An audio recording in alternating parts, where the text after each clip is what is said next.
Let's start the stream. Let's jump in here.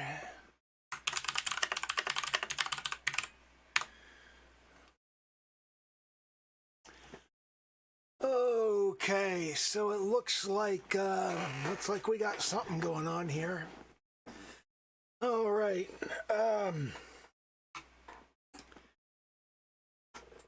This stream is probably not going to be very fun.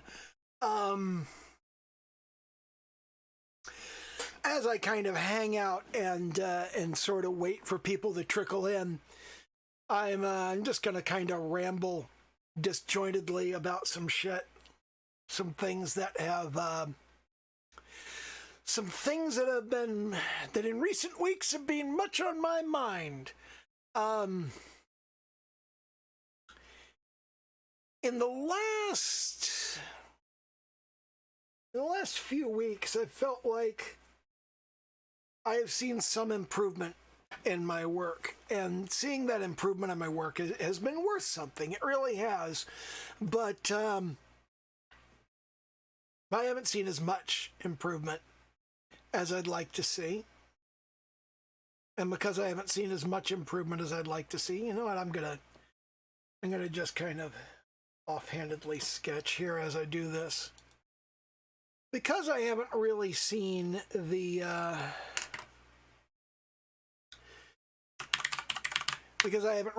improvement that I've been wanting to see, the improvement that I'd like to see on the stuff I'm doing. Hey, Katrina. Because I'm not really seeing the improvement that I'd like to see, it becomes demoralizing. And there are a number of ways that I behave when I'm generally demoralized and I don't feel like I'm making the improvements and advances that I'd like to make. And one of those ways is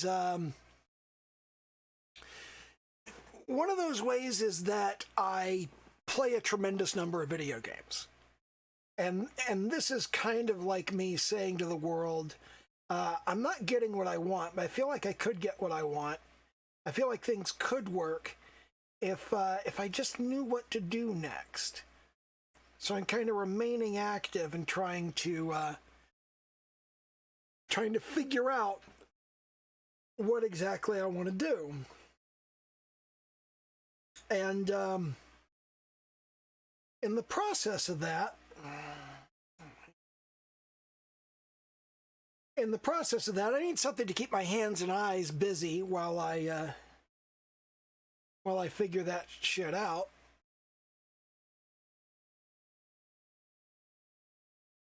And video games are a good way to do that. So I use video games for that.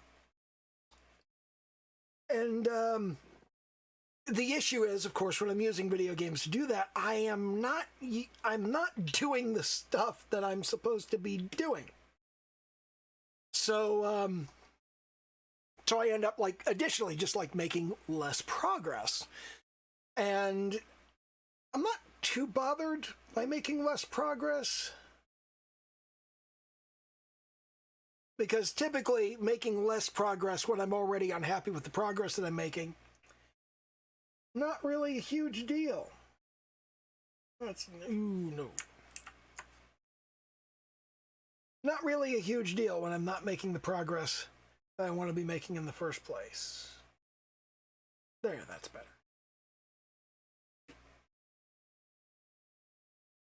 And that does tend to kind of stifle additional progress, but at the same time, it's not stifling that much, and the additional thought that I put into it tends to produce dividends in the grand scheme of things. That's wrong, because that should go on top of that layer. No, it shouldn't. What am I doing? I'm stupid. It should go here. Should absolutely go into that layer. The highlights in the eye, on an anime eye, they show the direction of the light. The light is coming from the direction of the large highlight, and it's passing through the eye to the second highlight. So that's a good way to think about it, is when you look at that through the entire layer. The direction of the light is coming in through here, and it's refracting to produce a smaller highlight there. But that's the light passing through there. That's how that works. But in any case, as I'm kind of going over this stuff, I play a lot of video games trying to figure out what exactly I'm going to do. And if things get really bad and I don't feel like thinking about it is going to do much of anything, I don't feel like anything is going to change stuff. I feel like there's something that I could change, something that I could do that will make things work better. But I don't know what it is. And kind of the difference here is I play a lot of video games when there's something I could be doing better, and it's something I'm already doing, but I think I could do it better. I need to think about how I'm going to work doing it better into my normal workflow. But sometimes I don't know what I could be doing better, and I'm not trying to figure out how to work better work into my workflow. What I'm trying to figure out is, what am I doing wrong? What am I not doing in the first place? You know, and when that's the issue, I tend to watch a whole lot of movies and television and anime. It's if I watch Frozen over and over again, I'm generally in a bad place. I love the movie. I love Frozen. It's a great movie. I've seen it over 40 times. I stopped counting. I got to 40 and I was like, that's good. And I was like, am I going to go for 50? I'm like, I'm not even going to keep count. I'm probably at 50 by now. But if I'm watching Frozen over and over again, I am in a bad place. That's my go-to everything sucks movie.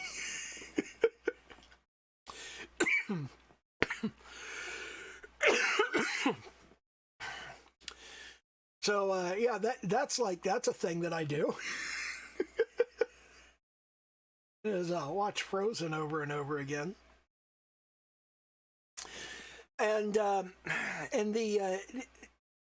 final kind of the worst place that I go to when things are not going well is I'll just entirely check out. I'll stop engaging with anybody. I won't even get online or post any comments or participate in Discord or anything, really. I'll just I don't stay in bed all day, but I just don't do anything all day. And that's when things are really, really awful.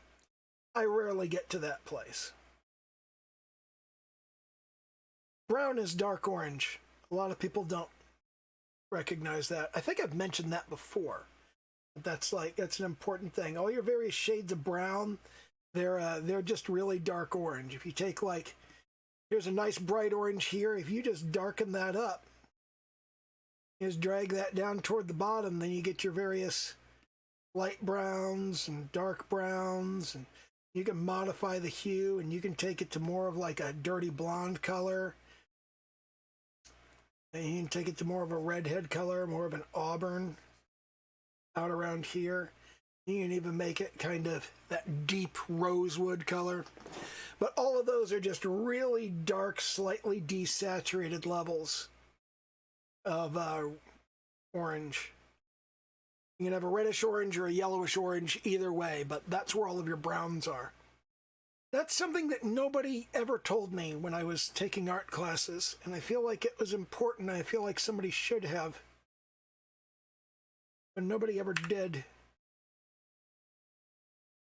I don't know how much of a difference that might have made, but I feel like it would have made some difference. Another thing, the outside of the eye, okay? That's where the eyebrow is thickest. And it's thinnest on the inside, obviously. But you could kind of draw a line outward from the eye to show where the eyebrow is going to begin and end. Now your nose, of course, is in the middle, right here. Your eyebrow should stop before it gets to the nose, obviously. But it should also have a peak about a third of the way along. It should curve up and then down and come over here.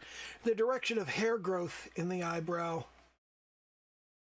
tends to be more up toward the outer corner and more in toward the inner corner. And you should be drawing toward the center, because as you get closer to the inside, you're going to get hairs growing down from the top. Kind of give you this sort of spine of hair like this. It kind of does a herringbone formation. They're just really close together, and you don't want to try and do like every single hair either. You just want to kind of have clumps. And you can darken that up a little bit to just kind of help clump it somewhat. I'll lower the brush size down a little bit, and we're going to put some little clumpy bits in there, more of them toward the outside, less of them toward the inside. And obviously you want to think about the direction your light is coming from. The light's coming from up here, so there's going to be more shadow on the underside of the eyebrow, obviously.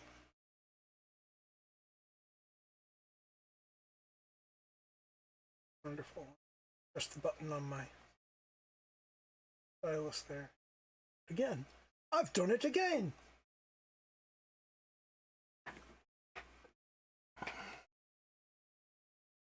And it's not the world's greatest eyebrow, obviously, but that's more or less how you make one.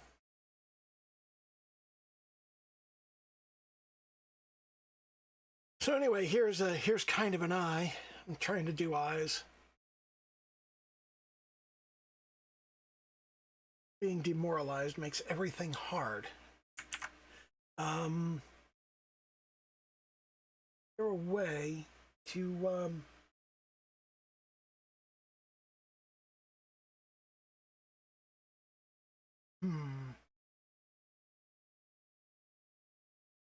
No, don't apply the transformation. First things first, let's select all of these.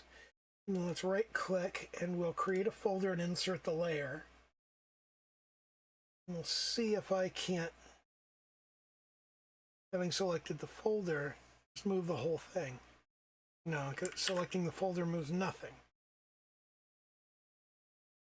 How do I move the content of multiple layers?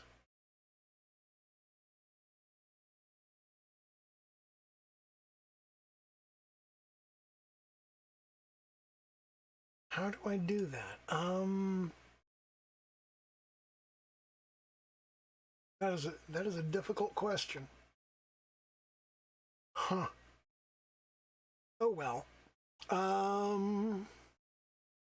Selection area. Layer, move tone, pattern, move grid. Selection. Rectangle. Tool property, rectangle. Selection mode. Selection, select from selection. Just aliasing. Throw away. Select layer.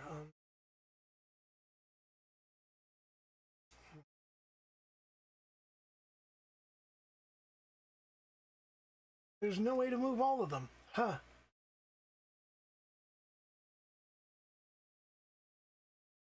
Let's do copy and paste there. Then we'll do copy and paste there. And then we'll take that one. Take the garbage copy and the layer 1 copy. We'll put them next to each other and then we'll merge them. I think that's the best we can do there. Except that doesn't... Doesn't actually move anything.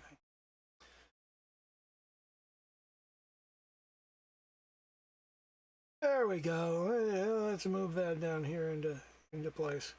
Okay. Okay, and now, hey, here's another one. Let's take this selection and we'll flip it. Yeah, layer. We'll flip it over, and then we can we can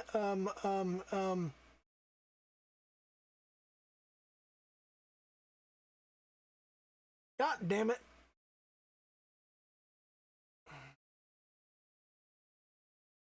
There, select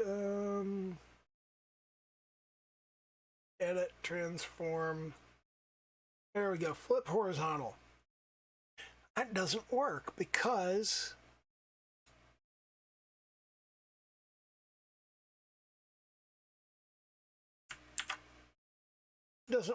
our highlights moved. Our highlights are a problem now. So I have to fix those. That's fucked up. The distance between the eyes is another eye. So they basically form like thirds in there. Yeah, so that doesn't work. because of the highlights in the eye. So what I'm going to have to do is I'm going to have to zoom in here and fix them. Ooh, I've got a problem in the highlight anyway. So here's what we're going to do. We're going to start out with some black. Start out with a brush.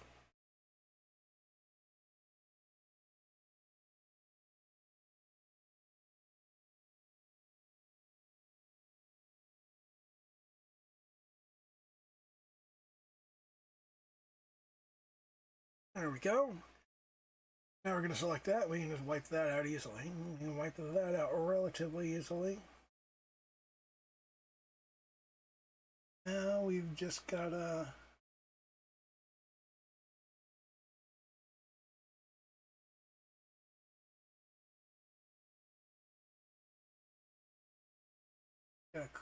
clean that up. Now see, I can go back and forth on this over and over.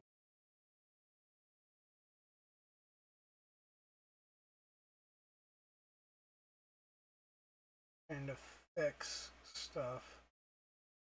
And I always try not to waste my time doing that, but I think that's what I really need to do. I think that's the only way I'm gonna have improvement is if I actually go to the trouble of fixing shit. Okay, so now we've got that taken care of. We've got the two eyes. Now we need to get those highlights back in, and they need to go in about the same places. But not exactly the same places, just close. Hey presto, it looks like we've got that other eye problem solved. People consistently have issues with the other eye, where they could draw the one eye, but they can't draw the other eye, because when they try to draw the other eye, it looks all fucked up. These look pretty good, actually. Now, if you were drawing both of these on the same head in perspective, if you were drawing like the head facing off in this direction or whatnot, you need to remember that your head is still being drawn in perspective. So this eye is going to be larger than this eye. And you're also looking at it from a different angle than you are the other eye. So that's something that you need to think about. And I'm not very good at that, which is why I'm not going to talk about how to do that, because I don't really fucking know. One of the things that I was doing when I started off this channel, when I started like doing this art stuff and all of this shit, one of the reasons that I'm doing this is I'm very much a beginner on this sort of thing. I'm not very good. I absolutely suck at selecting colors. I'm not very good at doing final drawings. I can do relatively decent sketches. I can draw a few things okay. But being in kind of that beginner space, really kind of, I feel like that's an important thing to recall is what it's like to be in that beginner space. Edges of your nose, edges of your nostrils rather, are going to come out approximately to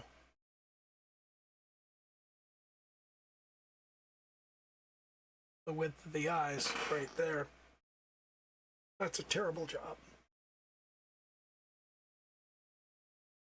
It needs to be farther up. I have no idea how to draw a nose. I'm not good at noses. Never been good at noses. Regardless. Skin tones, incidentally.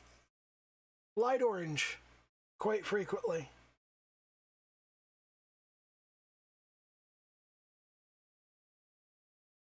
Desaturated at the very least.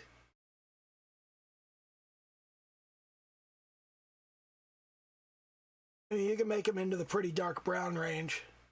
I'm not good at shading those. That's something that I've been doing some work on, but that I am not especially good at is the whole shading human skin tones thing. It's not a bad nose. It's not awful. And that's another thing that I run into is I complain about my work to a great extent because I feel like, yeah, and Deb's got a real good point. Drawn noses usually look odd. The lines are not very noticed in real life when you look at someone. There's also another thing that you'll notice is in Western art, they tend to focus very much on the horizontal parts of the nose. They kind of focus on this part like that, whereas in Eastern styles, they focus much more on the length of the bridge. Okay, and they're much more interested in that. And in anime in particular, I'm sure, well, that was wonderful. I'm sure that Katrina has noticed. Katrina, are you still watching K-On? You should still be watching K-On. How far are you in it? How many episodes have you watched? Putting her on the spot in here. But in anime, the nose is frequently just a dot. I mean, it's barely there at all. Let me actually let me grab an actual reference picture here from like a professional anime, and let's jump in here. Let's jump in here, and we will take a look at which is a good one. Let's grab Makiose. Here's Makiose. Well, she's actually got like a visible nose. She's got the total grumble. She's got that actual visible shape of the nose there. But so this is not the greatest example. I was just grabbing someone arbitrarily. But frequently when you look at an anime character, do not save. Frequently when you look at an anime character, and this is a good example, also Makiose, but you see right here, the nose is just this little shadow right here. That's all it is. It's just that little shadow. It's barely anything at all. I mean, there are nostrils, but the nostrils are barely visible. It's like a pixel or two, and that's it. The nose is very much just like hand-waved in anime, and they don't even bother to show much of anything. You watch the first episode, just the first episode. I mean, come on. I thought for sure K-On would be like your kind of anime. K-On is one of those things that I think it really kind of, it shows a side of the anime community that I think most people aren't even aware exists, which is a tremendous amount of the anime that we watch and enjoy and just think are among the greatest animes ever. They're just girls being cute. That's it. That's all, you know, and that's what K-On is. It's schoolgirls starting a band and playing instruments and being cute. And there have been, I'm on like episode 8 of my rewatch, and there have been so far 3 episodes that are literally just the girls are doing something together instead of practicing. And that's it. Ooh, smashed your phone. That's nasty. And the AC broken? Yeah, we finally got air conditioning here like 2 years ago because my dad's going fucking insane. Ever since my dad got cancer, he has suddenly... there's an interesting thing. When a man gets prostate cancer and he has the prostatectomy and they pull that entirely out, suddenly you don't produce testosterone anymore.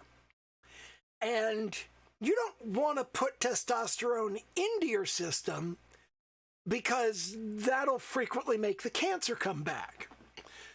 So my dad's been going around with no testosterone, which means effectively he has a woman's hormone profile. So he's been experiencing what amounts to menopause. Because women go through menopause when they stop producing estrogen the same way that they used to, you know? I mean, that's the way that works.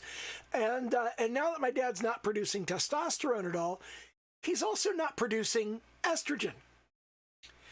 Because the male hormone profile, estrogen and testosterone are typically produced in lockstep, okay? It's just that women are producing estrogen up here and testosterone down here.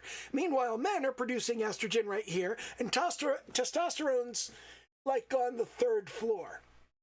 And to give you an idea of the kind of levels that we're talking about here, an average level of testosterone for a woman is between 20 and 50 nanograms per deciliter.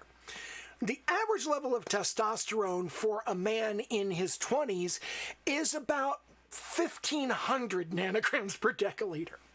So it's like 30 times as much as the high end for a woman. It's insane.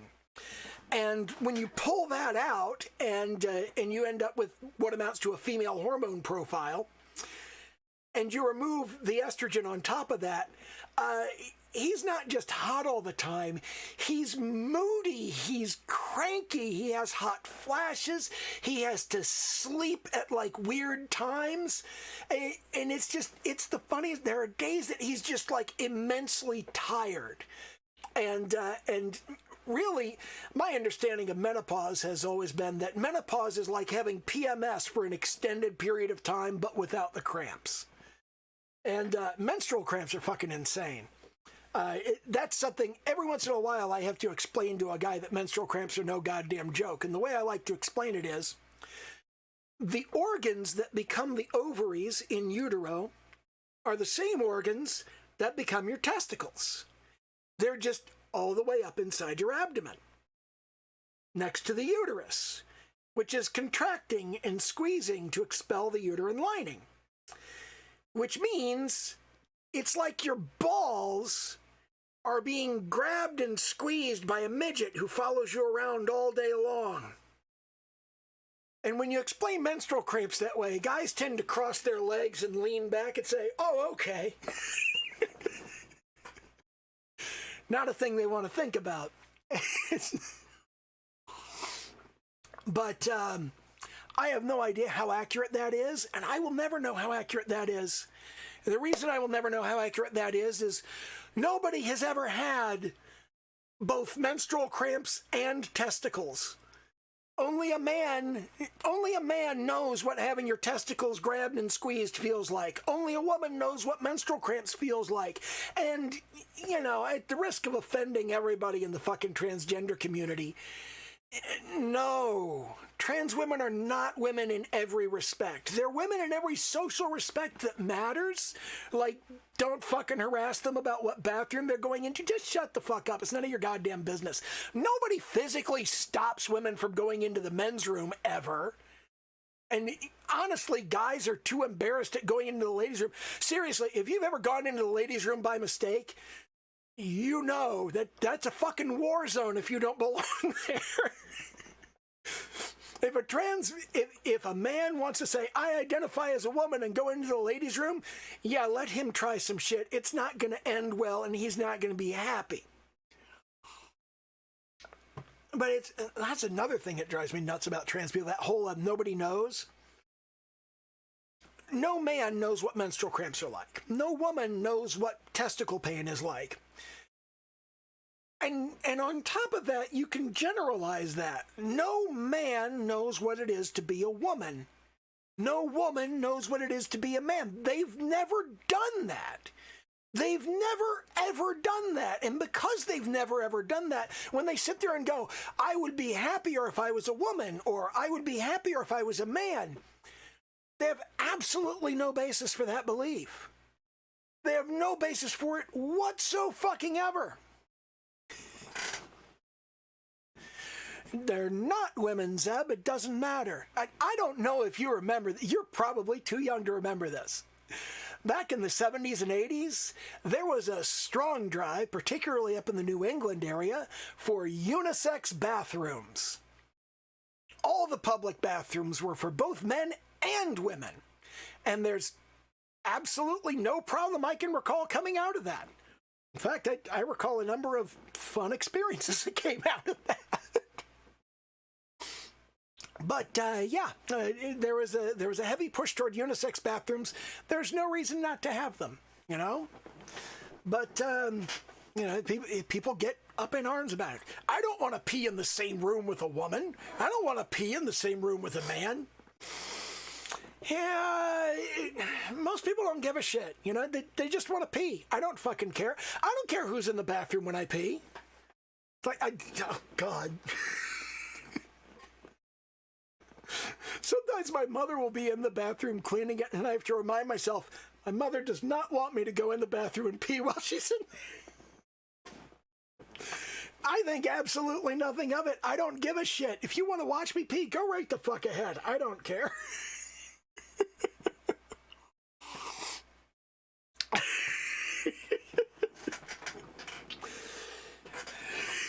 But, yeah, that... I will never understand people who like, oh, I can't pee in front of other people. Oh, I can't use the bathroom when other people are in here. And that's another thing. That old Katrina mentions, I have my own bathroom here. I'm good. If you have a problem using public restrooms with other members of the public, don't use them. Don't use them at all. But for God's sake, don't tell other people they're not allowed to use them. You can use one if you want, and if you don't want, don't. You have your own bathroom. Go to your own bathroom. We have stalls. What's wrong with stalls? Stalls are fine. Go ahead, use a stall. I will always rather use a stall, because you can sit down and use your phone. Oh, aren't you fucking lucky? Katrina says she lives alone, so the bathroom's all hers. Yeah, you're a very lucky person. I have to share my bathroom all the goddamn time. It's not even on the same floor as my room. It's like I have a bathroom in the other room, but it's broken. And because it's broken, I can't use it. But the people in charge of whether it gets fixed won't let me fix it. I mean, I could, but... It's just, that's true, I could have. I occasionally think about that and go, why didn't I do that? It probably would have ended better. Probably would have gone better than things went with Jason. Definitely would have gone better than things went with Ashley.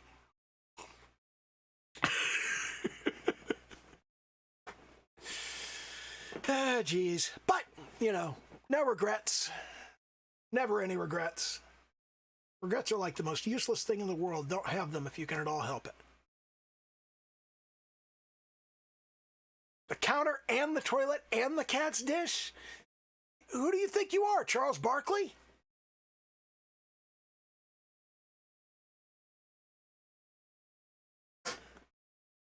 That is not high enough. The distance, in fact, that nose is too low. That nose is too long. It got the twisties, huh?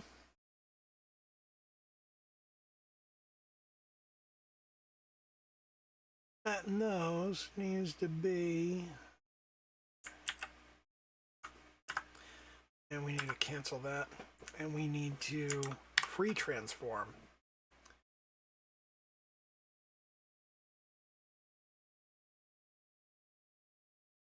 It needs to be dragged up about there. That looks about right. How does that look if I flip it? Well, the light's coming from the opposite direction, but does not look bad. Okay. Doesn't look awful at all. But, yeah, the eyes sit at a particular location on the face, and then the nose sits down at a particular distance, and then halfway between the nose and the chin, you have like that. Let me add another layer here so I can add a line.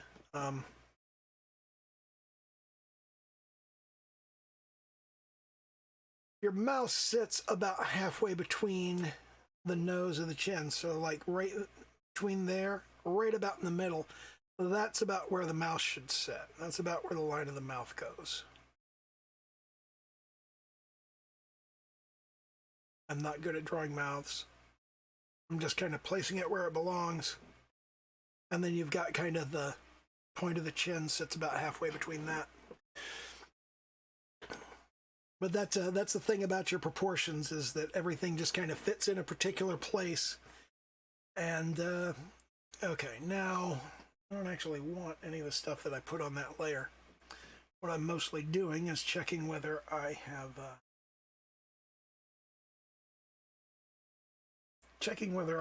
put stuff in the right place. So, click there. Now what I want is I want to create more of a stylized look. I want to create more of a pointed chin here. I'm going to do this on a new layer so I can create more of a point to the chin. I'm going to drag it out a bit more to the side, and I want to soften that and bring it up. Give it more of kind of the traditional anime look, which is somewhat more angular. I feel like I abandoned some subject I was talking to.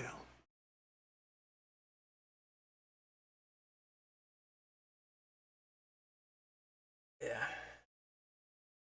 I feel like I was talking about something in particular, and somehow I lost track of it because I was busy paying attention to what I was sketching. Which is actually good, and it's kind of what I'm going for a lot of the time, is to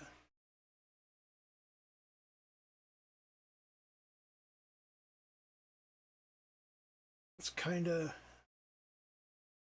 rough that out in a slightly larger vein. I want to keep the chin at about the same place. We want to keep the sides of the face in about the same place. Oops, I have dragged out a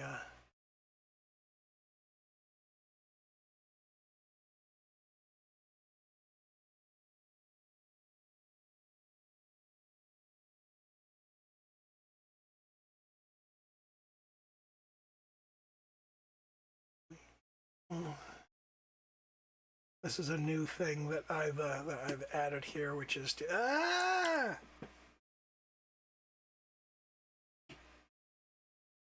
what the hell?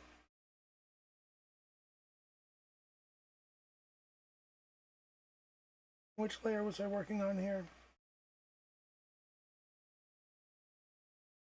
Oh, no wonder I've been working on 2 layers. Okay, so let's refer to other layers too. There we go.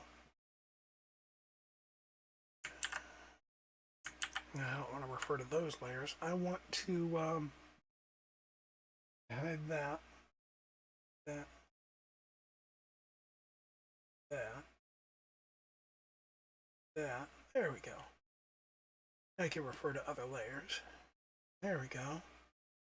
Now I can turn these back on.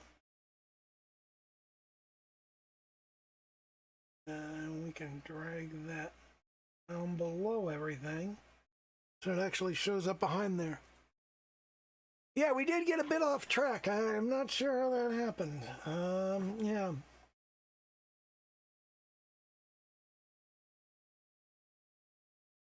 Let's sample that color, and then we'll come around here. We'll this. Do this. I'm going to clear that up. And now,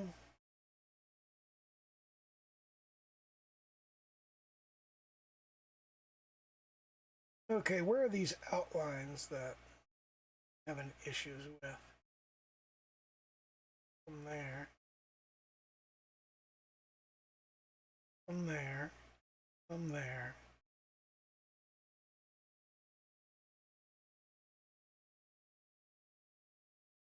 Where's this bit over here?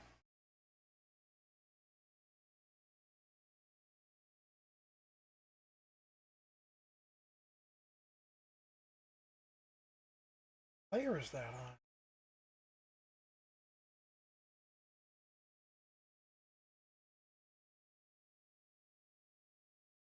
All right. Get rid of that guide layer. Yeah, there it is. It was on the guide layer. And then over here, yeah, that one. Okay, so it's, that's the one there. Okay, so we've gotten off track on something. I'm not sure exactly what it was, but I'll remember at some point. And then we had, what was it? Was it this one? Yeah, that was the one right there. So we'll pull that off. All right, and they'll pull that out. Now, turn that back on. And now what I want to do is I want to kind of jump into this. I want to kind of smooth that somewhat. Still want to take it down to that. You know, this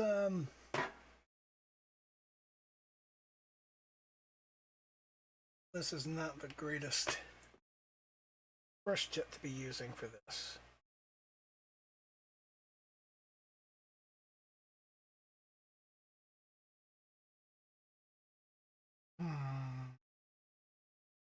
Word pen? No, that's not. Maybe if we. No.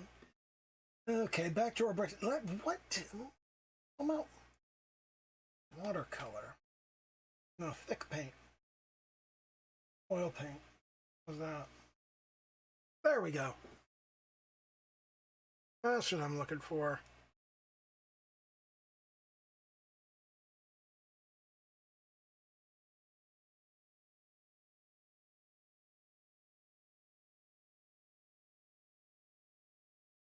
Take that down to about the level of the nose, then sweep it in, and then sweep it in slightly more. And I'll clean this up somewhat. Oh, this allows making custom brushes like you would not fucking believe. Oh my God, you look at the amount of shit you could do in brushes in here. Oh my God, I get so fucking lost in this. It is ridiculous. I need a whole goddamn class in nothing but how to make custom brushes.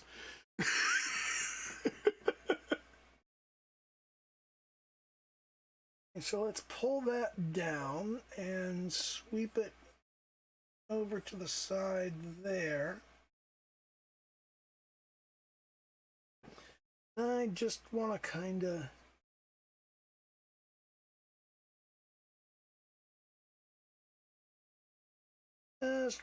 smooth that.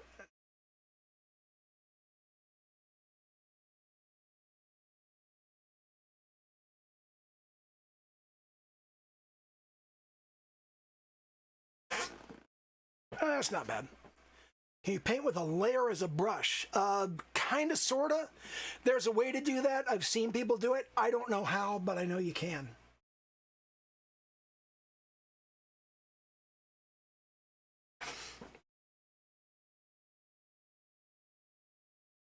It probably doesn't work exactly the same way as it does in GIMP, because GIMP was written by retarded monkeys who don't know how anything's supposed to work.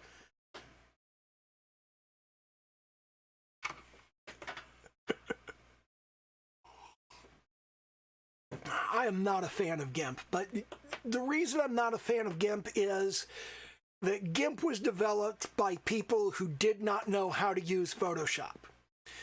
This is a double-edged sword. On one level, it means that they did not have to continue doing shit the dumb way that Photoshop does it just because that's the way it was always done. On the other hand, that's the way it was always done.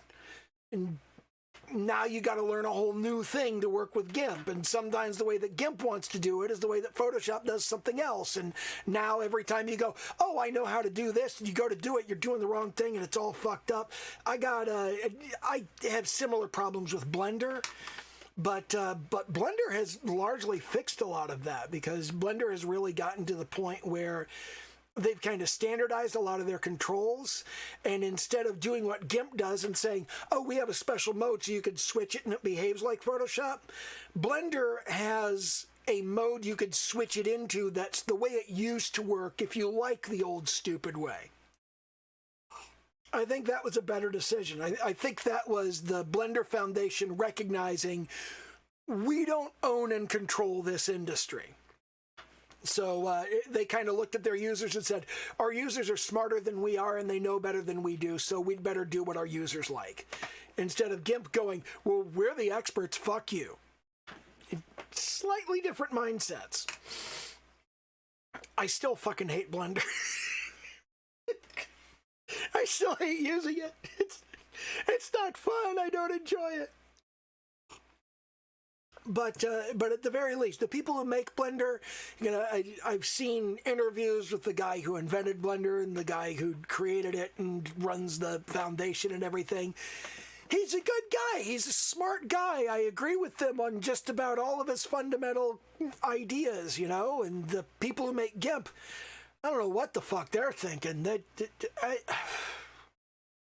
They do stuff that makes no sense, and I'm just like, why did you do that? It doesn't make sense. What was I going to do here anyway? I don't even know what I'm doing. It's just like, it's coming out. Clearly there is some kind of character here, but what exactly is the character? There are all kinds of like stock anime characters. I always tell you how I really feel. You know that, Katrina.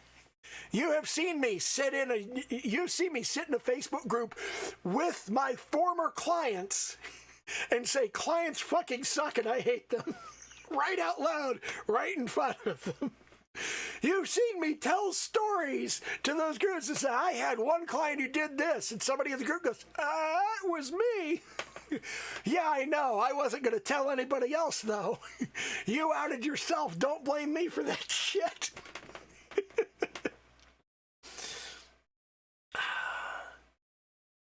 There are a lot of shorthands that are used in anime, like the pout. Ew, that's why I don't use this. Ew. Ew, what the hell? Why? Huh?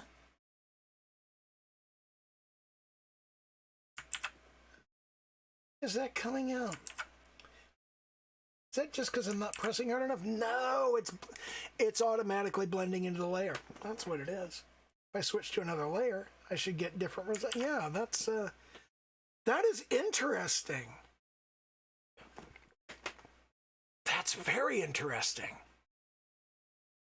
But there's the canonical pout, which is just this face. And there's the kind of thing. Well, it's not that shape. It's more of a...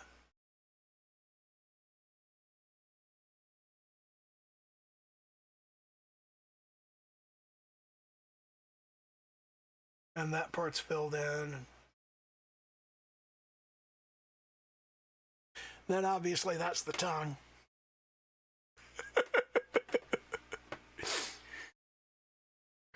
Let's see.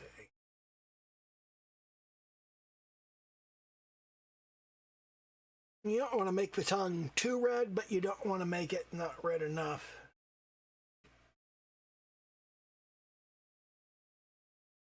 That's not bad. No, that's good. And back to our black brush. So that's good. I'm sure you have noticed that For reasons that I certainly don't understand, anime likes when portraying a character from the side to they have the mouth right here. The character's mouth is open, and you can see their teeth, and you can see their tongue, and you can see this big black space right here. But they still have that little strip. They still have that little strip of skin right here on the open mouth. They still have that little strip in the front. I don't know why they do that. We've been making fun of that forever. But yeah, the anime profile is a weird thing. Anyway, let me pull all that shit off of there. That is the best face I've done in a long time. It is. It's very bizarre. Now that I've told you about it, you will notice it over and over again in K-On! It will happen over and over. You'll just be like, okay, what the fuck? Why did they do that? And there have been interesting diagrams done. One of my favorite. This is one that I actually did a while back to showcase something.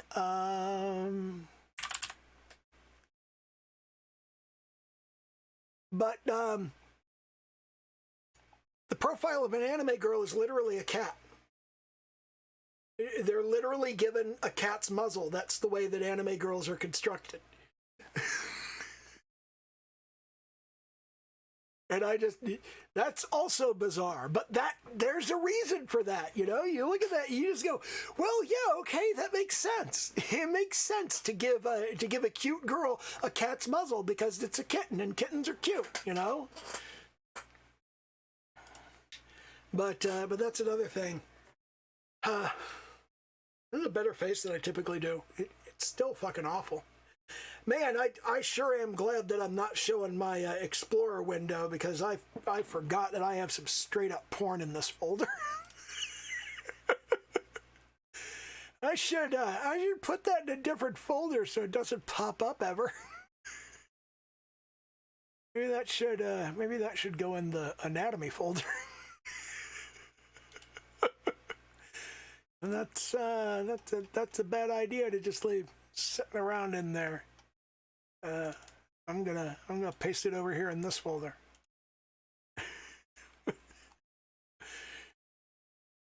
Was not intending that. Sure is a good thing it wasn't on screen. You have Bailey J with her junk hanging out.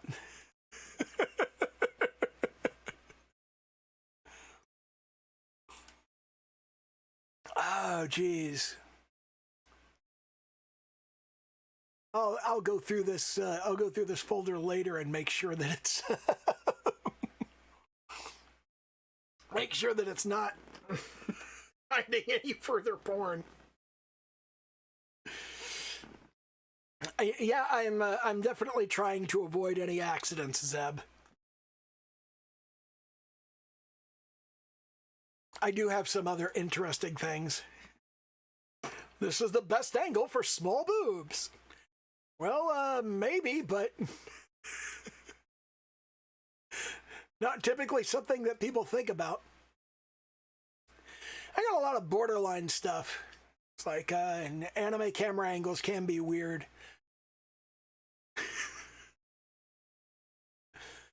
Yeah, but there was something else I was gonna.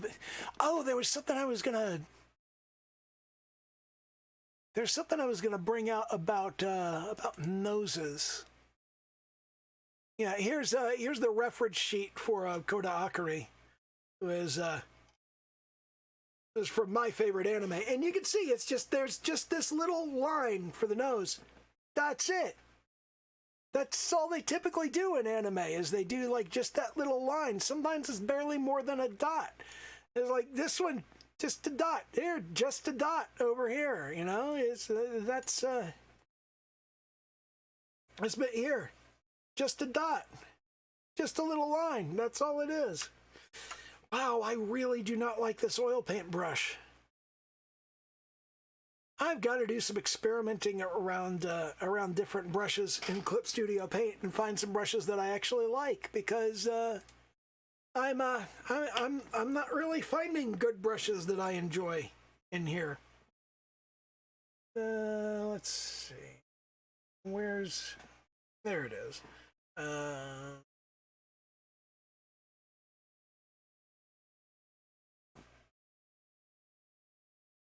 Okay. Ooh.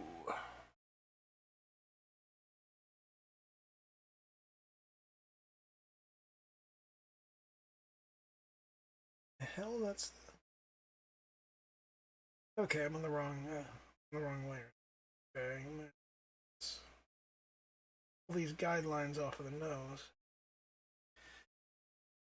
Yeah, typically in anime, they make the eyes expand way too far out to the sides. It's like right here. This is much too far. Okay, these eyes are way too large for the face, because the face should be 5 eyes wide. Man, I would really need a smaller brush to be drawing, but yeah, 5 eyes wide. Go ahead and make fun of my handwriting. I have dysgraphia, so you're ridiculing the disabled. But the face is supposed to be 5 eyes wide, but because eyes are so exaggerated in anime, eyes look too close together if they're not spaced across 3 of their own width. You have an eye, then you have a blank space approximately 1 eye in length, and then you have the other eye. But when you do that with anime eyes, they take up far too much of the face. So all of that space has to be taken up, because really, when you make anime eyes, they're like half again as wide as typical eyes. And even when you make the face wider than a typical human face, which you can see as you're watching various anime shows, you still don't have much room at the side. So there's like barely half an eye on either side. It's a little bit less than half an eye. It's probably closer to a third. But you have that third of an eye out there on the edges, out there in this area here. Switch over to a new layer here. But it's like in this area right here.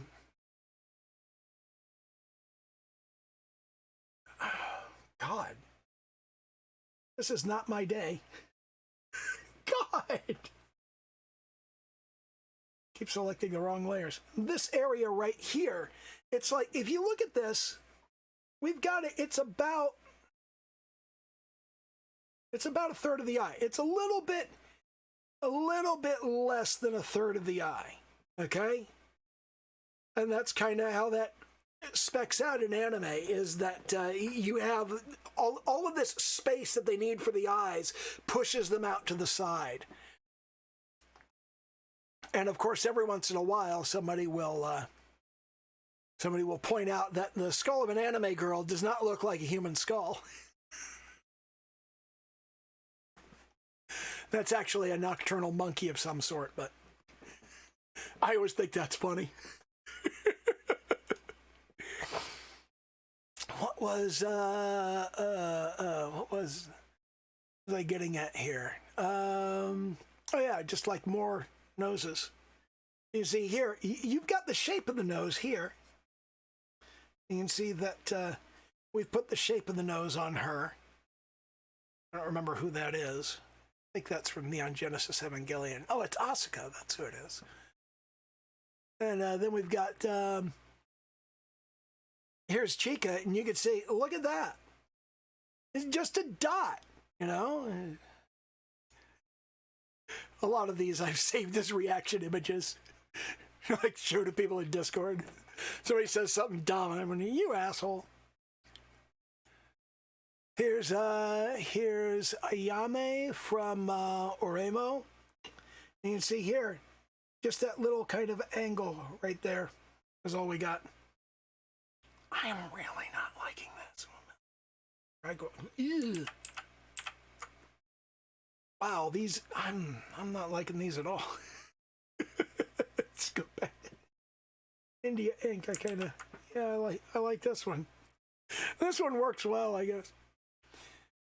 But as you go through, you'll notice that the noses are tiny. Like here, this girl's barely got a little dot. This, incidentally, is I cannot remember the actual. Shimoneta. Shimoneta, a boring world where the concept of dirty jokes does not exist. That's a fun anime. That's worth watching. That is why the not safe for work channels exist. We have the NSFW. We have the NSFW channels, so you can put like all kind, just like whatever. And we do. It's totally cool to put like straight up porn in those channels because they're gated, and that's okay. I don't really share a whole lot of stuff in there, but we used to. Locke used to go in there and post in the vicinity of 300 to 400 dirty pictures of anime girls every week. It's like these insane long threads of just like naked anime chicks with straight up porn. All right, that's cool. I'm fine with that. That's why he's the moderator of Lewds.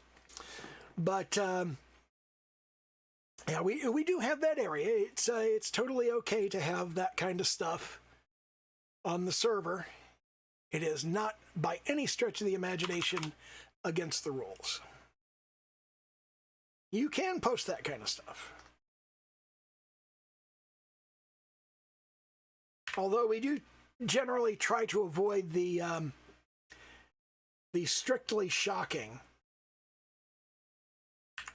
Which layer is that even on? There it is. But, okay. God, we're over an hour anyway. I did not do a bad job on this face. Oh, worth noting. What? Oh, I pressed the new illustration key. Sorry about that. But, yeah, one of the things that I wanted to mention real quick is the eyes.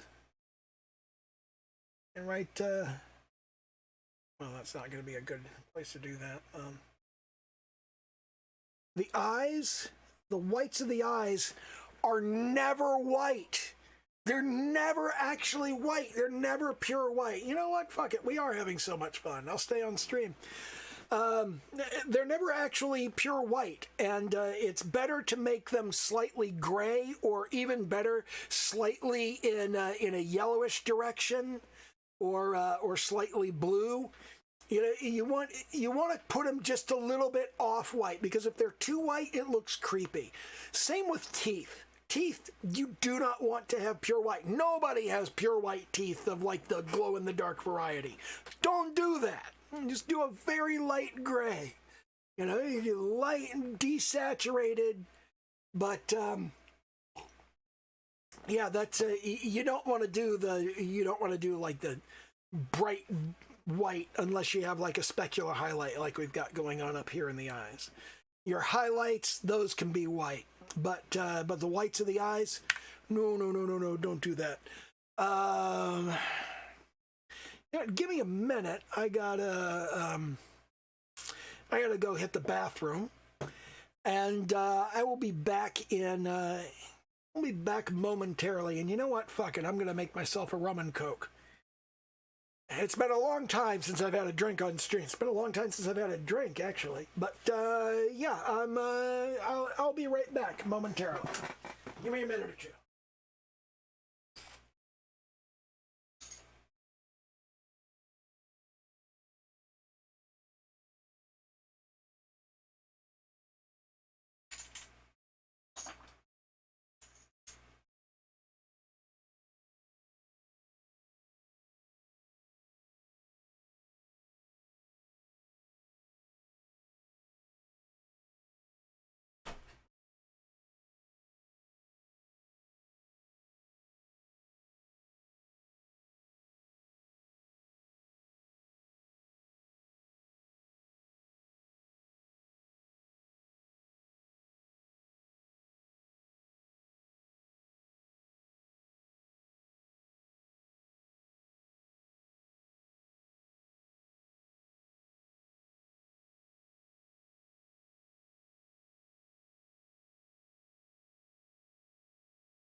Alrighty.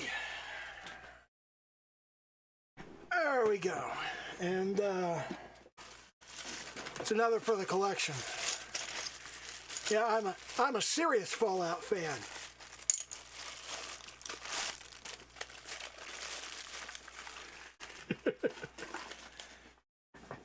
There we go. Okay.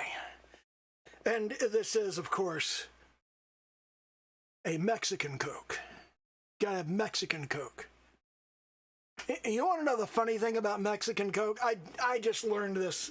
I was watching somebody talking about the difference between domestic Coke in the United States and imported Mexican Coke. In Mexico, they used to have very strict rules about the importing of corn syrup, because they have cane sugar in Mexico. So Mexican Coke was made with cane sugar, as opposed to being made with high fructose corn syrup, the way it is in the United States. And people found this out and they went, oh my God, I'm going to get the Mexican Coke, because getting the Mexican Coke will get me Coke with cane sugar instead of Coke with corn syrup. And it does taste different. It very definitely tastes different. It's not like a huge difference. I would not say like, oh, I can't drink the regular stuff. No, it tastes slightly better. The main thing I like about Mexican Coke is it comes in these heavy green glass bottles like it used to come in, instead of the plastic shit it comes in up here. But anyway, the laws about importing corn syrup have relaxed to the point that they bring high fructose corn syrup into Mexico, and they make high fructose corn syrup Coke in Mexico for domestic sale in Mexico. But they continue to make Coke with cane sugar for export to the United States. So literally, we export corn syrup to Mexico. They make corn syrup Coke for their own country, and then they make special cane sugar Coke just for us and send it over the border. And it's like, I just sit here and shake my head and I go, why don't they just send the cane sugar? It's got to be cheaper. If you're gonna make, like, if you're gonna make a special cane sugar Coke for snobs like me, why don't you just send the cane sugar over to the United States instead of exporting these actual glass bottles full of Coke? They're so much heavier than the cane sugar. But, you know, what can you do?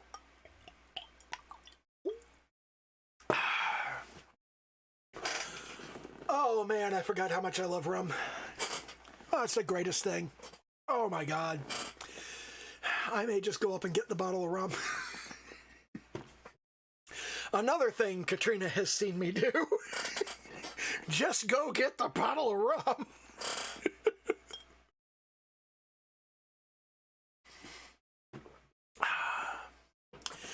Zeb, it really doesn't matter how much the workers are paid, because what they're putting in the machines is it doesn't change what the workers get paid. You know, it's the difference in what the workers get paid is minuscule compared to. The workers have to be there anyway. That's one of the things a lot of people don't get about factories. That's one of the things that's been annoying me about people that complain about Amazon in particular. People who complain about the way warehouse workers are treated at Amazon have obviously never worked in a warehouse. I've worked in a warehouse. You are expected to get to work on time and work straight until your first break. You don't get to rest. You don't get to go to the bathroom. There's no slowdown. You just go, go, go, go, go. It's just like factory work. It's you're not paid for piecework, but you're expected to maintain a certain flow of speed, you know? And I was watching a guy who was complaining about, there are these big robots that are going around on the floor, and if you got in the way, they would absolutely, injure you, and you'd go to the hospital. Yeah, in the warehouse where I worked, We had forklifts. When they ran into you, they would fucking kill you. So I consider this an advance. The way that they're describing warehouse work for Amazon, I sit there and I go, this is much better than warehouse work on the Balmer docks. I mean, it's much better. And it should be better. You know, it should. There should be better workplace safety. There should be better lighting. There should be more climate control, that kind of thing. I mean, seriously, out on the docks, you have the sea breeze, yeah, and that typically blows through the entire warehouse. But if you're back in the stacks, you know, and this place is made out of tin. Okay, you're working in what amounts to an oven. When it gets up over 90 degrees in the summer, you're being cooked alive in this fucking warehouse, you know? Zeb, it's exactly the same in other warehouses. They have the guidelines painted on the floor. You are not supposed to step onto the guidelines. You are supposed to stay well away from the guidelines. We had actual lanes. We had the lines painted on the sides. The reason that they just have the single line painted on the floor, the robots are literally following the lines. They're detecting and following those lines. So you have to stay off of those lines, obviously. But they really should have guidelines on either side of that to say the human being is not supposed to cross this line. The robot is supposed to stay on this line. That's the way it ought to work. But it's the same basic thing. You know, they're complaining and they're going, oh, we have to keep up this flow of work. We just have to work. We have to pick shit up and move it and pick shit up and move it and pick shit up and move it. And I'm like, you have clearly never had to load 3 40-foot van trailers in the course of 2 hours because the drivers got to go. The drivers have got to get in their trucks and go, and they've got a schedule to keep. And if they're going to make the end point of their destination, they got to leave in 2 hours. You got 3 40-foot trailers. You got to fill these fuckers. You got to fill 120 linear feet of roughly 8-foot by 8-foot space with boxes, and these boxes will run 50 to 80 pounds each. You got to fill this, and you got to fill all of that in 2 hours, and you got a half dozen people to do it. You're fucking moving. You're moving as fast as you can, and they're yelling at you because it doesn't look like you're going to be done. You do not get to stop and go to the bathroom. You do not get to stop and rest. You do not get to go, ow, my hand hurts. You fucking work. You work hard. You work at a breakneck pace. That's the way that warehouses are. And people don't like that. I'm very confused by this because I don't think it's that Americans don't want to work. People always say Americans are lazy and don't want to work. No, they're not lazy. It's not that they don't want to work. It's that they haven't been given a clear picture of what work is. Work is literally, you go in, you start work, and you go. You will get a break eventually, but until somebody comes to you and says, hey, take your break, you fucking work. And I don't think a lot of people understand that. I think they watch people at work on television, and it doesn't occur to them that they're seeing the 5 minutes of work where these people got to take a break. There was a huge difference in the way that I worked when I went from working warehouses and working construction to when I went into the defense industry. And I was like, I would go in and I would work, and then I would walk out of my office, and you know, I'm just like, I'm fucking fried and exhausted, and I'm out there, and everybody else seems to be just like having a casual old time. They're just wandering around doing their thing. And it took me the better part of my first year in the defense industry to realize you don't work the same way in a salaried office position that you do on a construction site or in a warehouse. It's not the same kind of work, you know, and you have to decouple the notion of your time belongs to the company. It's not your time that belongs to the company once you go salaried, once you go professional, once you're white collar. You're not selling your time anymore. You're selling the results of your labor. If you can get the results in less time, go home. You know, I would go in and work myself to the point of self-destruction. I would work like 11 and 12 hours a day, and people would be like, you know, you don't get paid for overtime, right? I'm like, yeah, but I'm doing so much work. Nobody fucking cares. When the work's done, the work's done. If you finish your work early, there's more work. They'll give you more work, but you know, that deadline that you're trying to beat, and when you're sitting here going, I'm going to come in a month ahead of schedule and everybody's going to be happy. Nobody's going to give a shit. There's not going to be a bonus. There's not going to be a promotion. Nobody is even going to tell you that you did a good job. They're just going to go, okay, well, we need somebody over here on this, so why don't you go do that? Took me close to a year to figure that out.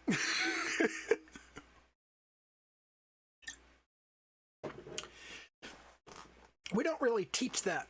And I think the reason that we don't teach that is that corporate America benefits from people who work to self-destruction. People who will go in and just like do whatever they're told and go, this is hard, but I'm going to keep doing it because I need the money. You really need to, like, when you go in and the work is too hard and it doesn't, Katrina just mentioned she came in a month ahead of schedule. The only person who really cares is her. You're working for yourself, though, right? You're working on a contract basis, consulting basis, doing your own thing in your own business. If you're a month ahead of schedule on your stuff for you, that's fantastic. You will absolutely care. It's one of the reasons I don't want to work for anybody else ever again in my life. That's why even when I eventually do get to the point of opening up like paid subscriptions and shit, when I actually have something worth selling, once I actually get to a point where I have something saleable and I'm offering it on a subscription basis, I'm going to have a much lower subscriber count than I could otherwise, because I'm going to make it very clear, I don't give a shit what you want as a subscriber. You're subscribing for what I offer. Subscribing for what I offer means you're happy with what I'm offering. I'm happy with what I'm offering. If you become unhappy with it, fuck off. I firmly believe, people always get, oh God. Reminds me of the thing that's going on with Cyberpunk 2077. I'm just flitting from subject to subject. Katrina mentions that her Kickstarter had a fulfillment date of end of September. And she is, in fact, done with it ahead of schedule. And that is fantastic. Make people happy? That's a good thing. But this is a one-shot deal. They're not going to go, oh, all right, so the next fulfillment is going to be a month ahead of schedule too, right? This is a one-shot thing. You don't have to continue doing work for these people over and over again. And your next Kickstarter, you'll give them a fulfillment date, and if you hit that one exactly on time, they'll have to be happy with it. It's what you said.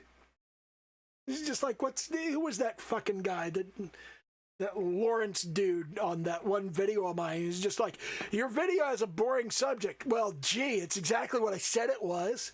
The fuck is wrong with you?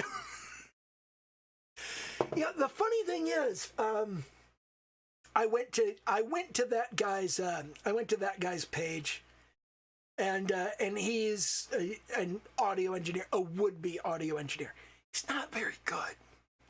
But he's got 2 beats that he made up on his music producer channel. And I downloaded both of them and I listened to them. And there was a point a while back where I was like, I should modify this and like play it on stream just to be fucking funny. And the interesting thing is, both of his beats are really fucking catchy. They're not a great job. He didn't do an amazing job producing these beats. He didn't do an incredible job making something that's just like, oh man, I want to listen to this forever. But damn, do they get stuck in your head. They really do get stuck in your head. They are catchy. They do stick with you. He's got something that he's going with there. I don't remember what I was getting at with that. I think I was just making fun of him for being like Yeah, I was just making fun of him for saying, hey, your video's boring. It's exactly what I told you it was going to be. but yeah, I just wanted to kind of give credit where credit is due, because I poked fun at him. I called him names. I just generally treated him like shit. But those 2 beats that he's got on his production channel, they are not groundbreaking or mind-blowing or like top 40 hit material, but god damn it, they're good. He's got something. There's something about that guy, and you know, because he's just getting started out, this is somebody that might be worth watching. Those 2 beats that he came up with, they're not bad. You know, he's got solid sensibilities. I got to give him credit, because I have those beats loaded up over here on the DJ console, and they are actually decent. I actually pull them up and loop them here and there, and just like, fucking hell, I can't be mad at him. I can't be that mad at him for this, okay? You know, yeah, he was a dick for no good reason, but fucking hell, he did a good job.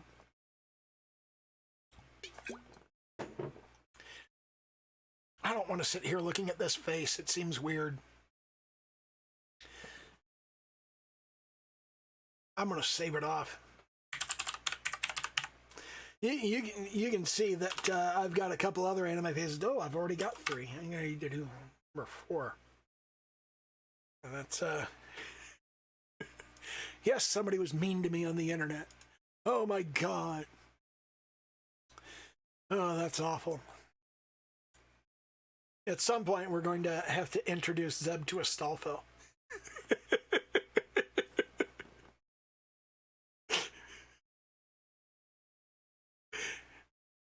Zeb doesn't know the whole deal there.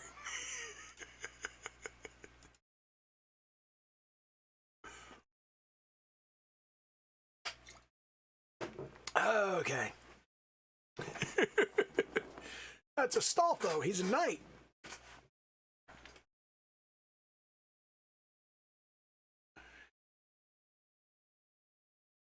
You have to be careful with Astolfo. Astolfo will suck your dick and call you gay.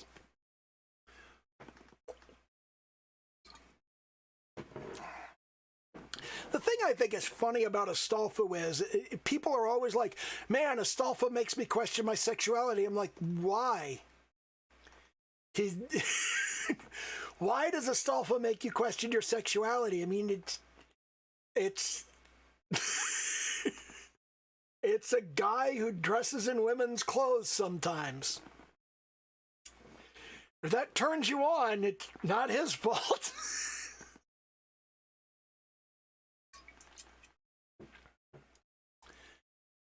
Honestly, the thing I love about Astolfo is, where did it go?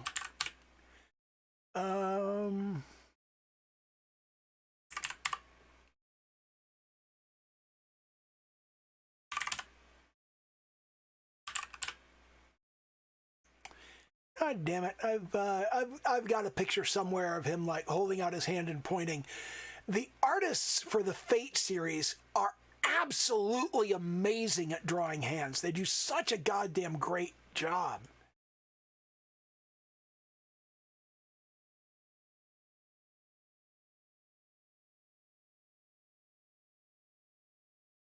Jeez, where did it go? I've got so many. There it is. Yeah. It's just like,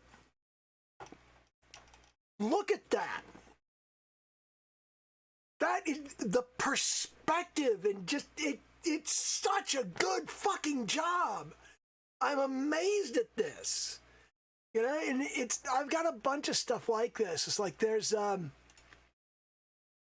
people occasionally go, oh, you know, you like watching creepy, weird, like semi-hentai anime. And it's like 90% of the time, it's because they have these great pose references, these great things that you can look at. The fewer clothes somebody is wearing, the better able you are to see the pose their body is in. I mean, that's just the fact of the matter, you know? And there's just a bunch of stuff like that. Like, let's see, where's that other one? Yeah, here's, oh, what's her name? Rios Gremery from High School DxD.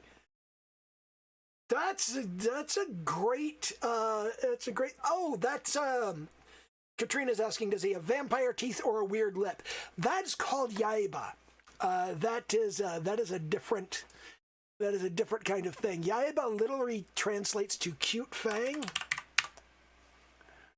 And essentially it is a particular malformation of the teeth where the mouth is too small, so the canines get pushed out to the sides, okay? And I was tremendously gratified and just wanted to jump up and down clapping my hands when I found out that the Japanese, like me, think this is cute. Oh, God damn it. All right, let's, there we go. Yeah, but they demonstrate that by just having like the little jagged bit on the tooth and on the lip. They just put that little kind of thingy there. And sometimes it will appear and disappear depending on the situation. Like, I believe Satanya has that here. No, she doesn't. But they do that a lot with various characters. They'll just put that kind of little divot down from the lip to say, you know, at this particular point, they're being cute and a little bit naughty in a mildly childish way. But the Japanese actually like this. They think the Japanese have cosmetic surgery to do this to you.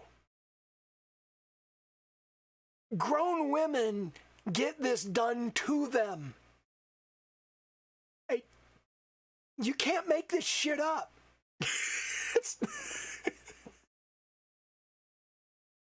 There's a rich visual language to anime, and they give you all kinds of like little bits and pieces. Like there's something called the ahoge, not to be confused with the ahegao, which is a whole different thing.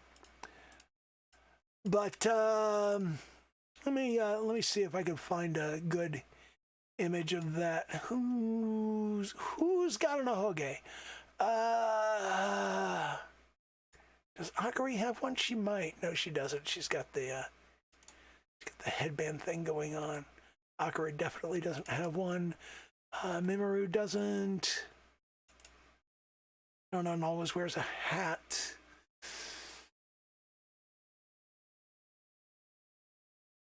Why do I not have any pictures of anyone with an ahoge? What about Satoko? No, Satoko doesn't have one. Saori doesn't.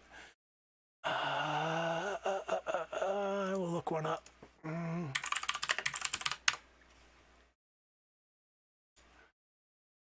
Yeah, there's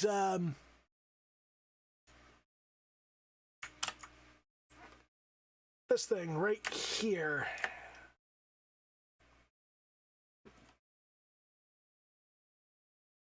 That little bit of hair that sticks up and pokes around, that is called the ahoge. It literally translates to idiot hair. The character who has this either is or is currently being an idiot. And that is why that hair exists. That's another thing that you will learn all kinds of just like little bits and pieces of Japanese and Japanese slang as you go through watching anime. You'll notice that Japanese characters frequently go etto means nothing. It's like say ano, etto. Aho means idiot. Baka means retard. To be clear, it doesn't specifically mean retard, but it's used the way we use retard and not the way we use idiot. Aho is something you would say to somebody in an endearing fashion. Baka is invariably an insult. You don't just call somebody a retard just casually. That you wouldn't call your boss a retard. You know, you wouldn't call your boss Aho either. You wouldn't call a coworker retard, because that means, you know, they shouldn't be working there.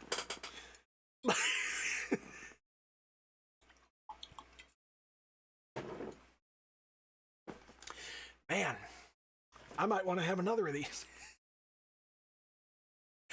It has been a long time since I had a drink. It really has. I've been trying to lose weight, and trying to lose weight largely revolves around like avoiding the things that will cause you to put on calories without getting a lot of nutrition.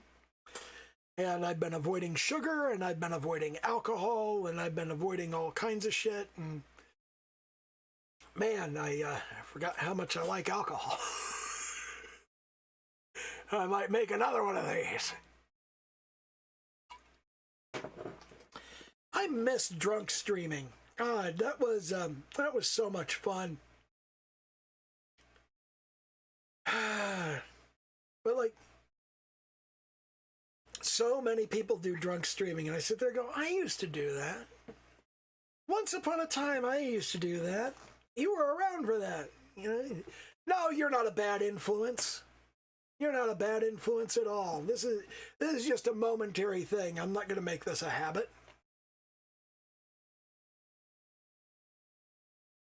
I am, however, going to have another. I'll be right back. I'd bring you one, but it'd be hard for you to drink it.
Alrighty.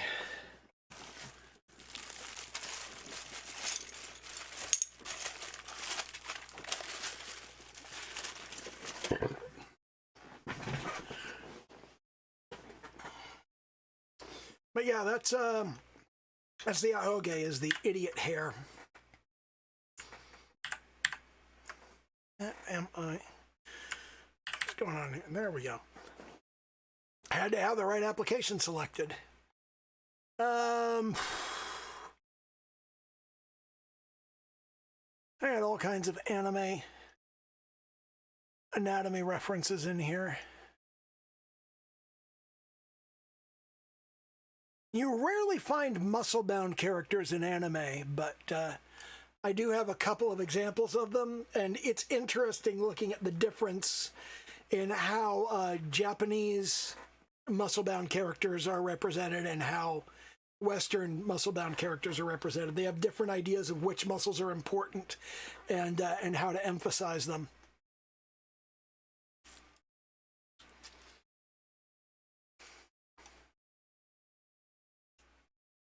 And all kinds of little things.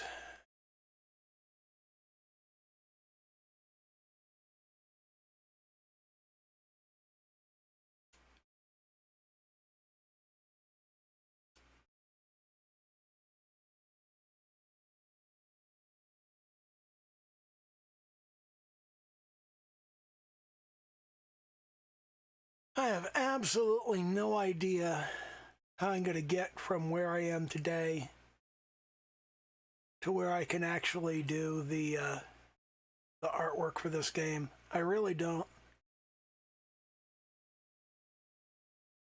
And I think I have a realistic idea of how long it takes and how much work it is. But I have no idea what the path is like from point A to point B. I know that there is a path from point A to point B, and I know that I'm on the path, but I don't know where that path is going. I don't know what the next step is. I don't know how far along I am. I don't know if I'm on track. I don't know if I'm off track. I have no idea. It doesn't... And it feels like I'm closer, but I don't feel like I know how much closer I am. I mean, there is definitely a lot of practice involved. There's a lot of work involved, and I feel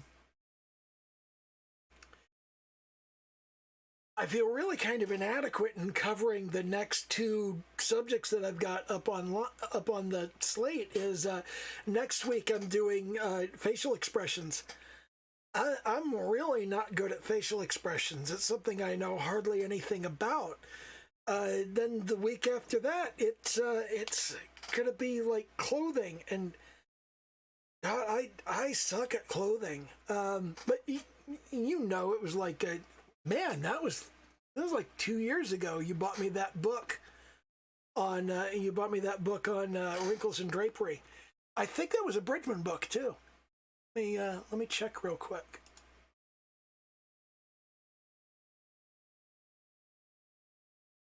And I showed you my shitty picture. That's the best thing I've done in years.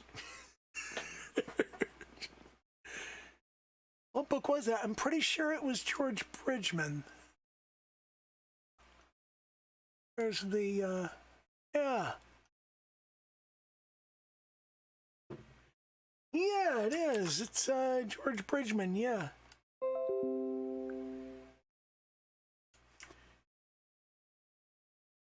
Yeah.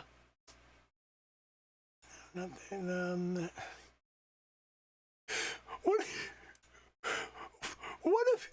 one of these days, I will remember to stop trying to click the buttons on my tablet with my mouse.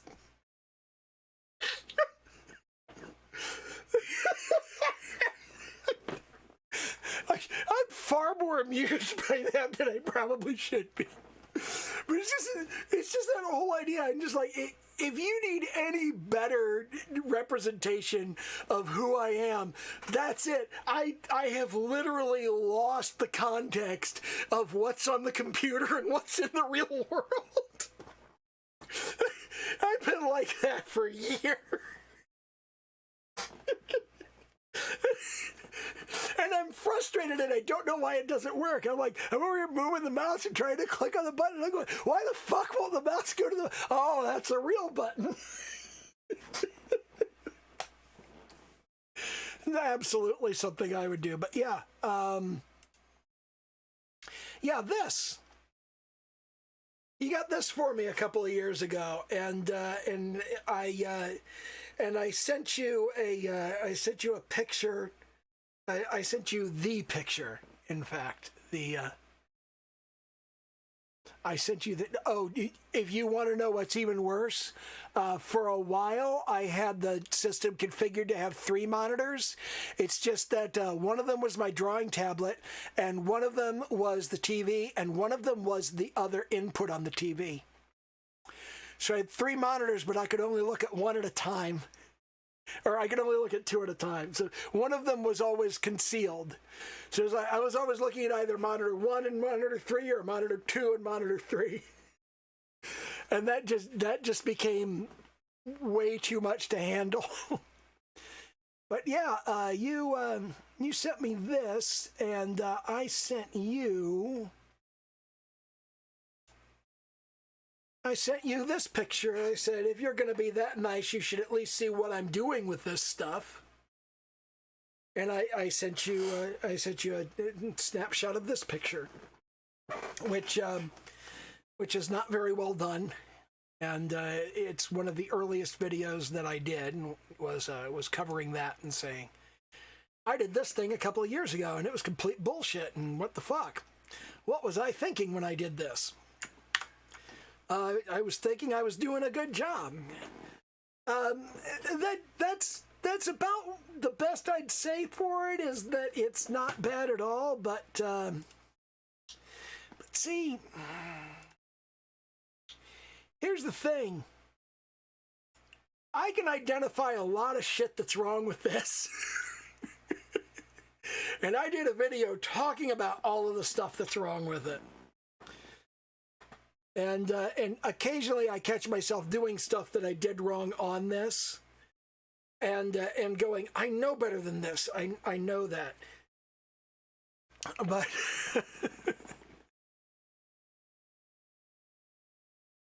I know it's not bad. I mean, this is one of the best pieces I've ever done. It's the closest thing to a finished piece I've got, even at this stage. You know, even now, this is the closest thing I've got to a finished piece, and I'm okay with that. Whoa! Hand is a bit bent fork, or a bit bent fork, a big bent fork, something like that. Big, yeah, okay. The hand is there's some stuff messed up on that. There is, I mean, when you look at the annotations on it, you can see me going, the hand is fucked up, and the upper arm is too long, and this arm over here should have been finished. There should be a hand on the end of the arm. The breasts are completely screwed. The breasts are actually better than I've done on other pictures since, and that pisses me off, because it's like, they're not great, but they're better than I'm doing now, and why have I, like, fucked them up worse? And, you know, I didn't do a great job on the head. The head is, like, completely wrong. I've fucked so much up on the head. The legs are too short, you know. The trunk is too long. There's all kinds of stuff. There's a boatload of stuff wrong with this. And when you say, you know, the hand is fucked up, absolutely the hand is fucked up. You're completely on target with that. Yeah, that is kind of true. I'm not a breast guy, but so much of the audience for anime characters is breast people. I mean, anime titties is a cliche for a reason. So I have to do a good job on the titties. I find breasts fascinating. I just don't find them sexy. You know, there's a lot of stuff. Oh God, what was it? On episode 4 of K-On!, they had all of these shots of the girls in swimsuits, and I was like, I need to screenshot these.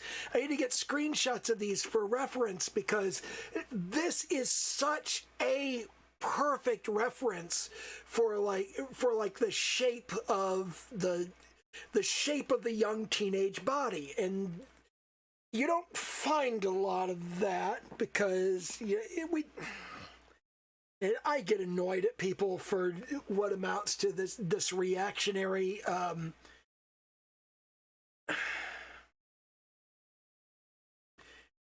the thing about K-On! Is the girls are cute. They're not sexy. You're not supposed to be getting off on these girls. They're not in any way targets of romance or sexual desire. They're just cute. That's all they are, you know? And that's all they're supposed to be. And weebs like that. We like cute. Cute is a religion in Japan, kawaii, and we share that. We like that. It's just like people complain that I spend time talking to young teenage girls, and young teenage girls are fun. They're fun to talk to, and there's a point in every teenage girl's life where she realizes 99% of the boys she meets just want to have sex with her.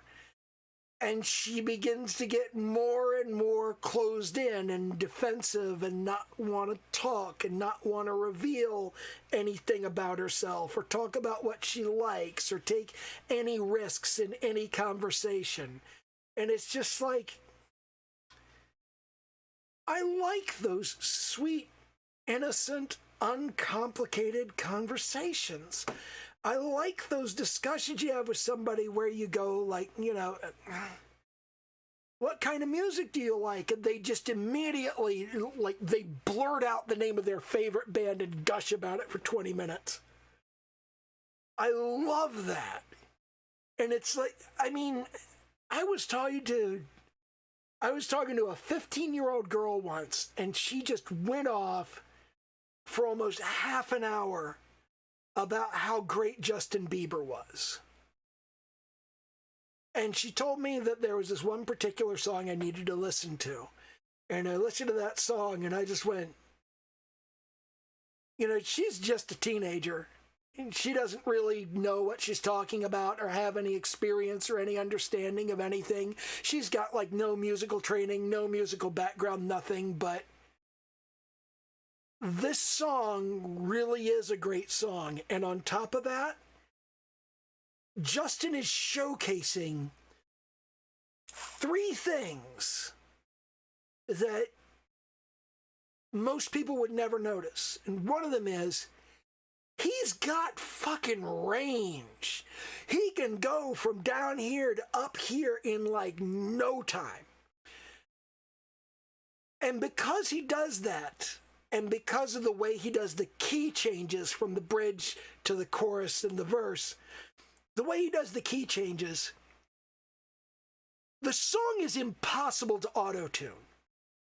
Your average listener is not going to know that. They're not going to recognize that.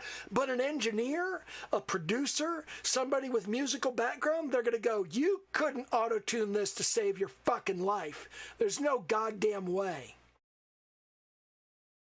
And it's just a tremendously difficult song to sing, but it's one of those things that you sit there and you go, well, we had 8 million takes to do it in the studio. And then he went on the Believe tour. And he sang that song at every fucking stop. He proved it show after show after show. And I saw videos of him on YouTube singing this song. And I went back to this girl and I was like, God, you pointed me at this song, and I just wanted to tell you, this song is like 10 times better than you even realize it is. It's not just a good song. It's a fucking amazing song. Not from like an artistic standpoint or from a listener's standpoint or from charting standpoints, but from a technical perspective, this is 10 times the song that you probably realized it was. And he's singing it live at every stop on his tour. And people are saying, he didn't do that great a job singing it. But I believe this song may be more difficult to sing than our national anthem. And our national anthem is famously difficult to sing.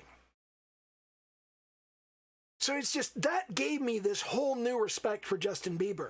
And I got that from talking to a 15-year-old girl for an hour about Justin Bieber. That was a hugely valuable conversation. That was a hugely valuable thing that I gained from that. And as a 15-year-old girl, there's wisdom there that people are just passing over and ignoring, and they're just going, well, what does a 15-year-old girl have to say? You don't know. You don't talk to them. And it's like, there's so much that you can get from talking to younger people. And nobody seems to value that or respect that. And there's a poem that Shel Silverstein wrote like back in the 60s called The Little Boy and the Old Man, or The Old Man and the Little Boy, or something like that. And the point of it was that little boys and old men are a lot alike. And one of the things that he said toward the end of that, and Shel Silverstein wrote this as an old man. Toward the end of it, the little boy says, it doesn't seem like anybody pays attention to me.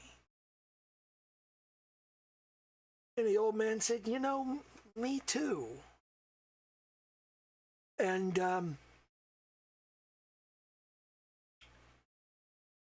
I never really got how profound that poem was until, I was old.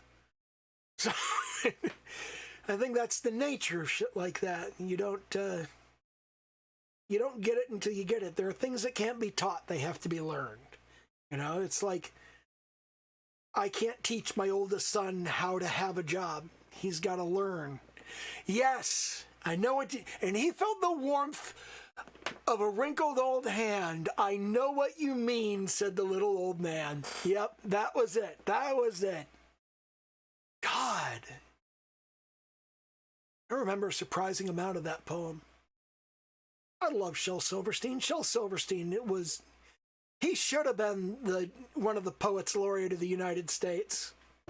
Although, I absolutely agree, the number one, top of the list poet laureate of the United States is Edna St. Vincent Millay.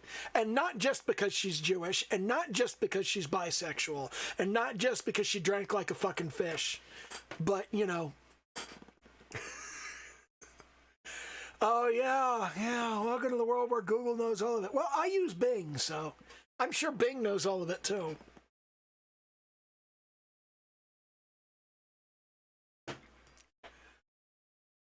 Man, it seems like all of the rum stayed at the top. Or did I just fill this bottle with nothing but rum?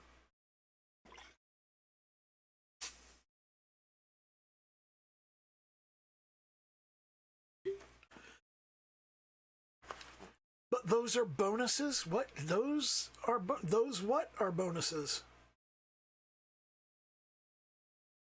I don't understand.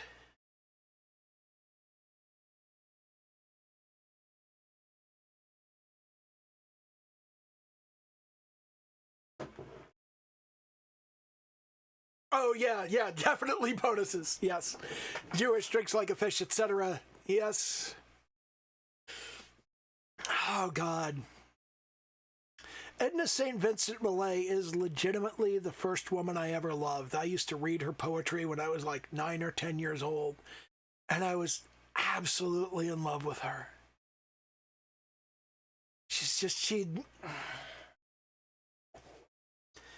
She wrote so many things that were just deep and profound, and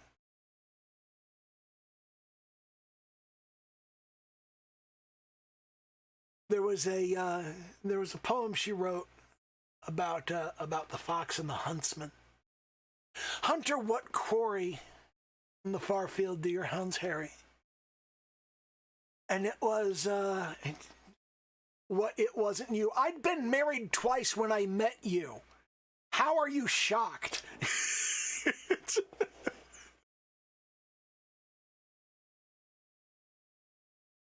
I had 2 kids before I met you. Maybe 3. I'm not 100% sure. When I was in college, my girlfriend came to me, and she wanted money for an abortion because she was pregnant. And I said, "You're not getting an abortion. We're getting married." And she ran off to Syracuse, New York with a folk guitarist. And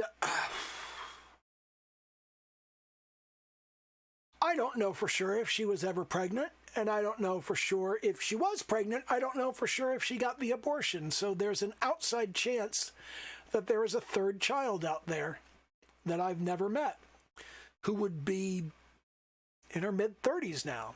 Or his mid-30s. Why do I always assume I always assumed that the child I'd had with Diane would be a girl. I don't know why. I've just always had this conviction that if Diane was in fact pregnant and did in fact have the baby, it was a girl. I don't know why.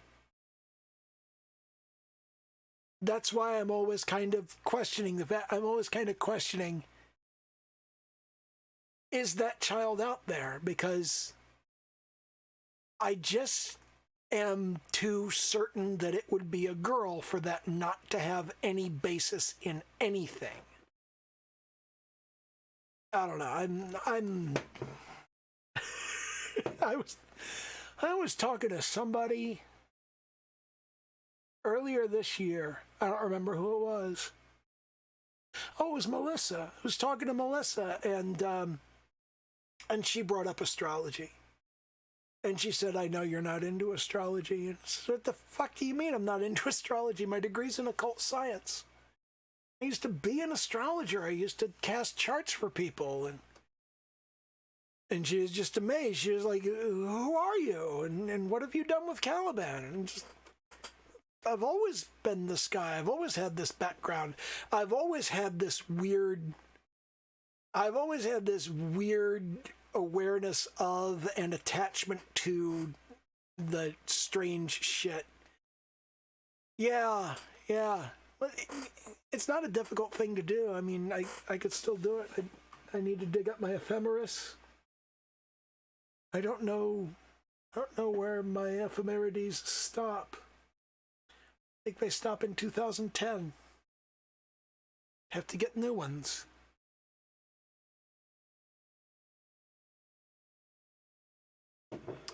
But yeah, she had no idea I was into this weird, like, I'm so prone to magical thinking.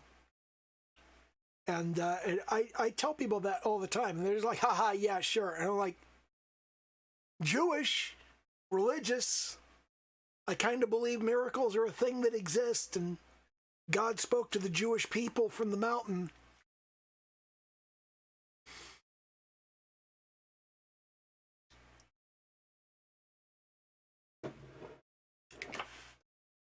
Well, there is weird stuff that I'm not into, Katrina. There is definitely weird stuff that I'm not into.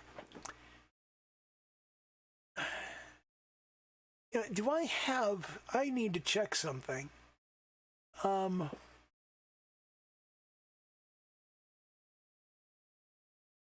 automatic chapters. Yeah, okay. Language again. I need to check on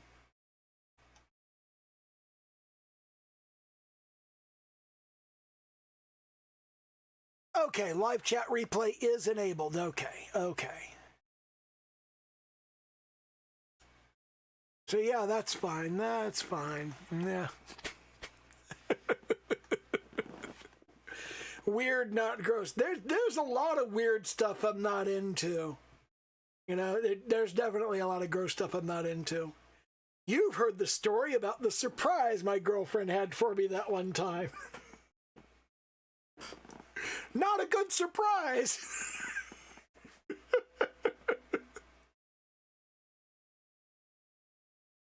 Oh, geez.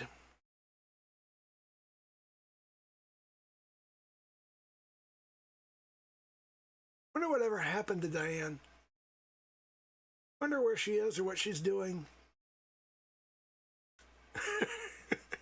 Not sure you want to. It wasn't that gross. So apparently my girlfriend had gotten the message from somewhere that all guys liked being peed on. Yeah, not all guys. Not all guys. Especially not by surprise. Plus, you kind of need to prepare the bed. Yeah, that's... no, not all guys.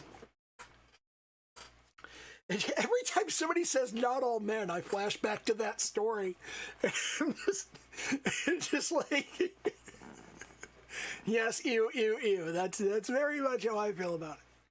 Live chat replay is enabled for these. All right, so I don't have to repeat everything that comes across the chat because people will be able to see it.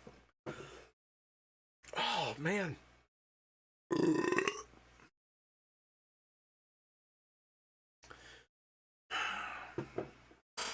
I did do research for tonight's stream. I did go to my Hogarth and look stuff over. There's a lot of stuff he talks about that I didn't talk about because I'm not 100% sure I agree with it. I never really noticed.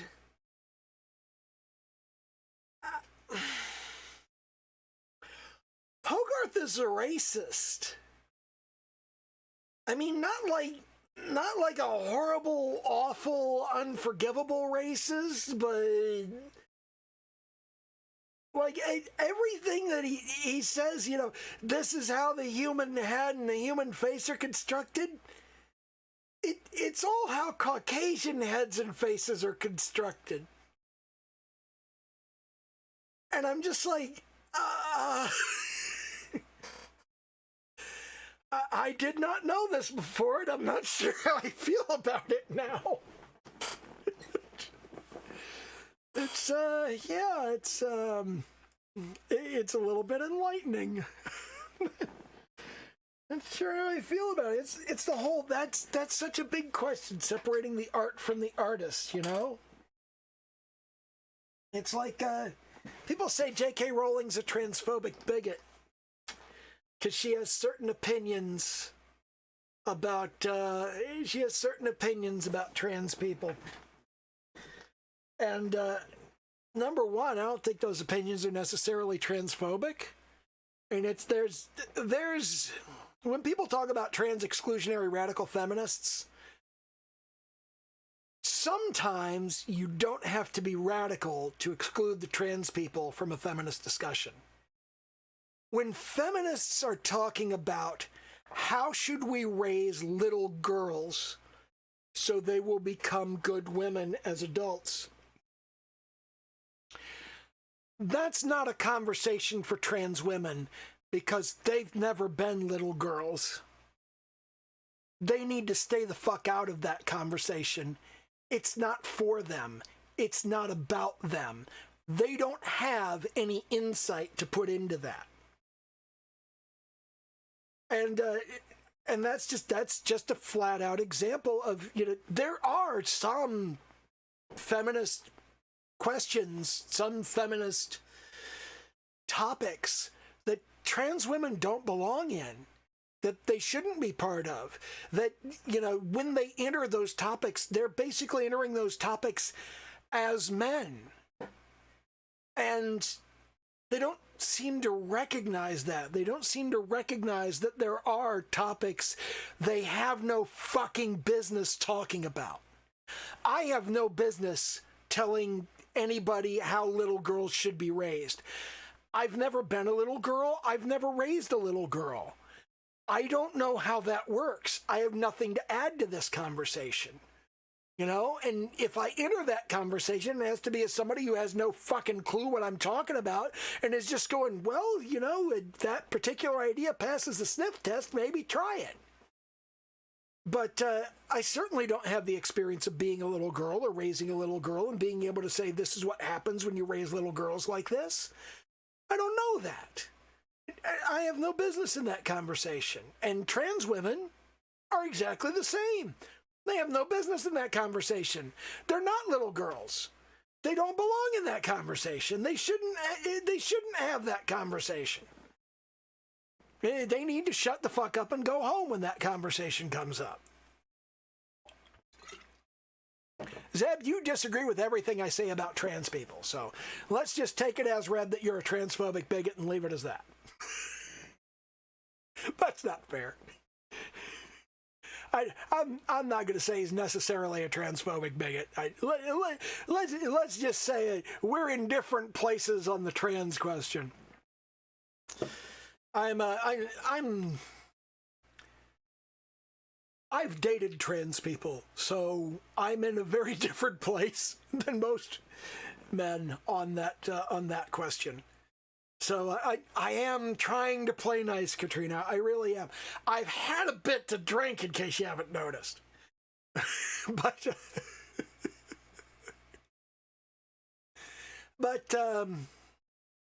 yeah,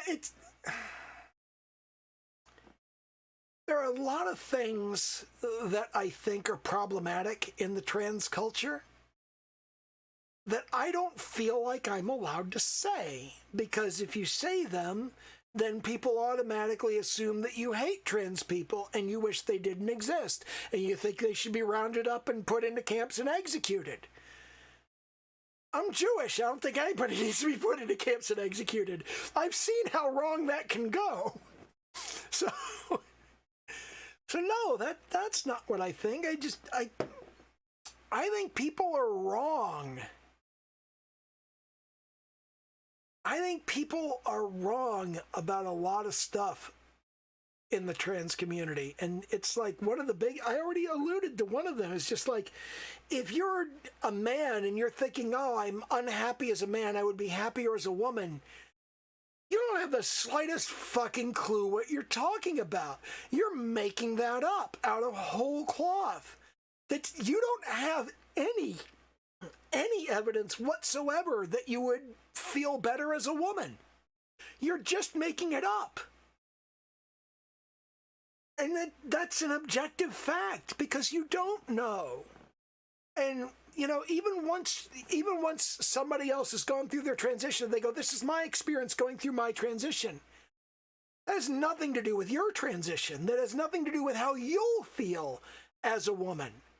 You know, the way you feel right now as a man who doesn't want to be a man is not at all the same thing as what somebody else feels as a man who doesn't want to be a man. They may have different reasons. They may have different feelings, and there's no way for you to know what those are. And even when they've gone to the other side and they go, oh, well, you know, this is my experience, that's not necessarily going to be your experience. You're not in the same place. It's a different time. It's a different place. There's different people in your life. You don't know that shit. You don't know what that's going to be. You're going into uncharted territory no matter what. And then on top of that, you get this kind of three-pronged bullshit thing going on, where before a trans person transitions, gender is absolutely critical. It's the most important part of a human being's social identity. And they cannot be their authentic self until they transition. And then they transition. And after they transition, they find that a lot of people are unhappy with them after the transition and don't like them very much and complain about shit and say, you're different now. And they go, but gender is irrelevant. It has absolutely nothing to do with who I am as a person. I am still the same person I was before I transitioned.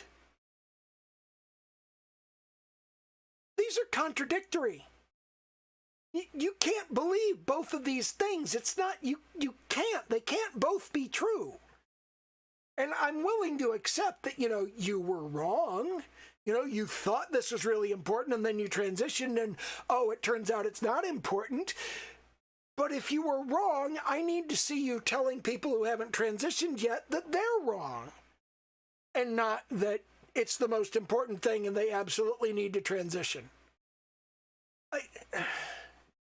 I can't reconcile that. It doesn't make sense to me. I don't understand how both of these things can be true. And I'm just more and more convinced over the years that they can't both be true and that people are just saying whatever they need to say to get what they want. You're not a bad person for that. Everybody does that. Our world is fucking defined by bullshit, but that's the definition of bullshit. Saying whatever you need to say to get what you want without the slightest concern for whether it's true. And I have a problem with willful bullshit.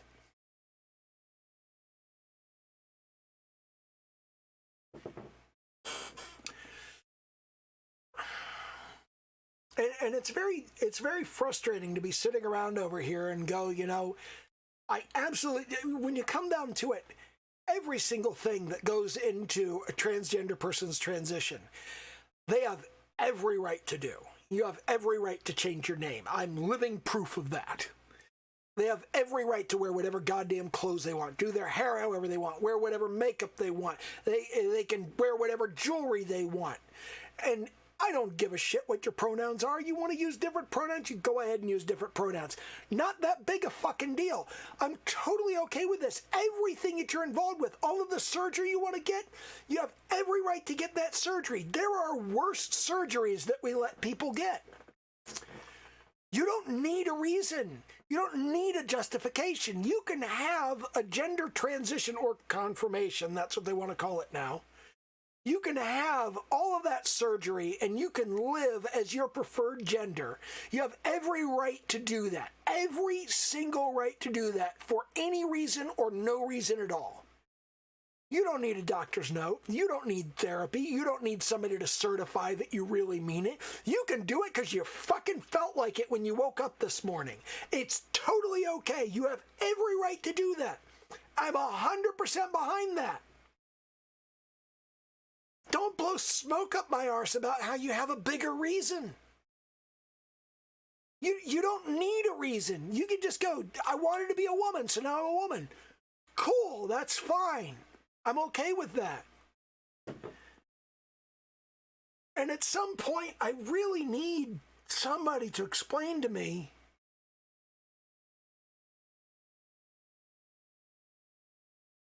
it's gotta be the most difficult thing in the world as a trans woman to figure out when exactly in a relationship you need to tell people you have a dick. You have to tell them sooner or later. I mean, it's just like as soon as it becomes a meaningful possibility that you could end up naked with this person, they need to know you have a dick. Somewhere along the line, you got to tell them. When? What's the social etiquette around that? I have no idea what it is. I have a lot of trans friends. And by my estimation, more than half of them still have their dick and have no intention of removing it. I don't consider it a statistically valid sample size, but it is like over a dozen. And I only know like 4 people who have actually had the vaginoplasty. And that's the interesting thing. No, I'm not going to talk about that. But it seems maybe this is just the people I meet. I don't know. I don't know whether it's just the people I meet or whether it's people in general, but it seems like most trans women keep their dick.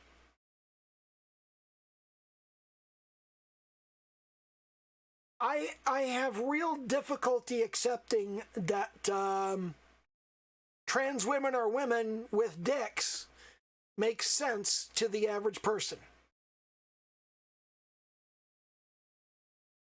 It doesn't jibe with me.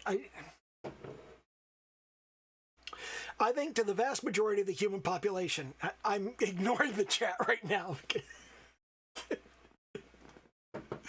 that is being uncomfortable. I think to the vast majority of the human population of the earth, a woman does not have a dick. I think we can all pretty much agree on that. I think if you grabbed the person at random off the street and you said, hey, do women have dicks? You'd say no. And if you said, if a person has a dick, are they a woman? They would say no.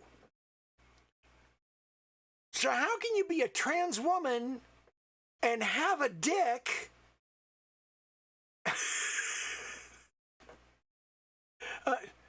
Oh, wait. You were talking about your bottle cap. Oh, Katrina says, otherwise you'd have been excited about my black bottle cap. You meant your bottle cap was black and shiny. I was talking about bullshit. I thought you meant bullshit was black and shiny. See how easy it is for wires to get crossed with the latency in chat?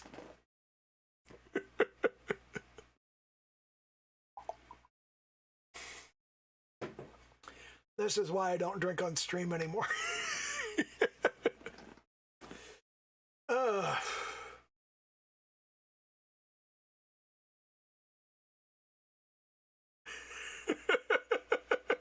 Yes, it does sound just like something you'd say. But yeah, black shiny bottle cap, that's a very nice thing. All of my bottle caps are red because they're from Mexican Coke. I have several hundred. It's less than 1,000, but it is several hundred. I think it's over 500, but it's less than 1,000. Yeah. Yeah, you let us in, Tenpenny. We got plenty of bottle caps. Ooh, that's nice. Pineapple Mike's Hard Lemonade. That's good. That's some good shit.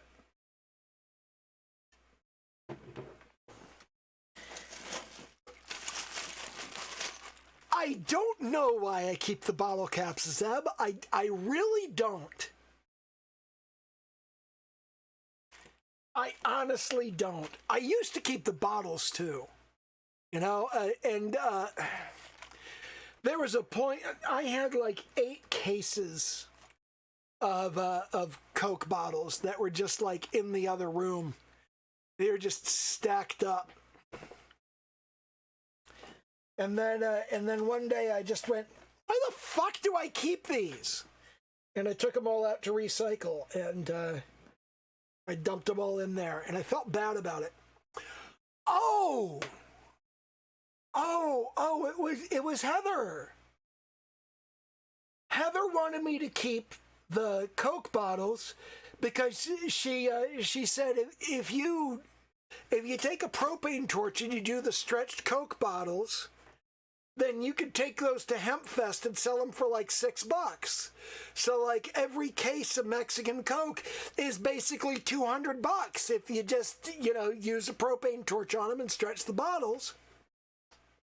And I said, you know what would be even better? It would be like if we did sand paintings inside them. If you did like the layered sand and whatnot, then we could take those out there. And because that's, Heather always had interesting ideas. But yeah, stretched Coke bottles with sand paintings in them, those would have sold probably for $20 to $30. And then, we would have been looking at like $500-600 for a case, is like that's some real fucking money, like particularly with the amount of Coke that I used to drink. But well, we never did get around to that. Why don't you trust anyone named Heather? That's not nice. You don't know who she is. Heather was the live-in girlfriend that my wife and I had until my wife decided she didn't want a live-in girlfriend anymore because she thought our live-in girlfriend liked me more than she liked her. It's complicated. Man, when you say it out loud, it sounds so much more complicated than it really is.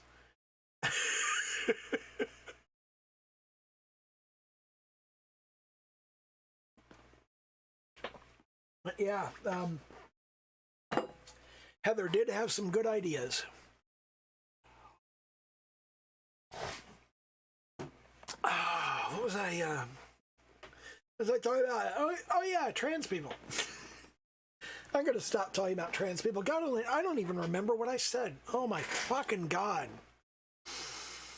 I've had way too much to drink. I need to drink some water. Good thing I have some water. Got to avoid hangovers.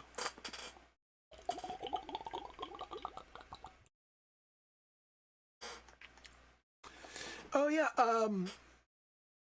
I used to keep the Coke bottles because Heather said we should keep them and we should use them to make stretch Coke bottles, and I said we should make sand pictures and we should take them out, and it was like a money-making thing. And then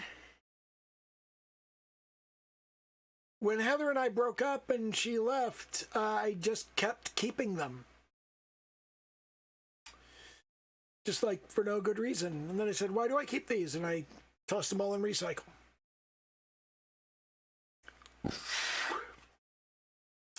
And I think, I don't know why I keep the bottle caps. They're shiny and I hate throwing them away.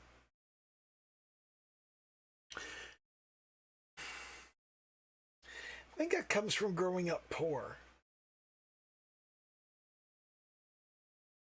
I think when you grow up poor, you hate to throw things away if they're even remotely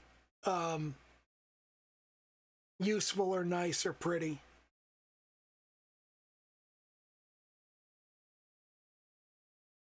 I think that's where that comes from.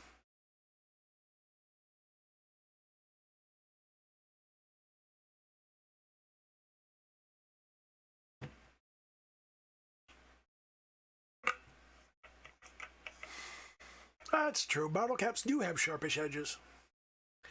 I don't have much of anything to talk about at this point. I don't even know what I'm doing now. Jeez.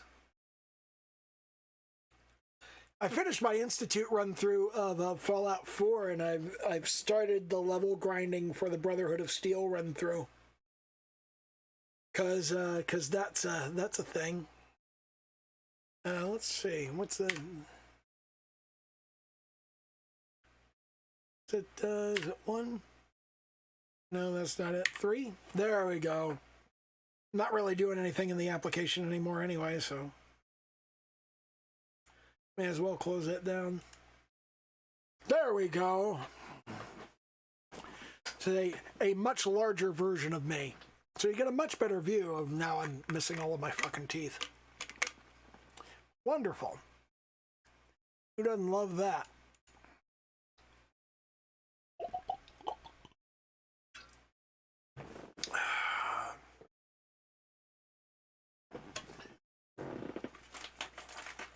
I mean, I do have teeth.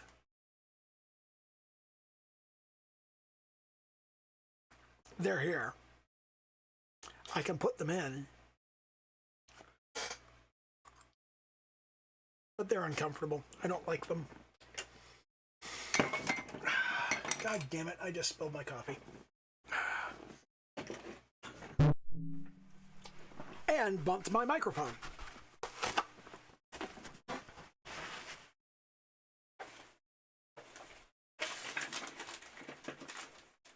Let me see if I can get all of this taken care of without ruining anything.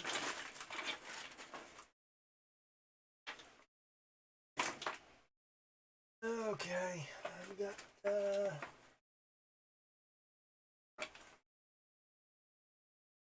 there we go.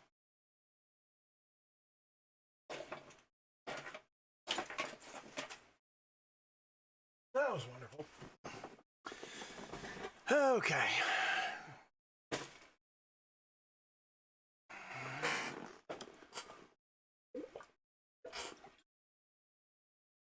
All right. So there's that. Yeah, it does have a this water bottle does have what they call a chug spout. So so you can drink a buttload of water really quickly.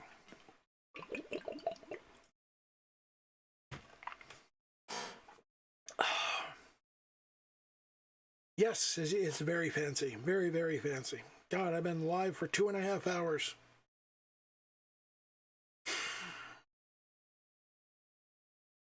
Well, almost 2.5 hours anyway. But yeah, as I was saying, I'm level grinding for the Brotherhood of Steel run through. I want to try and kick myself up to level 90 before I leave the Red Rocket Station.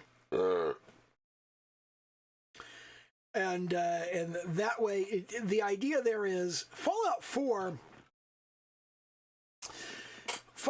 level scales the enemies that you run into over the course of the game. Okay, and the top level enemy is the legendary mythic Deathclaw, which starts to appear at level 91. So what I want to do is I want to get my character up to level 91 before I leave the Red Rocket Station just outside of Sanctuary. Because you start out in the vault and you immediately run into the city of Sanctuary, which is where you were before the war started. So you immediately go to the city of Sanctuary, and then from the city of Sanctuary, and you go over to the yeah, I know. When it comes to names, you know, legendary is based on fact, mythic is purely fictional. So it's contradictory. But when you leave Sanctuary, you arrive very shortly at a gas station, and going to that gas station is the earliest that you can possibly hit level 2. And hitting level 2 is necessary so you can get one level in the skill of Chemist. And the skill of Chemist allows you to make poisoned caltrops. And poisoned caltrops are worth 4 experience points every time you make one. So I go, and when you get to level 2 is the earliest you can get one level of Chemist. Once you have one level in Chemist, you can make the poison caltrops. The poison caltrops make you 4 experience every time you make one, so then you make a buttload of that shit to raise your level up higher. And you do that by exploiting a glitch where you can duplicate resources in Fallout, because it's a Bethesda game, and Bethesda games are full of glitches. So the idea here is once I get myself up to level 91 or higher, and I am currently, according to my notes, I'm level 84 right now, so I should be able to finish that out in about an hour of sitting around making caltrops. It's already been, I've been making caltrops in the gas station for 5 hours. But it's not as hard as it seems, because I have the greatest controller in the world. I have the Steam controller. And the Steam controller has these paddle buttons on the back. And these paddle buttons on the back can be mapped to new functions. And I've got that particular paddle button mapped to press the A button over and over and over again 20 times a second. And then I have this hair tie that I can put onto the controller and hold it down, and it'll just sit there and make caltrops forever.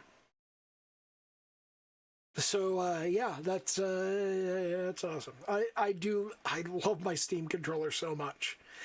There was a patent dispute with the Steam controller, and they had to stop making it until the court case was resolved. And now that the court case has been resolved, I'm sitting here going, can we have the Steam controller back? I want the Steam controller. I really want the Steam controller back, because, oh my God, what if this one breaks? This is my second Steam controller. I've already had to replace it once. What if this one breaks and I have to replace it again? You don't make it anymore. I'll have to go to eBay, and they're like $80. I love my Steam controller so much. You want to see something? You want to see how much I use my controller? You see how the rubber's worn off of the stick? That's how you spot a real gamer. When you've actually worn the coating off of the thumbstick, that's a true fucking gamer, or a true fucking loser. I mean, they're about the same thing. Oh, geez, laptop keys. Hold on.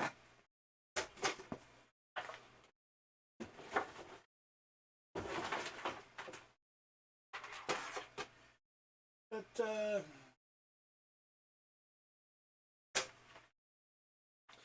Yeah, check out the worn keys on this bad boy.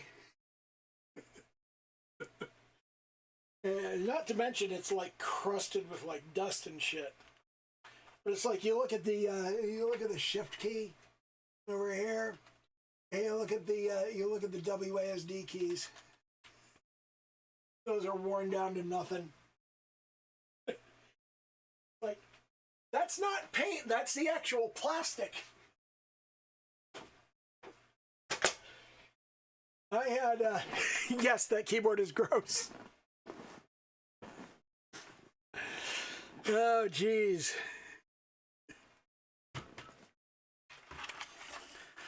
You don't need to buy me a new keyboard. I have one. It's very nice.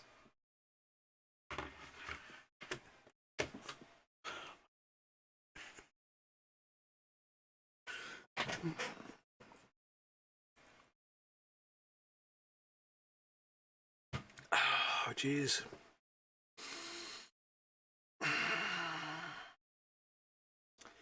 Yeah, you know what I hate about this keyboard? I got this keyboard going, you know, like, ooh, it has all kinds of LED lighting options. But it only has LED lighting sequence options. It has to have the fucking rainbow color scheme where it's like 6 different colors. And I'm just like, yeah, I just want my keyboard to be one solid color all the time. That's it.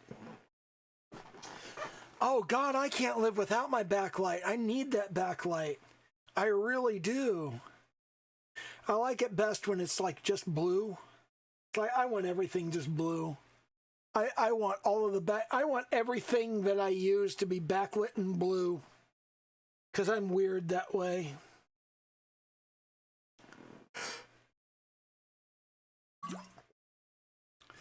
Yes, there are many keyboards that have lots of different color options, but this is the keyboard I have. This is a fucking beast, though. It's a tank. This thing is like solid metal backplate, and it's got all kinds of it's got all kinds of wonderful engineering features. I'm just like, you know, I feel kind of shitty for being fussy about the LED options. But I swear to God, I'm going to be talking to our keyboard enthusiast on Discord to get my next keyboard, because I will be building that one from scratch. Because yeah, I'm gonna want blues. I want blue switches. I need more water. I will be right back.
Alrighty. I should have gotten more coffee.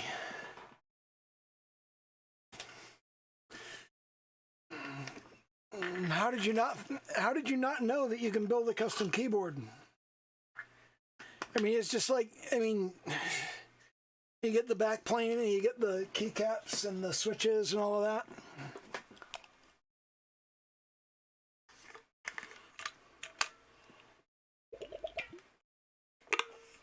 Taking my magnesium. Should have taken it earlier.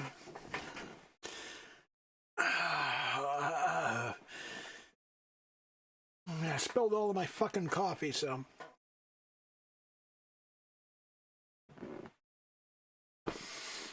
I should know better than to drink coffee at my computer when I'm drunk. I always use an external keyboard. Laptop keyboards are such crap. Oh my God.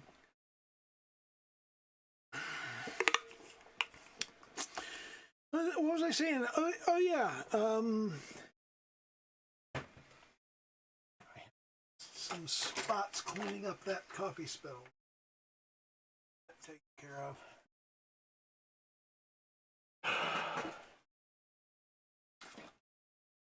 I dug up this notebook. You want an idea how old this is? Okay, if you look at the front page, okay, if you look at the front page here, then you could see that at the top of it, it says download QWK. And the QWK format is, that's a downloadable mail format that pretty much went out of play in the 1980s. Yeah, I have had this notebook for 40 years. It's from Rite Aid. It was 94 cents. Jeez. I bought this in Ohio. Man. That's so fucking long ago.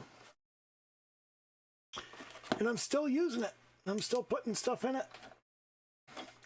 I'm using it to make notes on Fallout 4. God. Oh, jeez. What do you mean, ew? Fuck you. Ohio's awesome.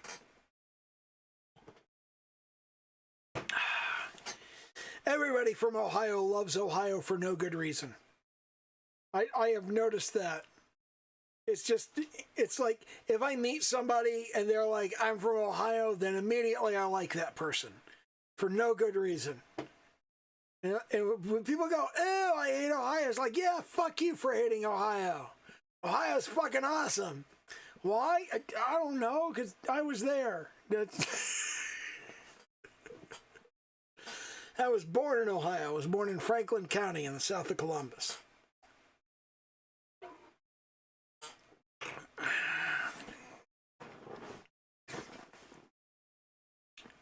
Yeah, I know you're from Michigan, still the Midwest. Detroit's a nice place. You know, you don't hear that often. Most people, they don't say Detroit's a nice place.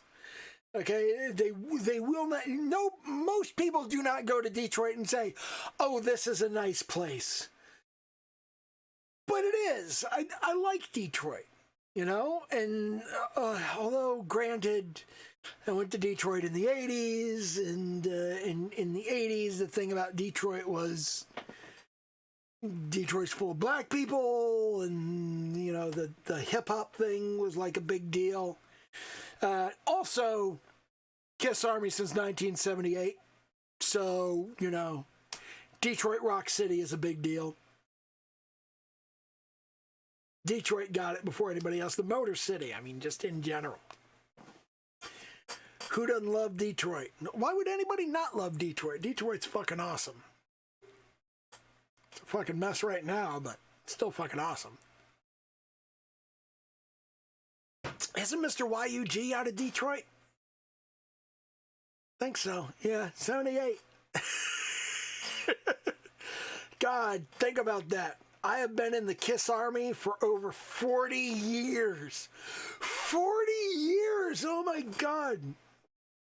That's insane.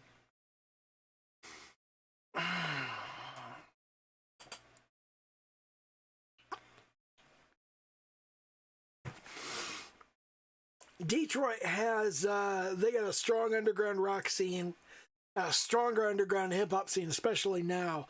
The gangster scene is a little bit too heavy for my taste.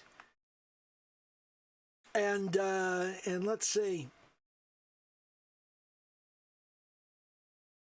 How would I characterize it? You know, people always say, like, can't have shit in Detroit, and that's absolutely fucking true. Shit gets stolen in a second in Detroit. It really does. I always liked Philly, too. Because, number one, you could skate Love Park. Well, back in the day, you could skate Love Park. They got fucking skate blockers everywhere now. You can't grind nothing. But, yeah. That used to be a fun place to hang out. It used to be a fun place to skate. In South Philly, 95 FM in South Philly is where I learned all of my fucking DJ skills back in the day. And that got me a fucking job, because I used to work at the complex in Southeast Washington, D.C. And that's what put me through college and got me my degree in occult science that was completely fucking worthless.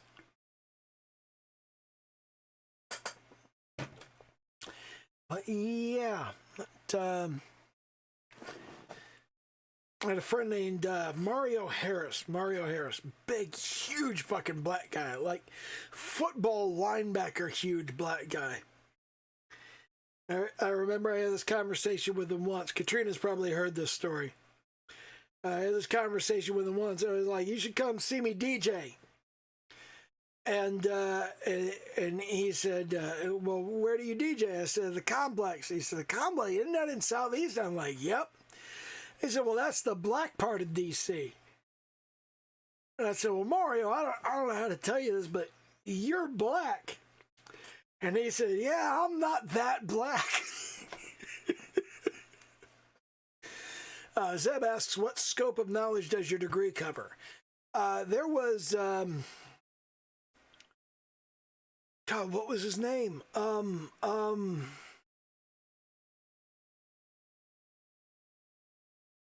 It has slipped right out of my mind. There was a guy in the 19th century, he's a contemporary of Aleister Crowley, a member of the Golden Dawn, and he wrote a book.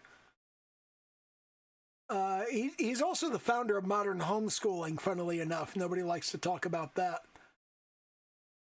But this guy, oh God, what was his name? I should remember it. I would agree on this shit.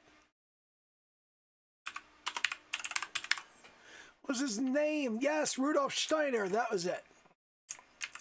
Rudolf Steiner. And yeah, he. Oh yeah, I got no place to put that. Well, I can put it in the Discord, actually. Yeah.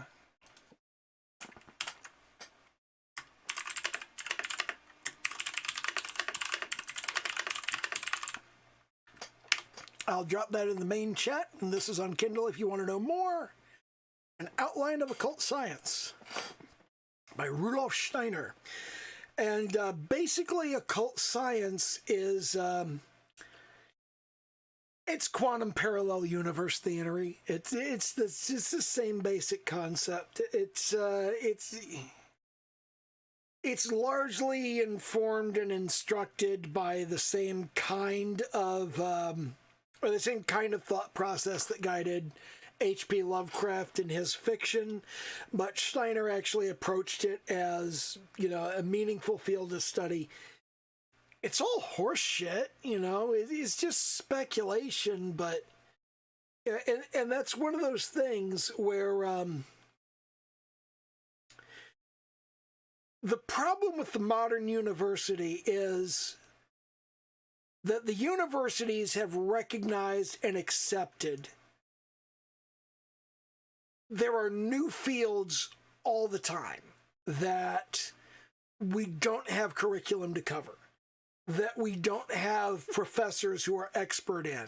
And, you know, at any given point in time, you could get somebody who shows up and says, you know, this is an important field of study and you need to be able to teach this and this needs to be available as a major. And the university is generally just like, well, you know, we can't take any chances on this. It may actually be fucking important. And they allow students to design their own majors and professors to say that this major is actually meaningful and important. And there's an awful lot of complete fucking bullshit that you can get a degree in. And it's like, not only is this a 2-year degree, okay, it's an associate's in applied science. Applied science. I want to just like highlight it. Applied science. Occult science is an applied science. Write your own fucking joke on that one.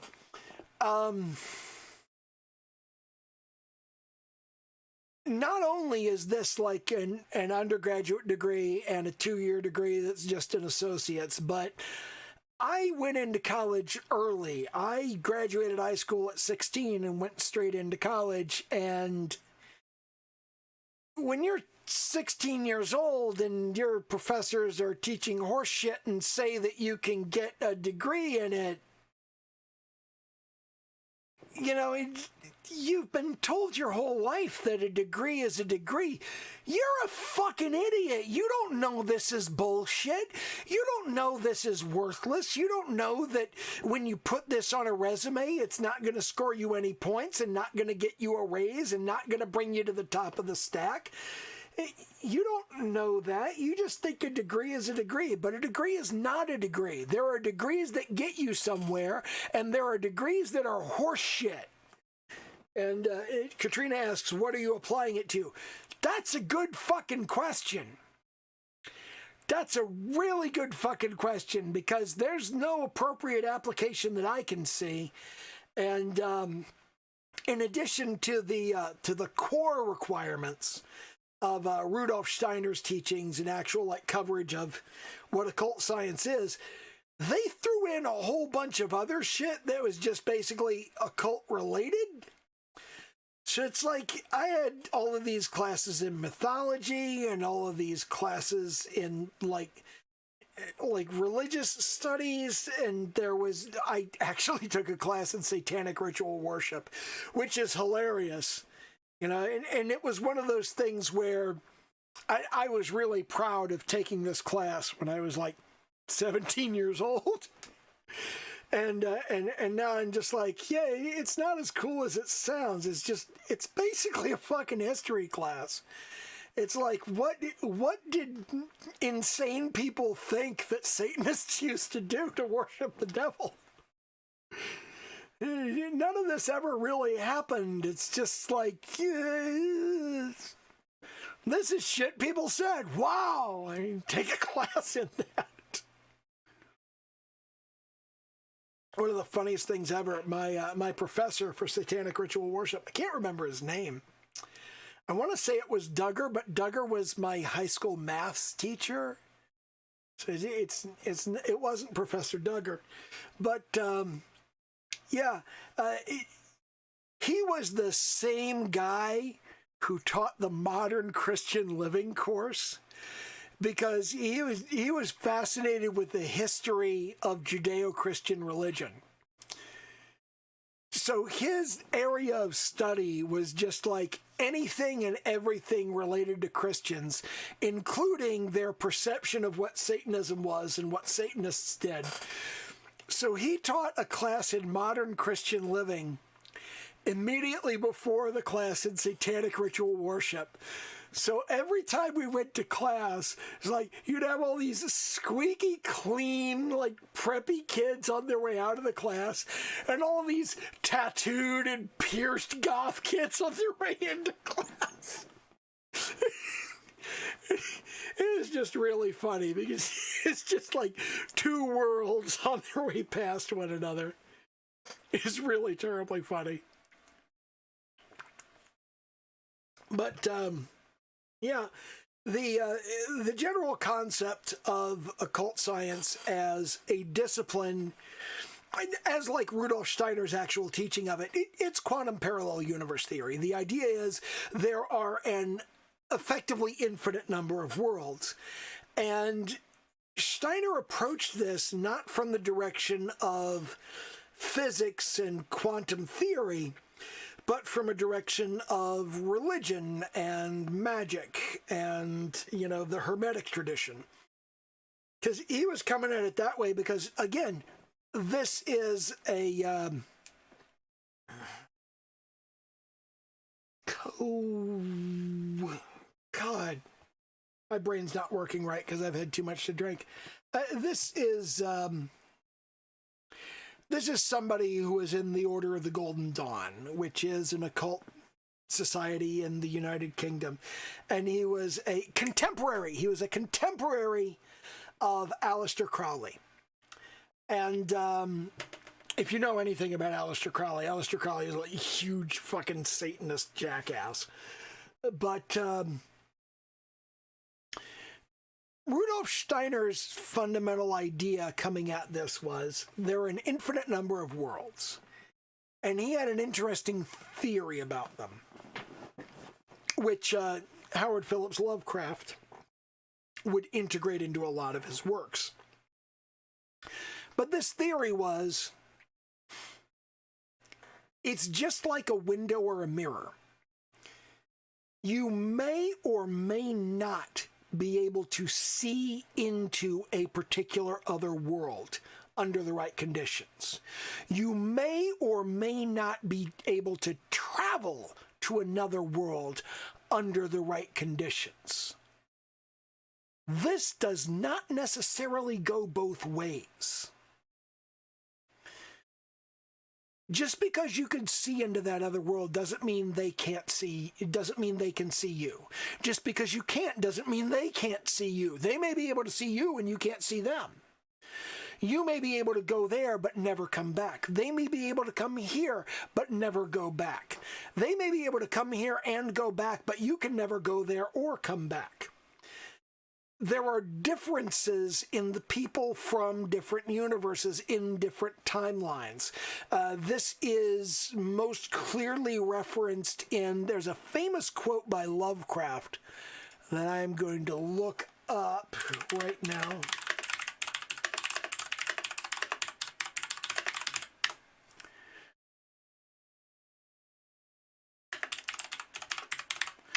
Wow, a lot of people have... where is it? Not in the spaces we know, but between them they walk serene and primal, undimensioned, and to us unseen. That particular quote from Lovecraft is in the Dunwich Horror, and that is the most clear articulation of Steiner's teachings in Lovecraft's work. The idea that we're in one universe and something else is in another universe. We can't see them. They do not effectively exist to us. The beings in that other universe, as far as we know, do not exist. They go about their business and have no fucking clue that we're here. We have no fucking clue that they're there. And Lovecraft took that in one direction, and it's the implications are much, much larger than that. You've not read. Katrina has not read Lovecraft. How have you not read Lovecraft? Okay, the man lived 47 years. His body of work is like 800 pages at most. You could read it all. There's absolutely no excuse. If you haven't read all of Sherlock Holmes, all of Grimm's fairy tales, and all of Lovecraft, there's no goddamn excuse. Okay, there's just not so much of it that you go, whoa, that's too much. You should absolutely read every fucking word of it. It's important. It really is. Yeah, there's a collection. There is a collection on Kindle. Obviously, I use my Kindle like so much for every goddamn thing. I have all of the individual like pinnacle books collecting Lovecraft's work, but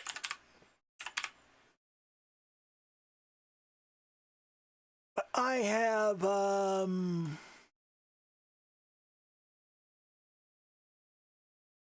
where the hell did it go?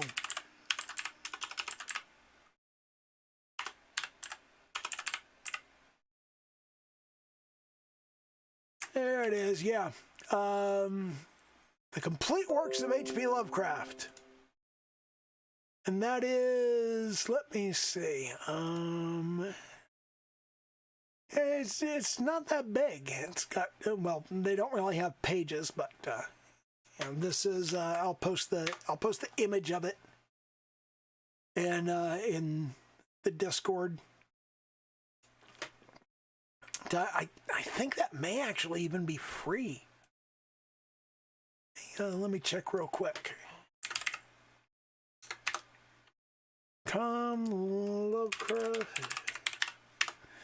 Lovecraft, let's see, can we get the complete fiction of H.P. Lovecraft, 45 cents.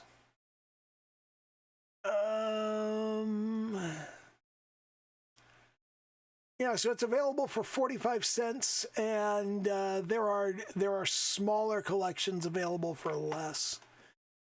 Let me.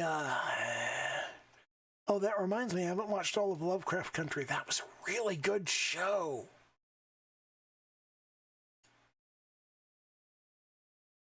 Lovecraft, and let me sort by price low to high. Well, there's a whole bunch of derivative works. Yeah, there's here, we've got a Selected Stories Volume 1 and Volume 2 for 25 cents each. Man, all of these people. Lovecraft is in the public domain. You should be able to get it. You should be able to get it free. Why you can't get it free, I don't know. But yeah, you should absolutely read Lovecraft. I want to be clear. Lovecraft is a fucking awful writer. He's terrible. He uses words nobody knows. He's oh God, he's absolutely awful. He doesn't know how to tell a story. He doesn't know how to write dialogue. There's so much wrong with how Lovecraft writes. But he's a visionary and a thinker and a galloping racist. You have to understand. H.P. Lovecraft had a cat named Nigger. I'm not kidding.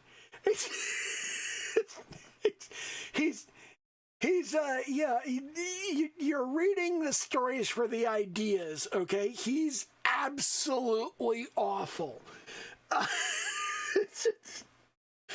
But yeah, visionary, absolutely. Imaginative, fantastic. I am particularly fond of The Tomb. That is one of my favorite stories by him. I still remember every word of that little song that's in there. Yeah, there's a song he wrote down that's it is not clear. Nobody's 100% certain. Did Lovecraft actually obtain a previously unpublished song from the 18th century? Or did he just write one so well that you can't tell it's not a song for the 18th century? We don't know. We really don't, you know? And it's a drinking song. It's not creepy at all. Oh my God. It's just like it's It's a British sitting around drinking instead of going home to my wife song. Nothing creepy about it. It's just fun. As he put it, it's a bit of Georgian playfulness.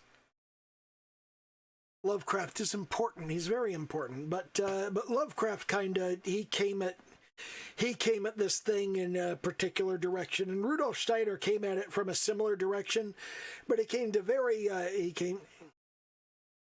Did he come to different conclusions? Actually, he didn't. He came to more or less the same conclusion. Humanity is fucking irrelevant. We don't matter. The universe doesn't give a shit. If we went extinct tomorrow, nobody would fucking care. And that's basically Lovecraft's perspective. But Lovecraft's idea was, once you really understand that, it will drive you insane. And Steiner's position was, that's the way everything is. It's not going to drive you insane. I got to head up and go to the bathroom. I'll be right back.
All right, there we go. People on Mars who are relying on their next shipment of supplies so they don't starve to death. That story was in the Vault of Horror. There was a story in the old EC comic, The Vault of Horror, where they had sent all of the supplies to Mars for an upcoming colony. And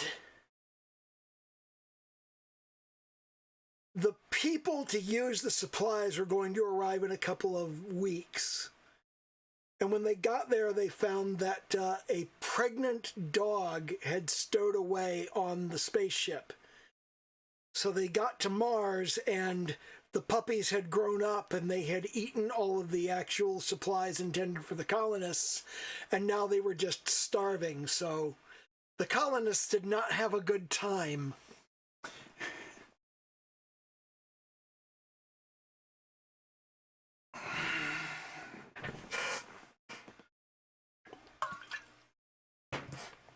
One of the things that frustrates me about people talking about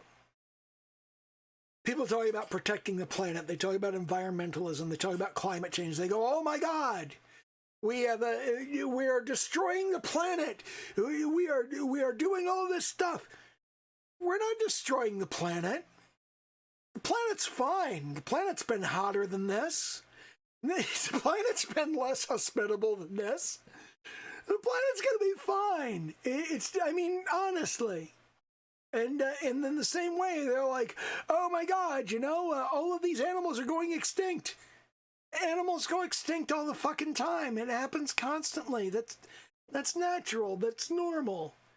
And people go, we need to do something about the climate to protect the planet. Let's be absolutely clear. This isn't about the planet. It's about us. It's about us being comfortable on the planet. It has nothing to do with our ability to survive. We could survive without so much of the shit that we've got going on right now. We just don't want to. We would rather not. You know, and there are so many things that we could do. There are so many options. I mean, if one of the things that I've always pointed out is, no matter how hot the surface gets, we can go underground. If you go about 12 to 15 feet underground, the temperature is a nice, constant 50 degrees. And all you got to do is manage your moisture. And we can do that. We can totally fucking do that. We have all of the technology and all of the facilities that we need to be able to grow crops underground, to be able to bring water underground. We can bring enough sunlight underground for the proper vitamin D production that we need. That's an important thing for humanity, is the ability to get enough sunlight that our bodies can produce vitamin D and other useful compounds. But everybody talks about, you know, we're destroying the planet. No, we're not.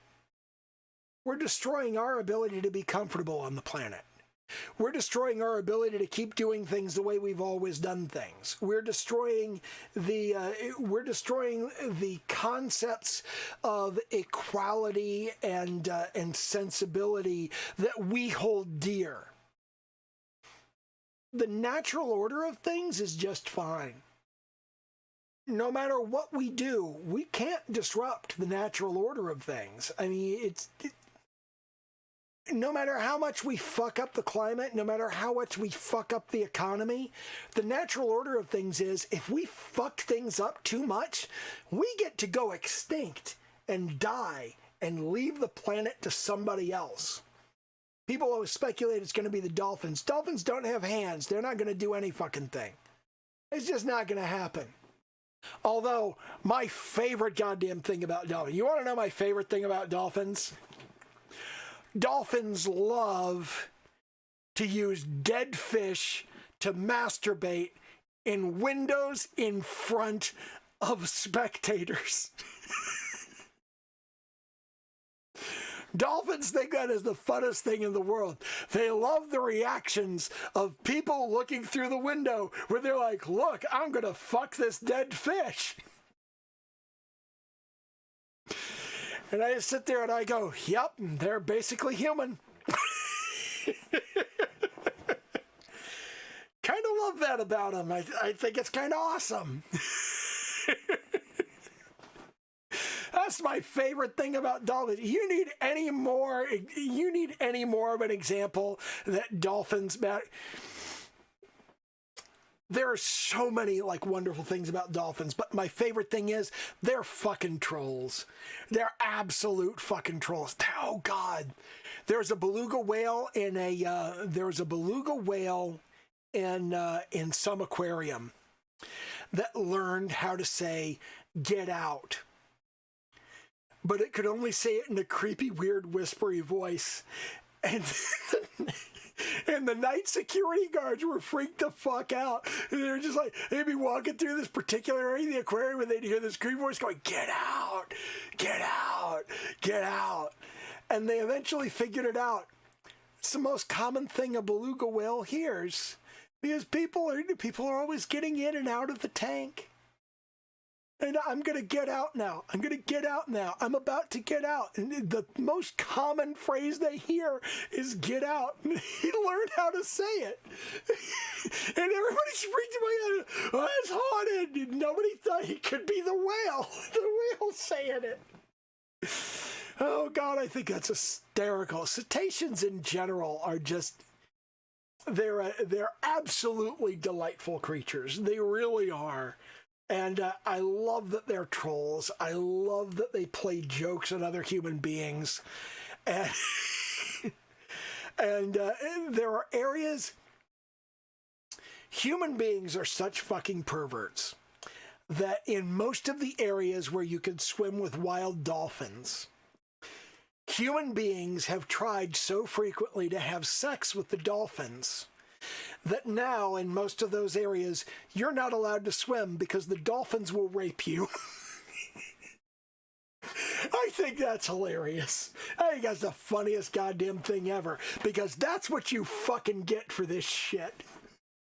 If you're gonna go around trying to fuck dolphins, now the dolphins will fuck you, That's what you get, jackass. Oh my God, I think that's so funny. Probably shouldn't be funny, but it is. Oh, jeez. I don't think the dolphins are going to take over the world. I don't think the dolphins are going to take over anything. Then again, maybe the dolphins already have. What do the dolphins need that they don't have? What would dolphins want that they don't already have? I don't know, man. It's like when people talk about maybe dogs will take over the world. Dogs already have taken over the world. A human being has to go work a job and make money and go to the grocery store to get crackers. A dog has to sit up and beg. Not every dog. There are poor dogs and rich dogs. There are poor cats and rich cats. Regardless,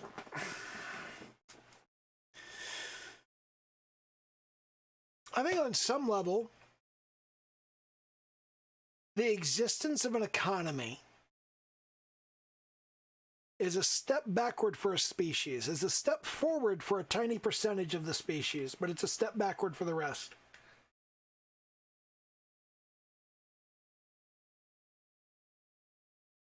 I get philosophical when I've been drinking. That's the way I am. I've had an entire liter and a half of water. Maybe I should get another rum and coke now.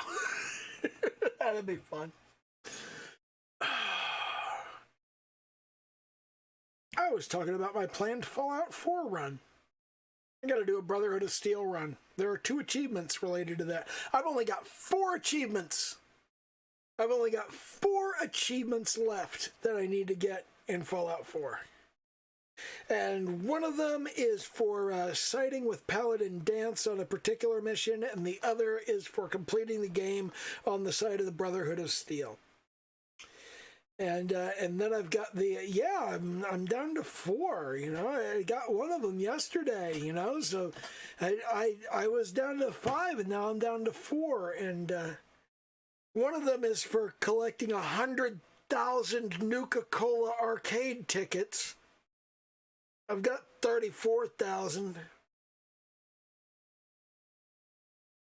That's such a bullshit goal. It's gonna take 4 fucking ever. It's ridiculous.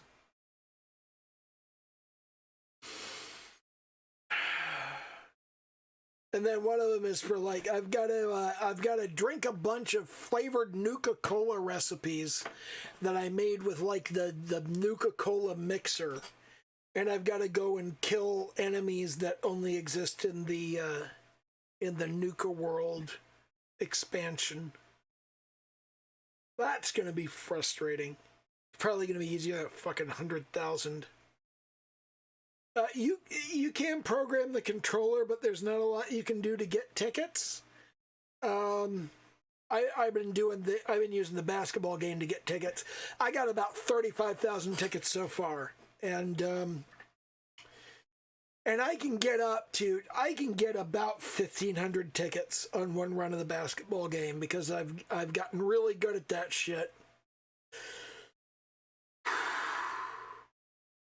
I've played that fucking basketball game so much that I can typically get over 12,000 points on it, and occasionally I get over 13,000. I shared a screenshot of that fucking game where I got like 13,600 points, and it didn't register my high score. It still has my high score is 13,500. I totally got 13,600. You can see it on the fucking scoreboard, but it doesn't count for some reason. I'm unreasonably angry about the fake carnival game isn't tracking my high score properly.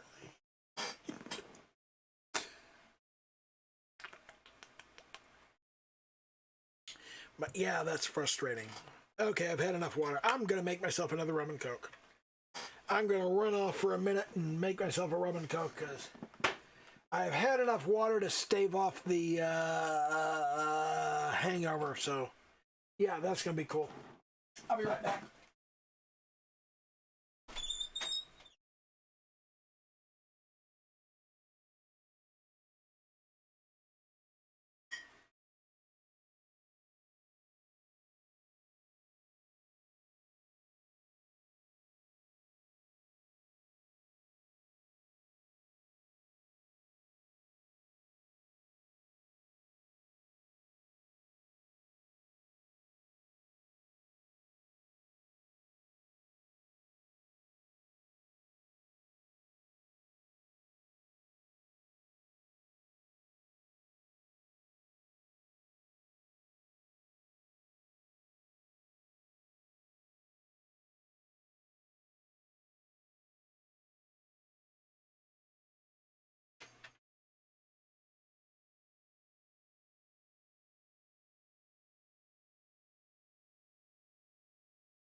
Alrighty then. Here it is. Do you want me to write hate mail to someone? No! No! Back in the 90s, I was friends with all of the guys at Bethesda. We used to go to gaming conventions together. We used to go to EveCon and CastleCon and Balticon, and we would hang out, and it was great fun. If you're ever watching an interview with Todd Howard, the manager at Bethesda who's responsible for like Skyrim and Fallout, if you're ever watching an interview with him, check on his desk. There's a little figure that is a Horgon, which is from an episode of Star Trek The Next Generation, where Picard is on the pleasure planet Rhaisa, and Riker has told him he needs to pick up a Horgon. So he does, and these women keep coming and hitting on him.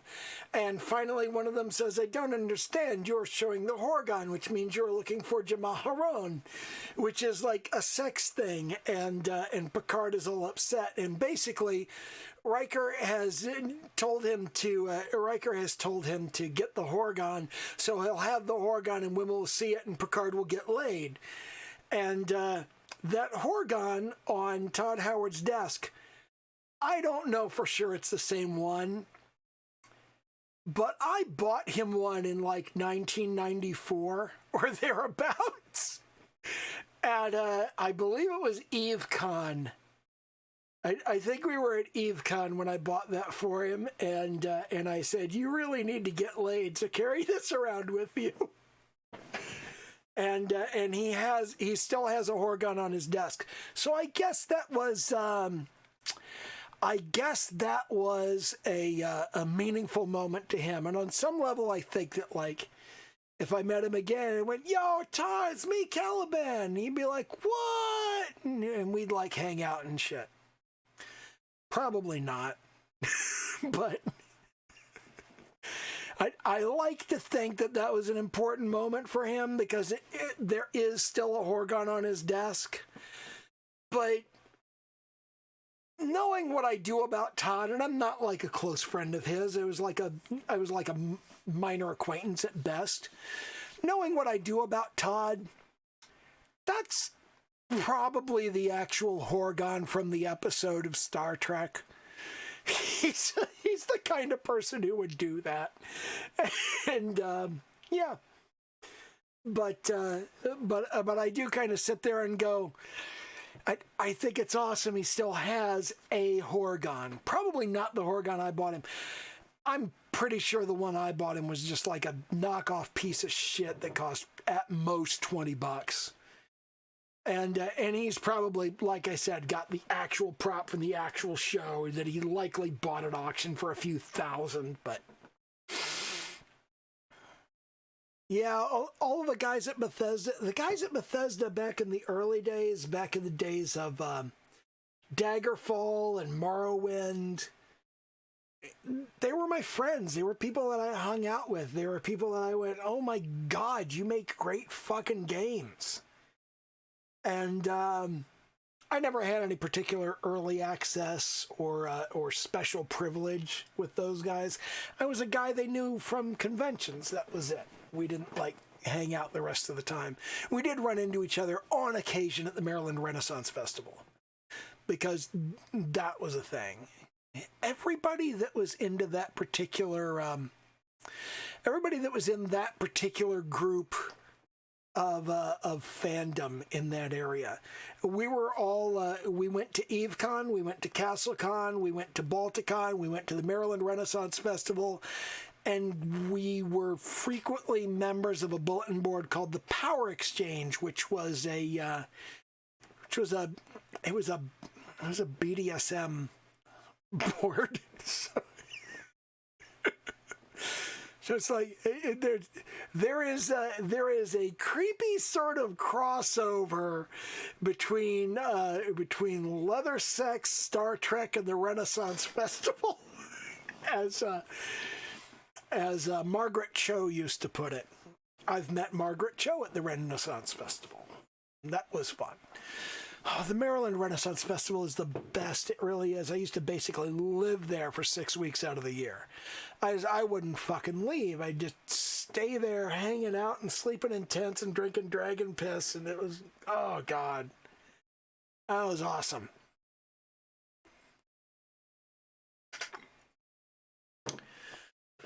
I miss that. I miss that part of my life. And it's like, it's over because the conventions are different now and the Ren Fair is different now. And, you know, I used to go there in the 80s and the early to mid 90s, and you could carry weapons. You could go to the Renaissance Festival and you could have an honest to God fucking sword. And it was like you would get in duels at the fair, and that was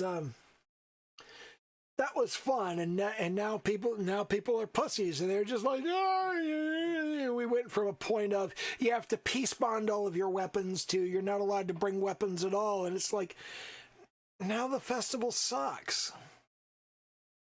It was so much cooler when you could. Yeah, you can sell them. That's totally cool. What weapons does your son sell? I am a student of Degrassi's school of fencing. So,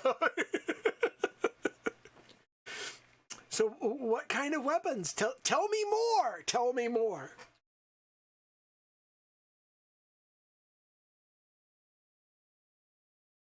I miss that. The only sword I have left is that horrible costume piece from Fact 2.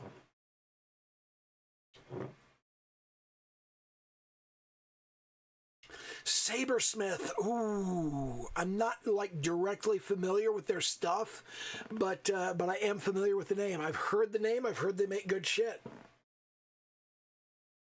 I'm not familiar with their product line. I'm not like, ooh, Sabersmith is awesome, but I've heard the name and I know they have a good reputation, so.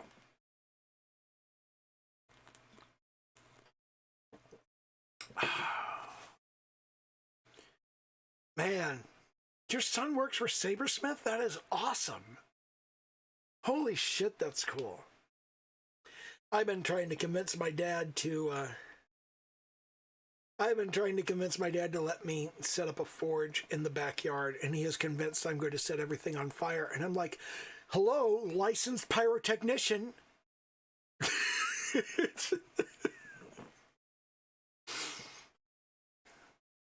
I have a pyro license. I don't set shit on fire unless I want to. Should know that. But he's just like, no, you burn everything down. My dad, I am not fucking kidding about this. My dad is still angry about the time I ate his grasshopper cookies in Massachusetts. I was 5.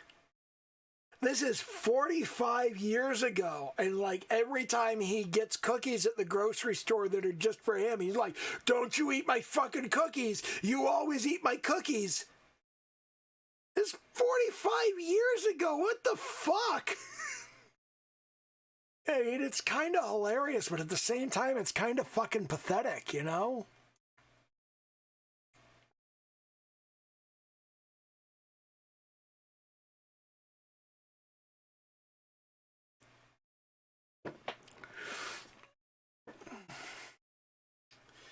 Oh, I gotta reply to Zeb on the Discord server.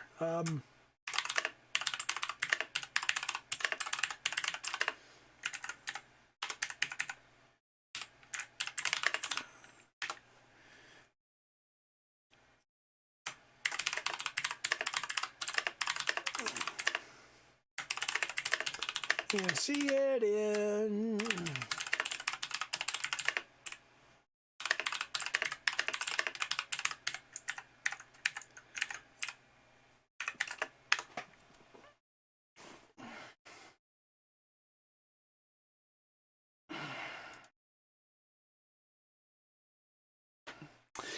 Yeah, I think every father has a bizarre connection with his son. I have bizarre connections with my kids. You know, it's just like,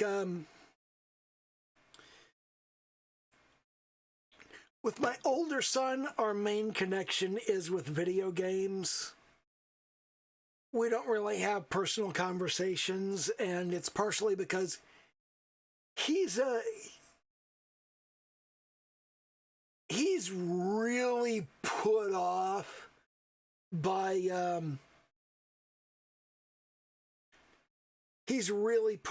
certain aspects of my history, and he doesn't want to talk about them. So we don't have a lot of really personal conversations. Most of our conversations revolve around video games, and it's like our connection as human beings typically revolves around, I sent him a video game that he likes, he sent me a video game that I like. It's like I sent him Saints Row 4 on Steam because it is the best game ever. And he didn't send me anything, but he told me to buy Just Cause 3. And Just Cause 3 is a pretty fucking awesome video game, and I love it. But that's the extent of our connection outside of we do connect around engineering stuff. When he builds stuff and nobody gives a shit, he tells me what he's building and I tell him it's cool. And he frequently expresses that he's glad he has somebody to talk to about that stuff. Because he built his own high-end subwoofer. He built a subwoofer for his stereo system that would cost thousands of dollars if you bought it, but he only paid a couple $100 for the parts. And it's a fucking amazing subwoofer. He brought it over one holiday season. It's just damn. And I'm very pleased with that. I'm very pleased with him building stuff. And then my younger son, somewhere along the line, he took up piano. And he has become an absolutely exceptional piano player, specializing in ragtime. And I'm like, I really don't get why, but I mean, I like Scott Joplin. I like Stephen Foster. These are people I like. This is music I like. I think it's fantastic that you're doing this. I think it's fantastic that you're so good at it. You're so much better than I am at this shit. But why?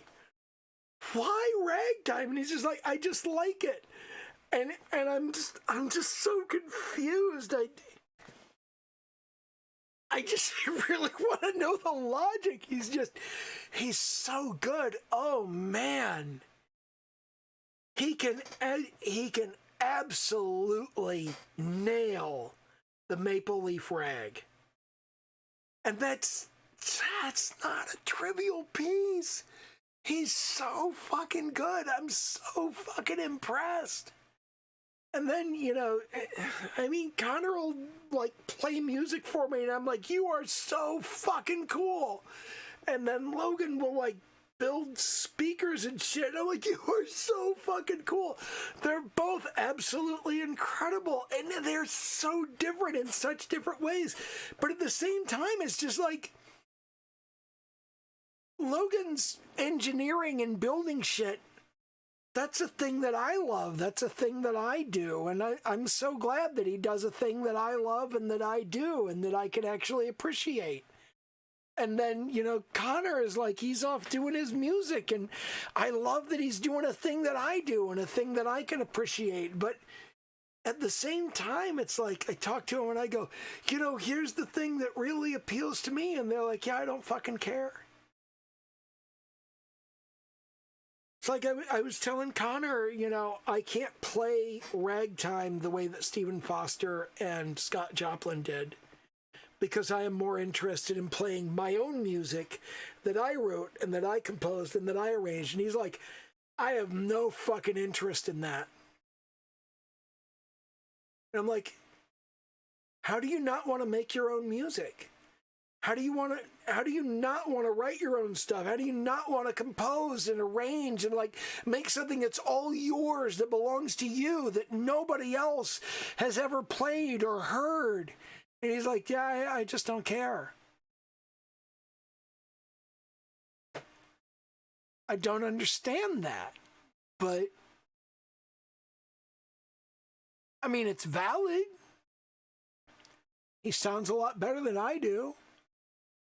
You know, I mean, I always want to play my own stuff and do my own stuff, but my own stuff is not that great because, you know, I'm not a fantastic composer. I'm not a fantastic artist. I'm an engineer. That may be the problem with my drawing.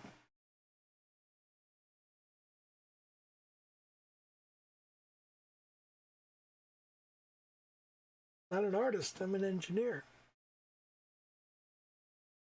Maybe I just can't do this. No, fuck that shit. I just been drinking too much.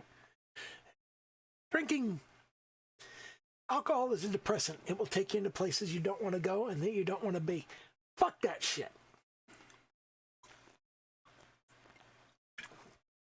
That's not reality. That's a minor delusion. Belief, awareness, direction, action, system, story. I'm past belief. I'm in action. Katrina will understand this stuff. And Zeb obviously won't. But the whole Badass Manifesto thing, you're familiar with the whole, the bucket, the beetle, the lizard, the bucket, the bug.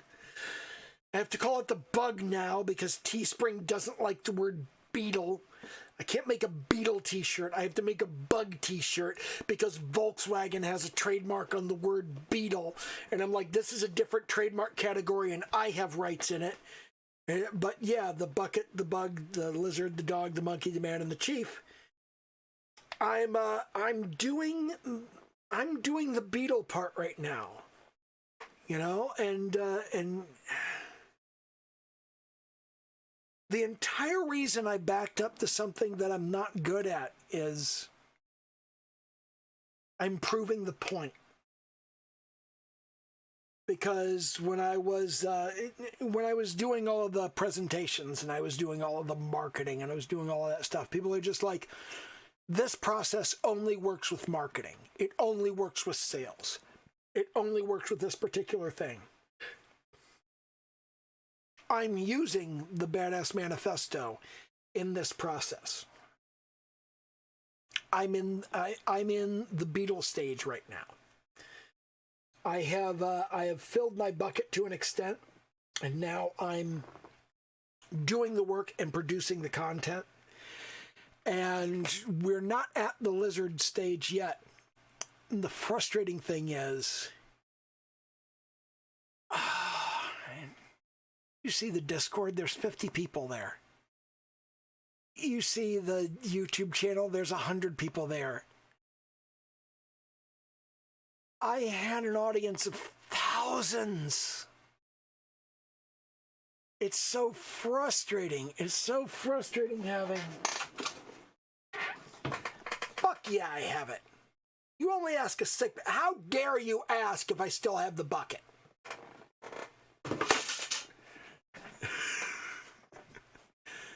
But yeah, the bucket is full, you know, and I'm beetling through and producing the quantity of work that is necessary to start gathering an audience. But starting from nothing, oh my God, it's so goddamn hard. And you forget how hard that is.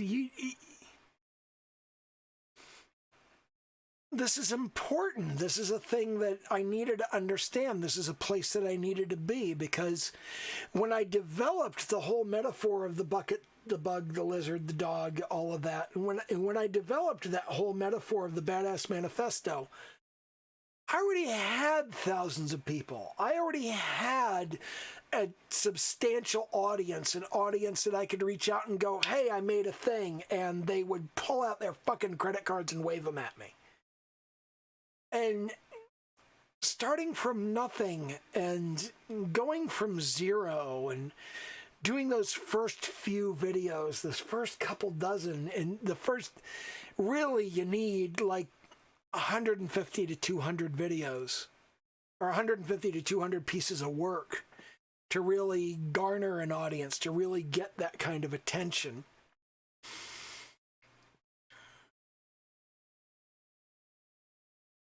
It's important for me to be here and to know where this is and to know what this is like and to know how this functions. Exactly the same as like when I left Microsoft and I started working on marketing, and I said, I am not going to I'm not going to write any code for 5 years. And I didn't.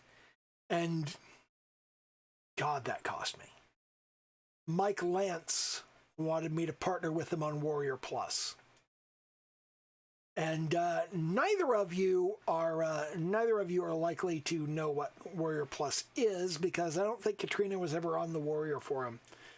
But Warrior Plus, the guy who did partner with Mike on Warrior Plus is now a multimillionaire.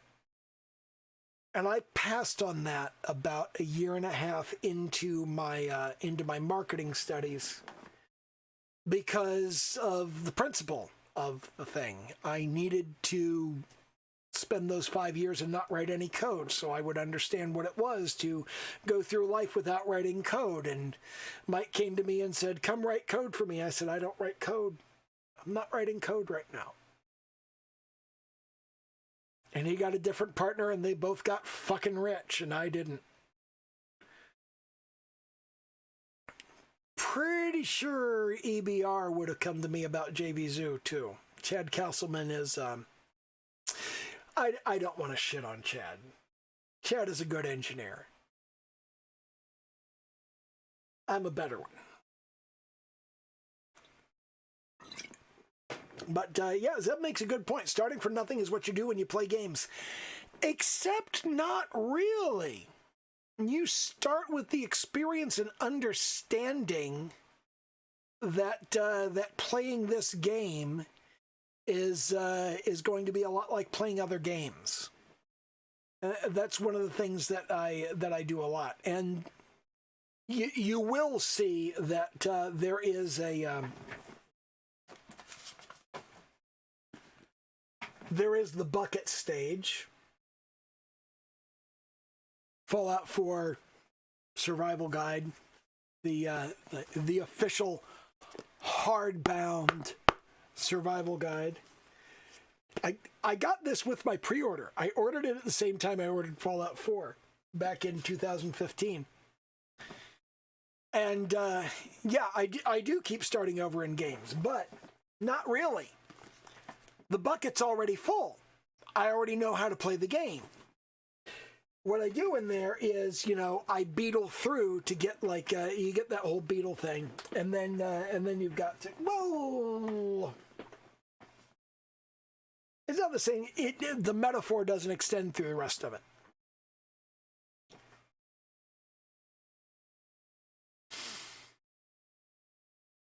My health kick lately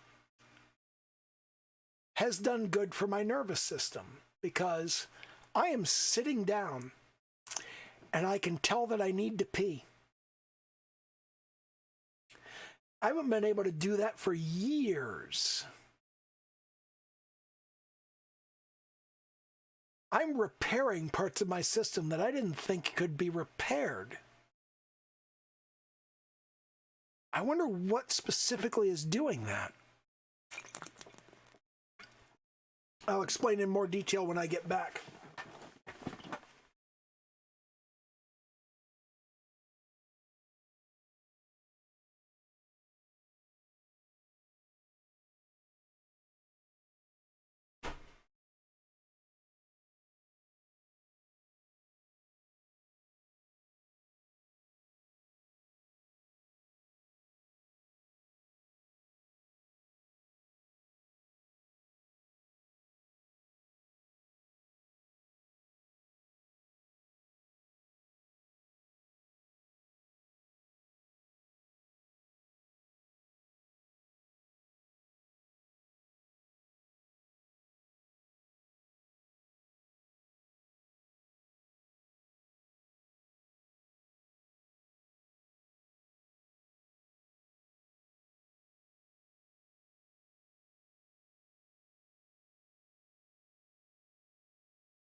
Yes, exactly.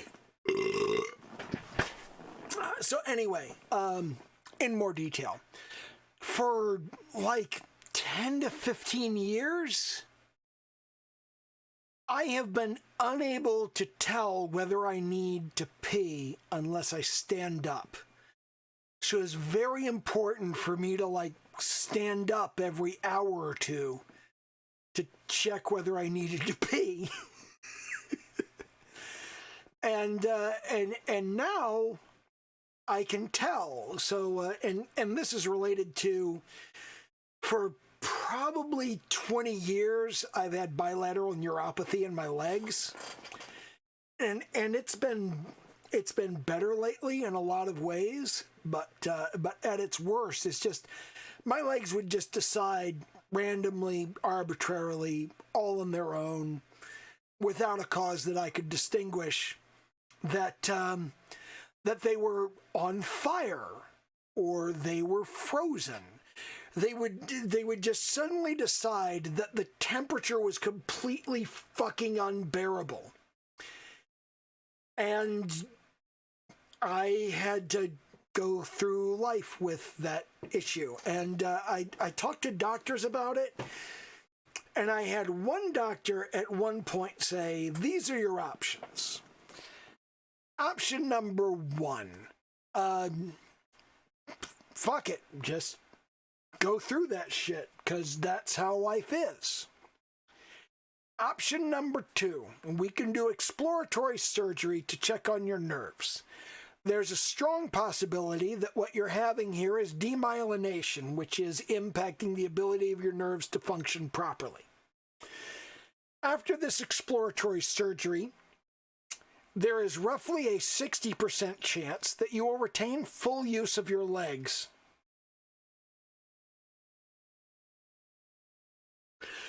I'm sorry, what, are you telling me that there's a 40% chance the exploratory surgery will disable my legs? Yeah. Like, how badly? No way to tell. It might make your legs slightly numb. It might make your legs feel like they're asleep all the time. It might give you permanent pins and needles. You might end up in a wheelchair. Because that's the state of this exploratory surgery. The nerves that we have to look at, the sciatica that we're trying to kind of check on, we're not very good with that nerve. I went, yeah, I'll fucking live with it. And I've been living with that. I lived with that for years and years and years. And it was like, it was a few years back that I kind of sort of got a handle on it and got it to stop feeling awful and being hideously painful. And the way I did that was to cut out an awful lot of processed red meats. I stopped eating like hot dogs and sausages and stuff like that. Organic, grass-fed red meat, okay. And that's easy for me to get because I live next door to a cattle farm. So, you know, it's like there are cows being raised right like past that wall a few hundred yards. And those cattle, we see the trailer come by, we recognize the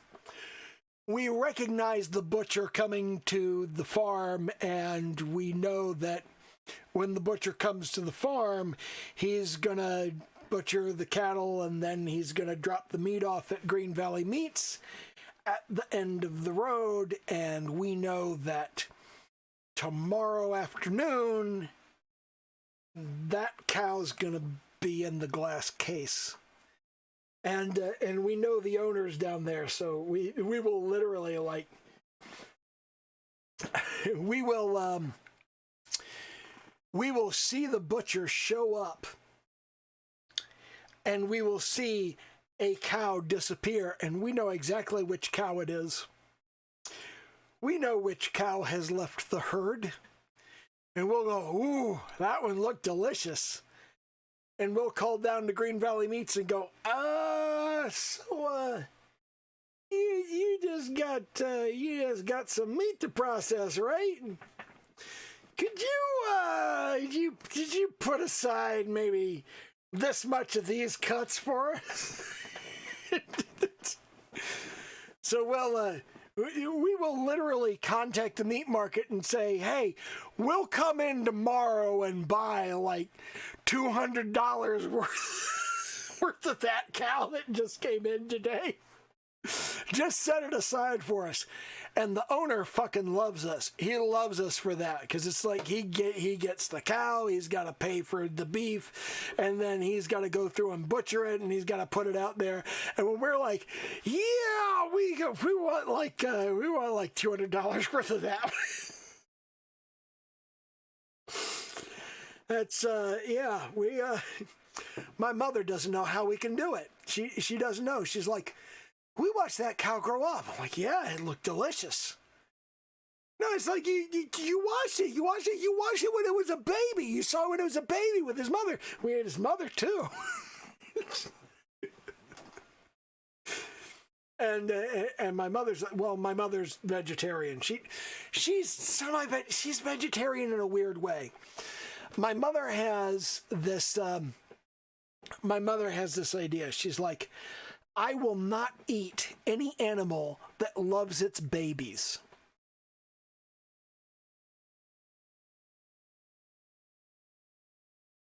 I don't give a shit. I don't fucking care. I'm just like, that cow has had an amazing life. That cow has grown up in a big field. It's been allowed to run and play. It's been totally protected from everything around it. It's never had any danger. It's never had any concern. It's never had any worry. And the price for that is that 2 years down the road, it gets chopped into pieces and we eat it. I'm fine with that. I think 2 years of joy and pleasure and fun, I think that's sufficient payment for being chopped to pieces and eaten.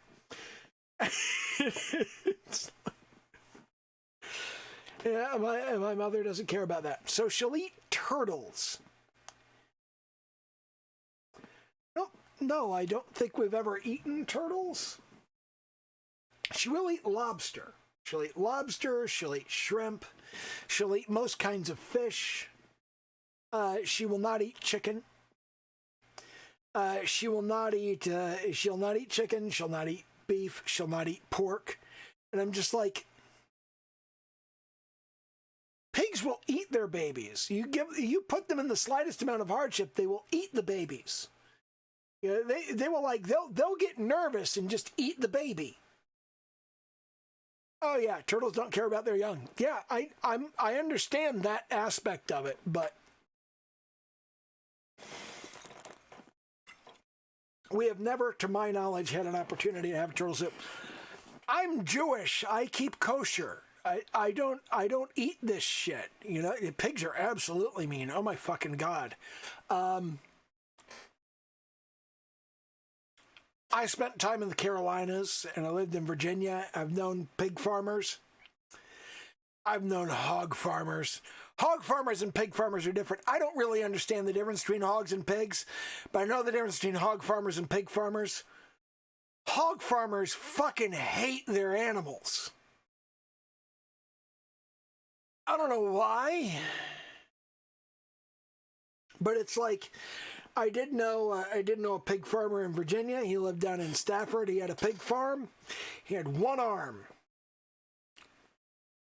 because he fell in the pig pen once. And he hit his head, and he was a little bit out of it for a while.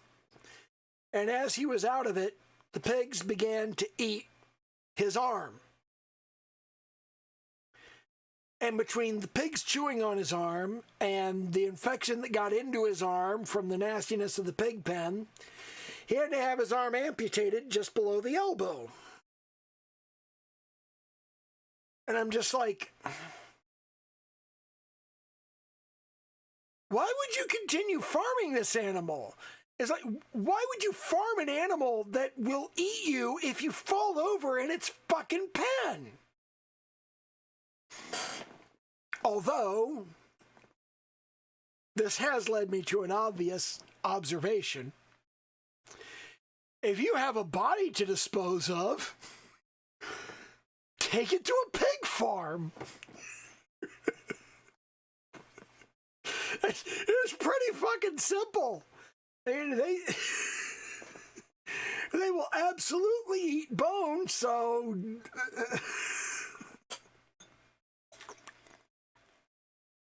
there was a guy, I don't remember his name, I got a picture of him somewhere. There was a guy in a movie, he said, never trust a man who owns a pig farm. And he played like a British mobster. It's like this particular guy, I'll toss his image in the Discord.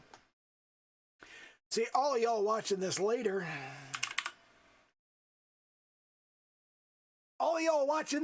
you're not seeing all the cool shit that goes in the Discord. You're going to have to join.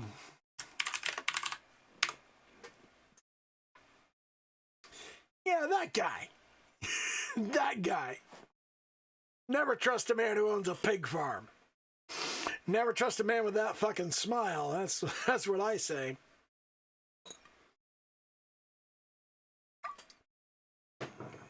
I've actually broken 2 more teeth, so I'm going to need a new partial. Kind of frustrated by that. I think what I need those 4-on post bridge implants, but they're going to have to pull the rest of the top teeth to do that. Not that this is a big deal. I've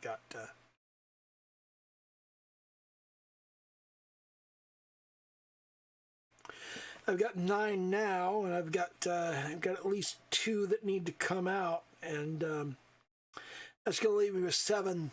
That's less than half. I may as well go ahead and get them all pulled. I hate getting teeth pulled. I really do.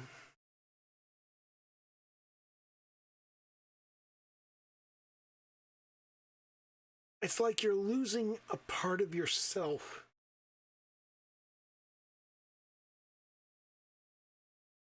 And it's missing. And it matters for some reason. But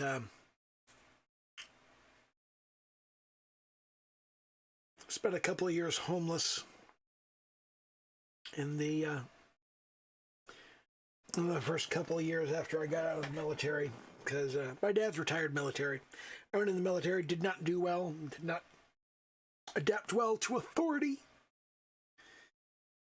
Left after less than a year. And my dad wouldn't let me come home. He was just like, you're not coming back here, because how fucking dare you? You let your country down. I already felt that pretty keenly at the time. He put it into words.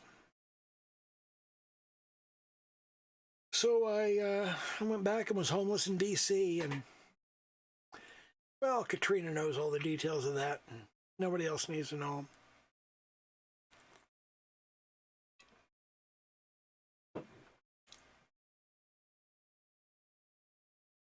And once the decay gets a hold in your teeth, there's nothing you can do about it. It's just a waiting game. I mean, you could slow it down, but you can't stop it. It's gonna get in there, and it's gonna ruin the teeth sooner or later, and it's just a question of when and how badly. They are interesting details.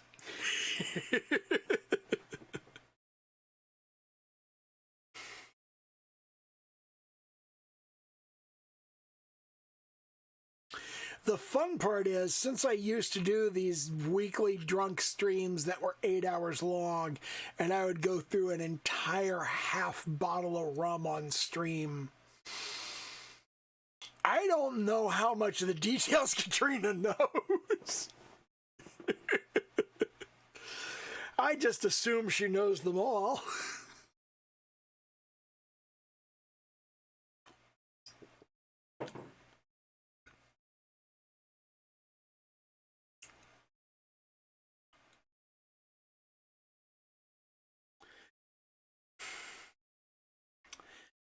I'm not being too interesting right now. I'm worried on a number of fronts. I don't know how well things are really going with the channel. I don't know how well things are going with the videos. I feel like I'm doing a bad job. I don't like doing a bad job.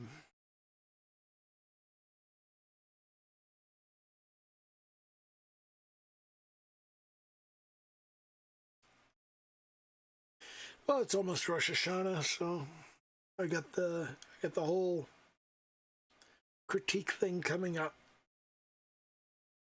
For those who aren't familiar, Rosh Hashanah is the Jewish New Year. It is the 6th to the 8th of September this year. So for 2 days, I'm going to be doing no work and kind of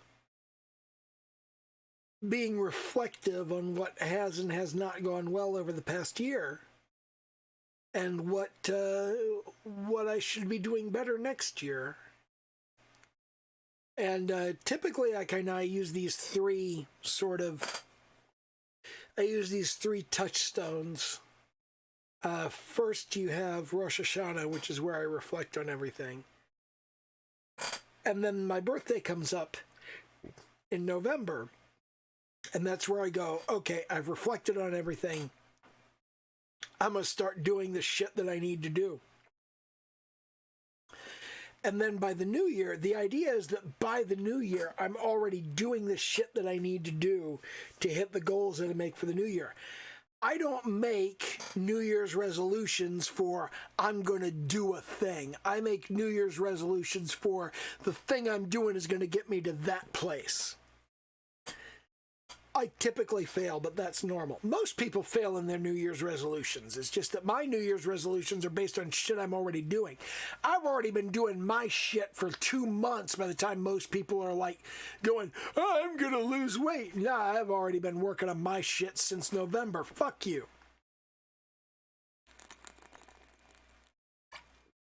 And I got that whole thing. I got like September to November is me thinking about it, and November to January is me starting to do it, and January is me going, this is where I'm going to go with it.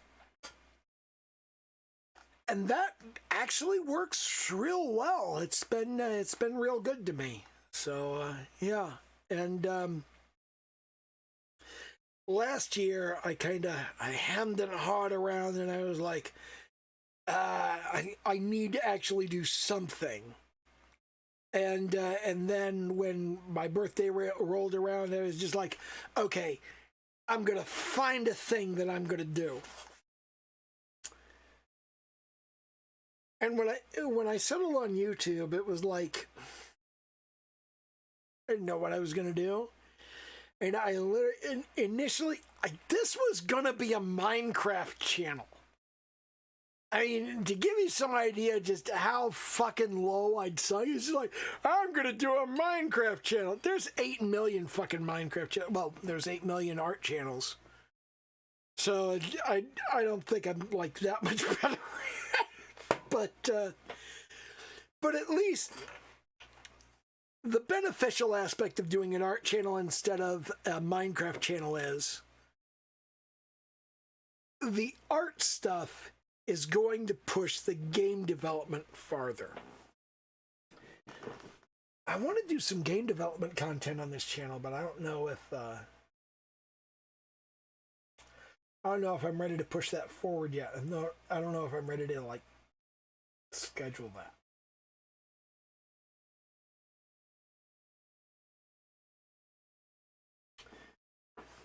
I am kind of looking at the question of I got this notion that Saturday I do the stream, and then Sunday I do the prep for the week's video.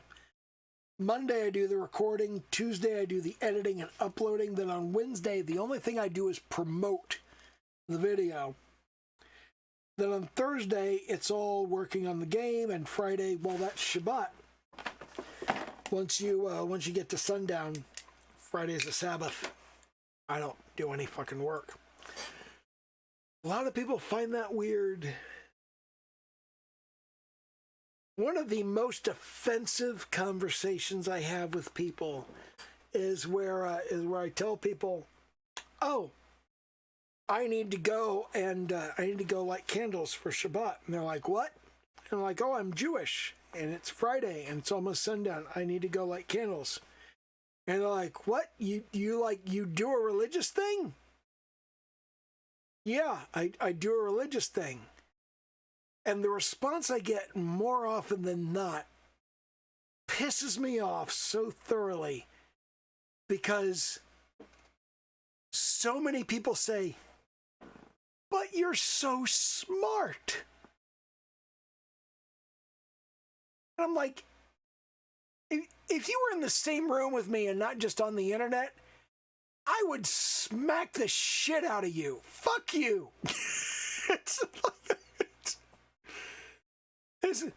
You're so smart. Connect the fucking dots on that. It's not necessary to be religious to be smart. It's not necessary to be smart to be religious. But they're compatible. They fit. They work. And, my degree is in occult science, and I am prone to magical thinking, so obviously I have that leaning, and it makes sense to me. I understand it doesn't make sense to you, but maybe you're fucking stupid. If it doesn't make sense to you, if you're like, "No, everybody should be an atheist," maybe you're atheist because you're fucking stupid. I mean, maybe I'm religious because I'm fucking stupid, but it's equally likely that you're an atheist because you're fucking stupid. If somebody's fucking stupid, could be either one of us. I think it's perfectly reasonable to be either one. I think atheists are perfectly entitled to their beliefs, and I believe they have misunderstood what the evidence presents. What the evidence presents is, we don't fucking know, and we can't fucking know. It's not possible to know. Just pick one arbitrarily. You can be an atheist, that's okay. You can be religious, that's okay. Either one is just, you're making shit up and picking whichever one you like. Don't put too much into it.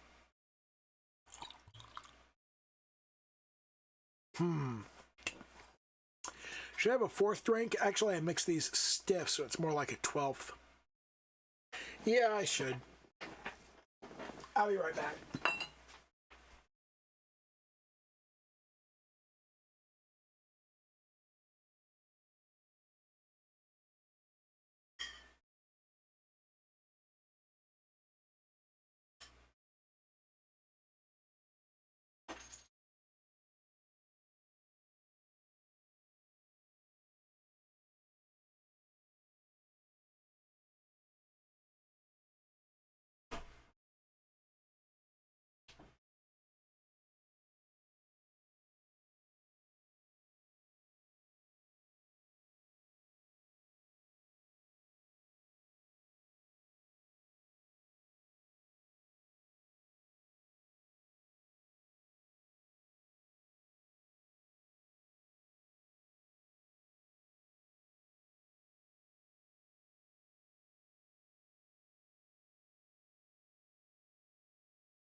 Okay, that was mildly horrifying. So I went upstairs to make another rum and coke, and I found that I had, number one, left the water on in the sink, and number two, left the cap to the rum bottle sitting on the counter. So the rum was sitting in the liquor cabinet with no cap on it. I got sloppy on that. So yeah. I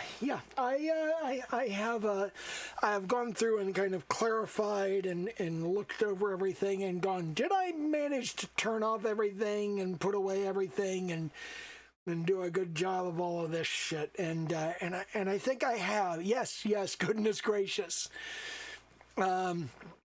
Katrina, you may also want to mention to Zeb that I would deliberately pour half the bottle of rum into the previous bottle so I wouldn't drink the entire goddamn thing, which is totally something I would do.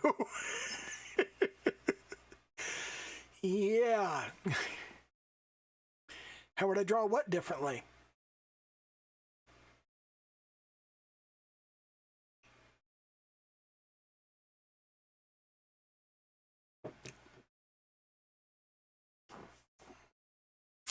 I don't understand your question, Zeb.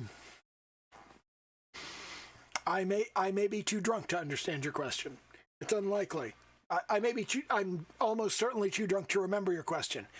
You want to know a fundamentally weird thing about drinking? Every time you get blackout drunk, it becomes easier for you to black out. You don't get more drunk. You don't have more difficulty functioning when you're drunk. But once you've gotten to the blackout drunk point once, the next time you get there a little bit sooner, and a little bit sooner, and a little bit sooner. Every time you get blackout drunk, it just kind of creeps up on you and gets a little bit easier and a little bit faster and a little bit closer. So it is entirely possible that tomorrow I will not remember large sections of this conversation. That fucking happens. And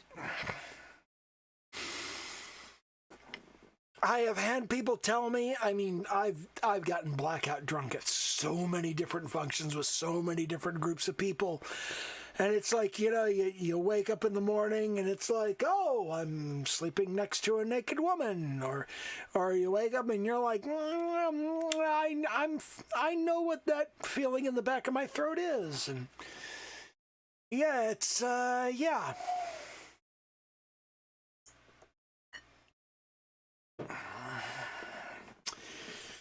Yeah. Well, I don't watch my videos back. I never watch my videos back. It's so tremendously nerve-wracking for me to watch videos back. And in September, I'm gonna start watching my videos back so I can edit. I think. Did I think about talking about this, or did I already talk about this? The schedule where, like, Saturday I stream. Yeah, I did talk about this. But the idea is that on Monday I will record the video, and on Tuesday I will edit and upload the video.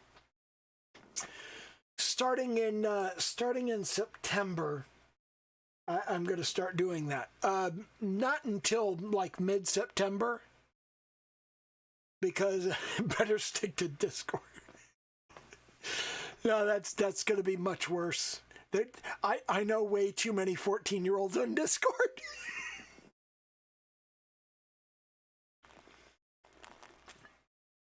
That could go bad places.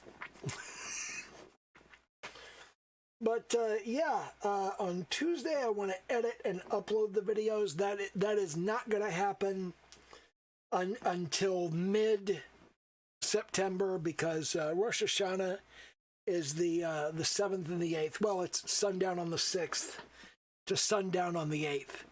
So sundown on the 8th, which is a Wednesday, that's when that Wednesday episode will get recorded and uploaded. And then on the 14th/15th, that's when I'm going to start pushing toward doing the actual watching it back and editing. I am a huge proponent of teenagers and adolescents having the rights of adults, but everybody seems to think I want them to have those rights so I can take advantage of them.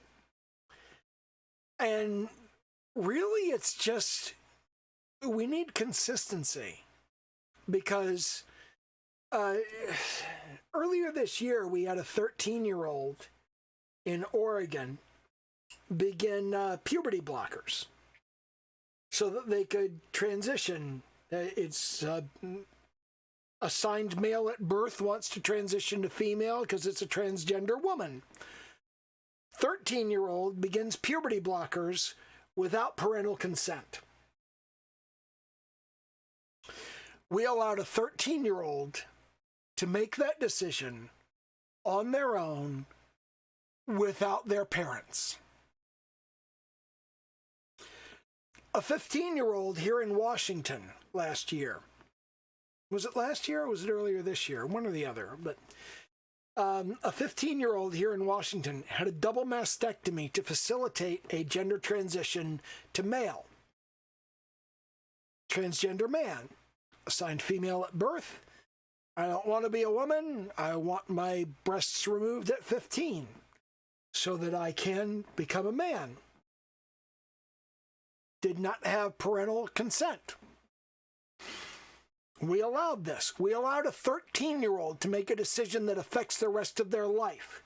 We allowed a 15-year-old to make a decision that affects the rest of their life.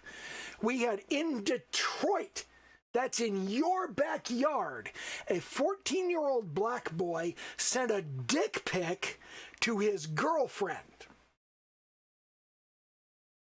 He was prosecuted as an adult for trafficking in child pornography. He victimized himself. He was an adult victimizing himself as a child.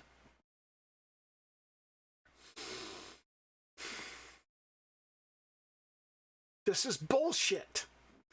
You got a 13-year-old, a 14-year-old, a 15-year-old. We treat them like adults. Every 16-year-old in the country we allow to get behind the wheel of 2 tons of Detroit steel and drive it down the highway at 65 miles a fucking hour. And yet, we do not allow these same 13 and 14 and 15 and 16-year-old children to decide that they might want to have sex with somebody who's over 18.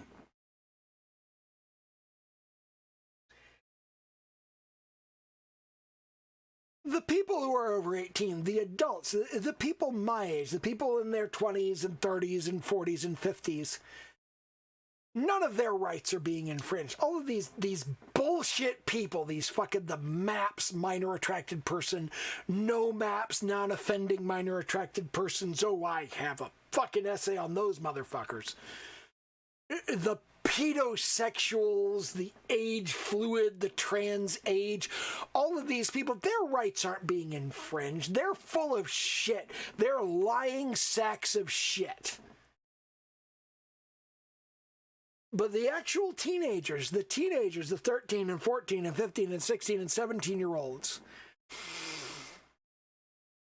their rights are being infringed because we don't recognize their right to choose who they want to have sex with, but we do recognize their right to choose their gender. And we do recognize them as adults when it's time to punish them for some bullshit. This is contradictory. this is completely contradictory. If we're going to say they're too stupid to make this decision, we cannot let them start puberty blockers. We cannot let them have double mastectomies. We cannot prosecute them as adults. And I'm fine with that. Okay? If we're just going to, I just want consistency across the board. That's the only thing I'm looking for. Are adolescents children? If adolescents are children, then 13, 14, 15, 16, 17, all of them, you can't prosecute them as adults. You can't let them make their own medical decisions. You can't let them make their own life decisions. You can't let them choose their college. You can't let them choose their job. You can't put them behind the wheel of a car. If they're too irresponsible for this shit, they have to be too irresponsible for all of this shit. I'm always at, look what you started. No, God, I've been on about this for so fucking long. Like I said, I talk to these young teenagers, these 14-year-olds, these 15-year-olds. They're not stupid. They're not crazy. The vast majority of them are reasonable. They're sensible. They're so much more reasonable and sensible than I was, for God's sake. Just let them make their own fucking decisions, you know? Treat them with decency. Treat them with respect. I'm honestly fucking offended that people say a 14-year-old cannot make decisions that affect their life. I don't. Gotta add to the collection here. That's the situation.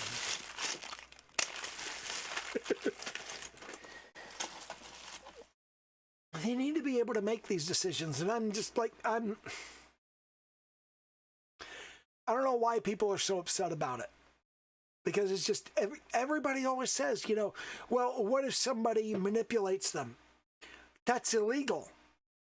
If you manipulate a 21-year-old, that's rape. If you coerce a 21-year-old, that's rape. If you promise a 21-year-old things and then don't follow through, it's rape. We have laws against this stuff. We already have laws against this stuff. They already apply. You know, all of the nasty shit, we already have laws against it.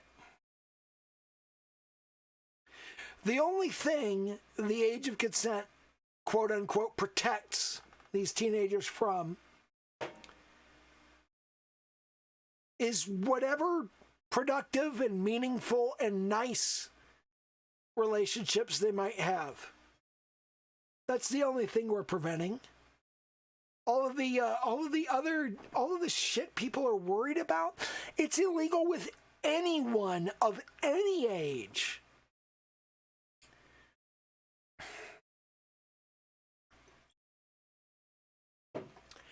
I do not for 1 second think that any 14 or 15 or 16 or 17-year-old wants to have sex with me. Not for one goddamn second, because who the fuck that age would?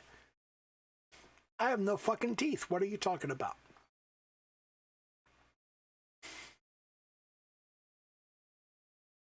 I'm literally only concerned about them, and that's so rare. It's so rare for anybody to actually give a shit about young people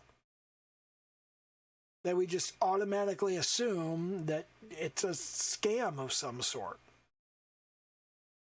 It's just like multi-level marketing. You can make money with multi-level marketing. It just doesn't work the way people think it does. You collect your 5 close people. Those are your immediate downline. Then you have your next generation downline, which is 5 people. Each of them select. You select 5 people. Each of them selects 5 people. And then you've got like 30 people. Now, the entire thing that the 30 of you are doing is, number one, you're promoting the product that you're selling, which is like the fucking Alaskan Miracle Berry juice. You remember that? Alaskan Miracle Berry? You know what Alaskan Miracle Berries are? Blueberries. They're fucking blueberries. That's all they are. Blueberries. That's it.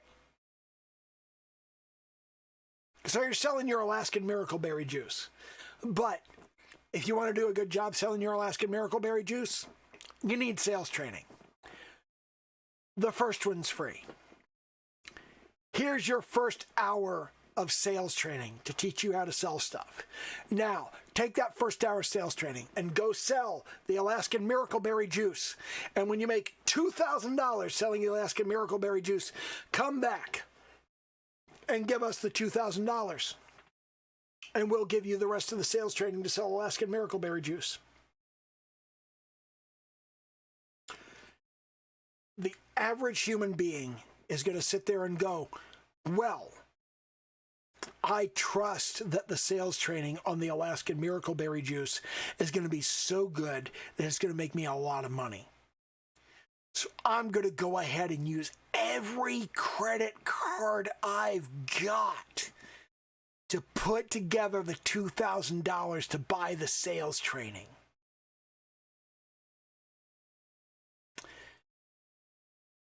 That sales training, that's the product. The Alaskan Miracle Berry juice, nobody fucking cares. It's bullshit. Nobody cares. It doesn't matter. It's not that good. The Alaskan Miracle Berry juice at $30 a bottle for a liter. Go to Safeway. They have blueberry juice. It's $2 a quart. It's fucking blueberries. You're tricking people into paying more than the natural price by calling Alaskan Miracle Berries instead of fucking blueberries. Honestly, the Alaskan Miracle Berry juice, the real kicker is the blueberry green tea. Blueberry green tea and blueberry pomegranate, those are the ones that actually make the difference. And you can get both of those at any fucking grocery store, $2 and $3 a quart. You don't need to be paying $30 a liter for that shit. It's fucking ridiculous. This shit's available. It's at the grocery store. It's fucking cheap. Just buy it. It's easy. It's simple. It's good. You don't have to fucking worry about it. The MLM around it, the thing where you're selling the Alaskan Miracle Berry juice, that is just you being full of shit and making people pay more than the regular price for something they could get at the goddamn grocery store. There's a training for that. You sell the training for $2,000, you make a buttload of fucking money. You take the training and use it to sell overpriced bullshit, you make a buttload of fucking money. There's nothing wrong with that. You're exploiting stupid people. The question is purely, are you morally okay with that? Are you morally okay with selling bullshit to idiots and making them pay too much for something they could easily get for a lower price somewhere else? I'm not. If you are, well, fuck, there's millions of dollars in there. Go fucking do it. The money's there. A fool and his money are soon parted. You may as well take it. I will not hold it against you if you do. It's absolutely a thing you could do. I will not say it's a thing you should do.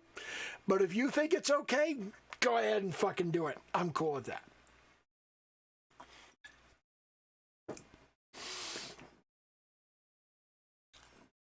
Does it show that I worked for a multi-level marketer when I first started in the marketing game?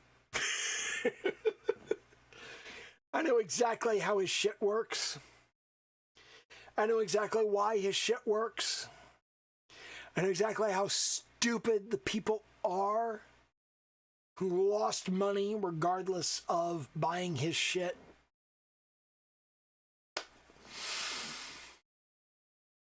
Sales training is sales training. Honestly, if you get some decent sales training, and you don't need to pay $2,000 for it.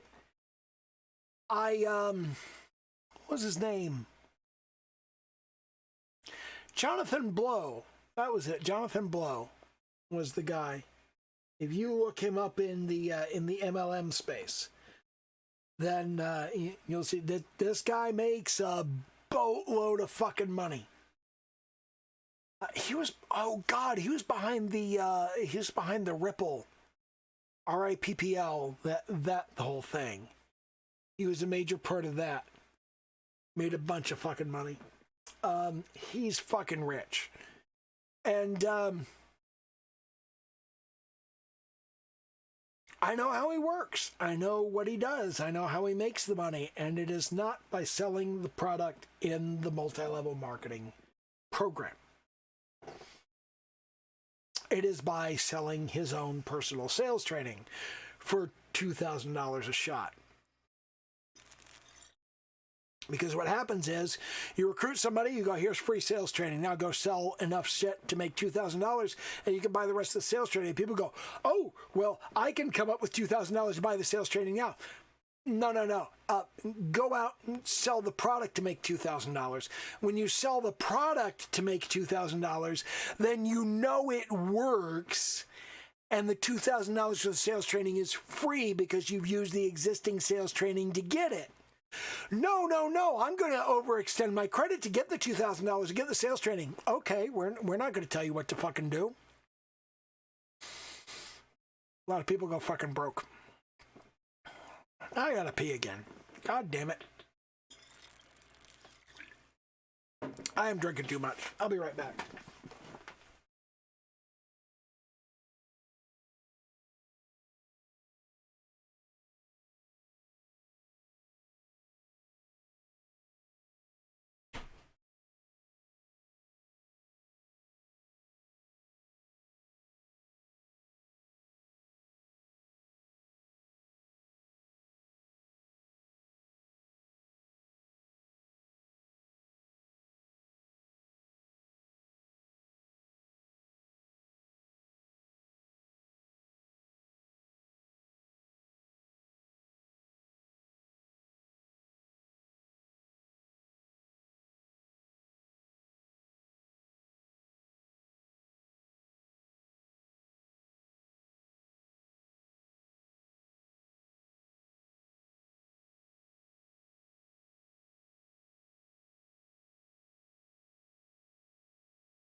Okay.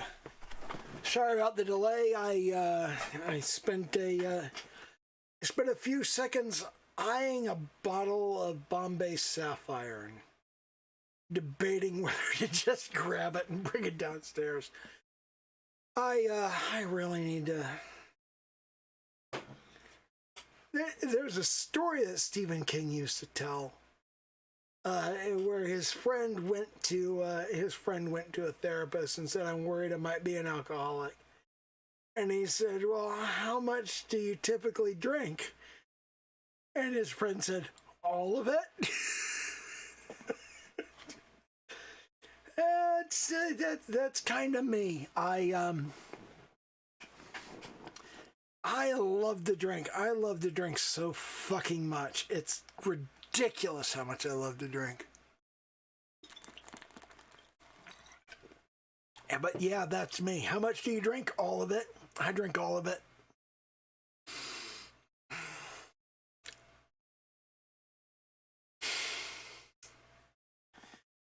I need to cut this shit out. I really, really do. This is there's a lot of liquor, especially given that I haven't had anything for like 3 months.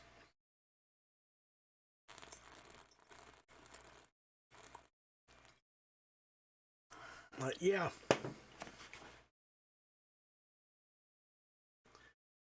I put about 3 shots in every bottle, every rum and coke.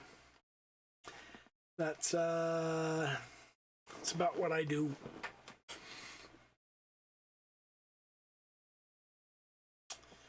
So it's kind of vicious. I should really end this stream and go to bed, but yeah, I typically end the stream in OBS before I end the stream on YouTube, and I think I need to do it the other way around. I think I need to end the stream on YouTube, end the stream on OBS, and then end the stream on, I guess that's a lot. Well, your body burns through about 1 ounce of hard liquor your body burns through about 1 ounce of hard liquor every hour. 1 ounce of hard liquor, 1 glass of wine, one beer every hour. And this is my 4th rum and coke. So that's 12 drinks in 5 hours. Yeah, that's not okay.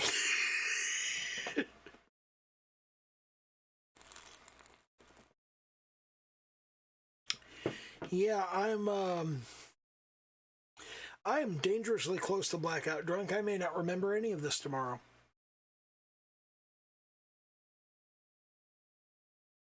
I wonder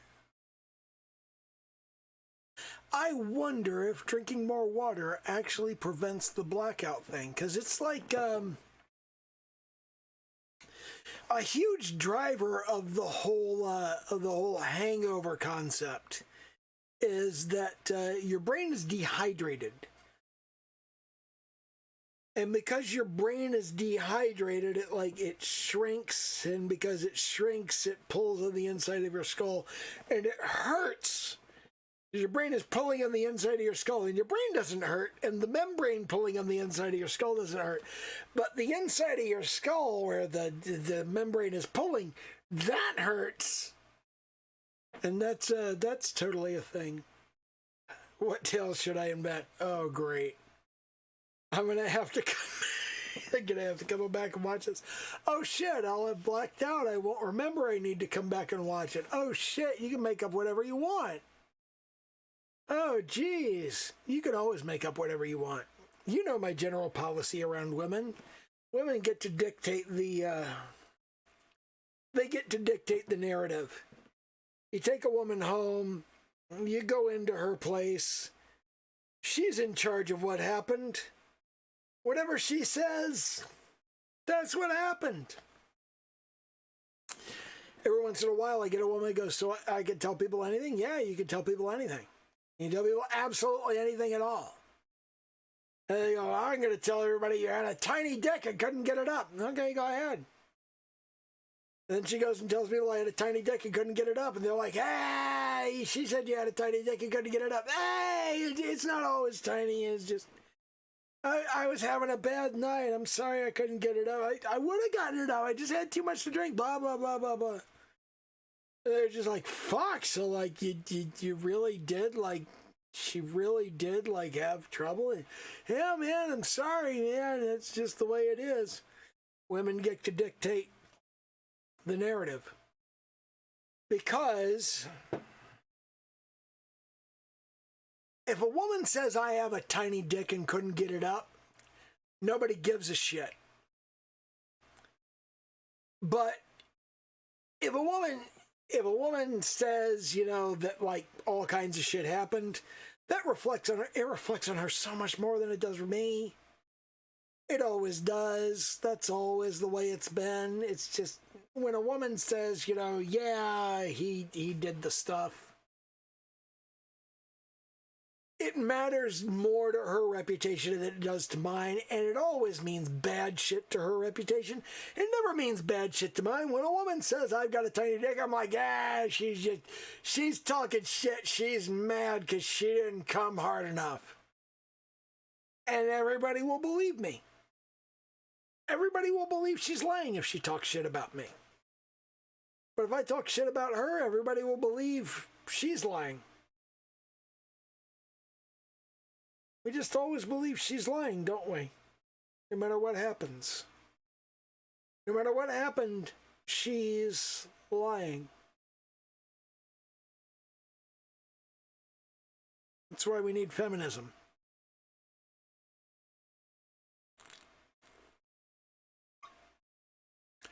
I did miss voice chatting with you. I do miss voice chatting with you. I miss... Oh, God. There's so much stuff that I miss.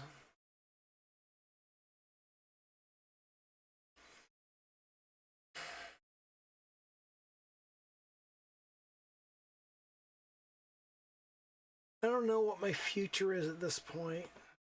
I really don't. I don't know. I want another wife and I want more kids, and I don't know if or how that's going to happen. I mean,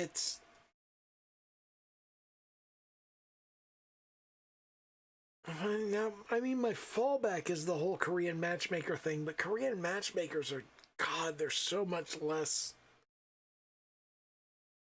They're vicious. They're so, it's like people say, you know, you want to get a Korean wife because of the Korean age of consent. The Korean age of consent is 20. It's I'm not making any bonuses here, okay? Although, granted, the Koreans calculate age differently, but, you know, it's...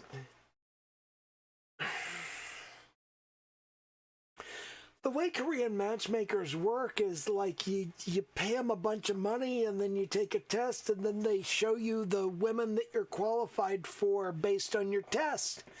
And then you say, you know, I'm interested in that one and that one and that one and that one. And then they're like, okay, so put them in order and put one on the top. And the one you put on the top, we'll set up a meeting with her dad. And you have to go talk to her dad. It have to be what her dad wants. Her dad has to approve. Her dad has to say, okay, you're the kind of guy I'm looking for, and also, you need to buy me a car. Because that's totally a thing that happens. And you have to pay whatever fee the matchmaker asks for, you have to pay whatever the fee the dad asks for, and then you get to go on a date with the girl. And when you go on the date with the girl, number one, you have to go to fucking Korea. She's not going to come to you in the United States. You got to go to Korea. You got to go on the date with her there. And then at the end of that date, she's got there's a period of time, usually it's like 3 days, that she gets to decide whether she wants to actually, she gets to decide whether she wants to actually give you her contact information. And if she decides she does, then the matchmaker contacts you and says, okay, she wants to give you her contact information. Here's the price tag on that. And you got to pay him again. And then you get her contact information, and then you get to set up a second date. And the outcome It's entirely up to her. And I do love that. I love that about how Korean matchmaking works, because you jump through a half dozen hoops and you pay thousands of dollars just for the right to date this woman, just for the right to have 2 dates or more with a particular woman.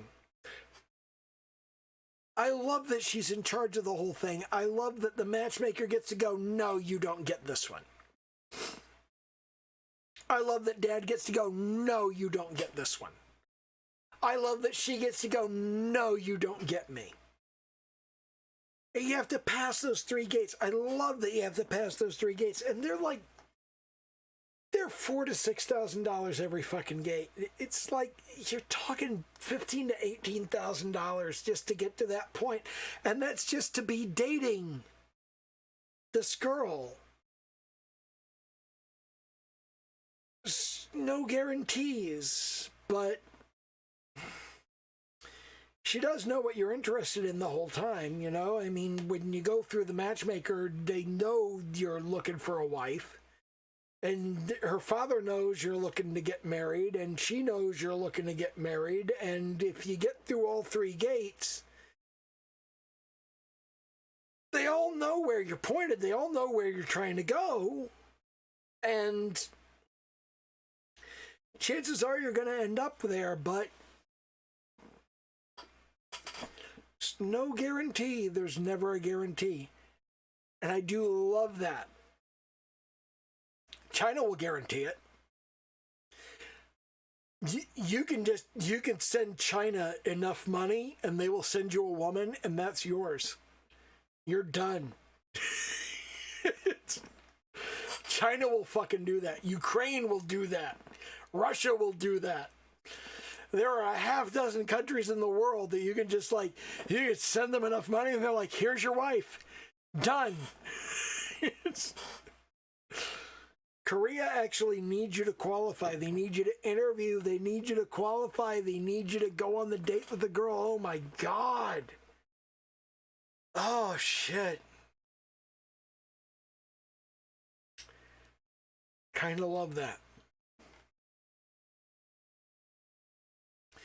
Every once in a while, somebody says, what is it about Korean girls? What is it that you love about Korean girls? Why do you love Korean girls so much? And it's fucking awful. And I hate saying it out loud, but what it comes down to is the skin color.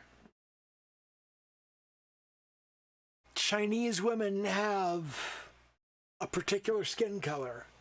Japanese women have a particular skin color. Korean women have a particular skin color.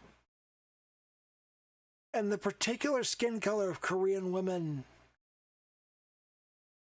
is just the most beautiful. It's not exclusive to Korean women. There are some Indian women who have the same skin color. There are occasional Indian women, and there are occasional Native American women who have that same skin color, but it's rare. It's very rare.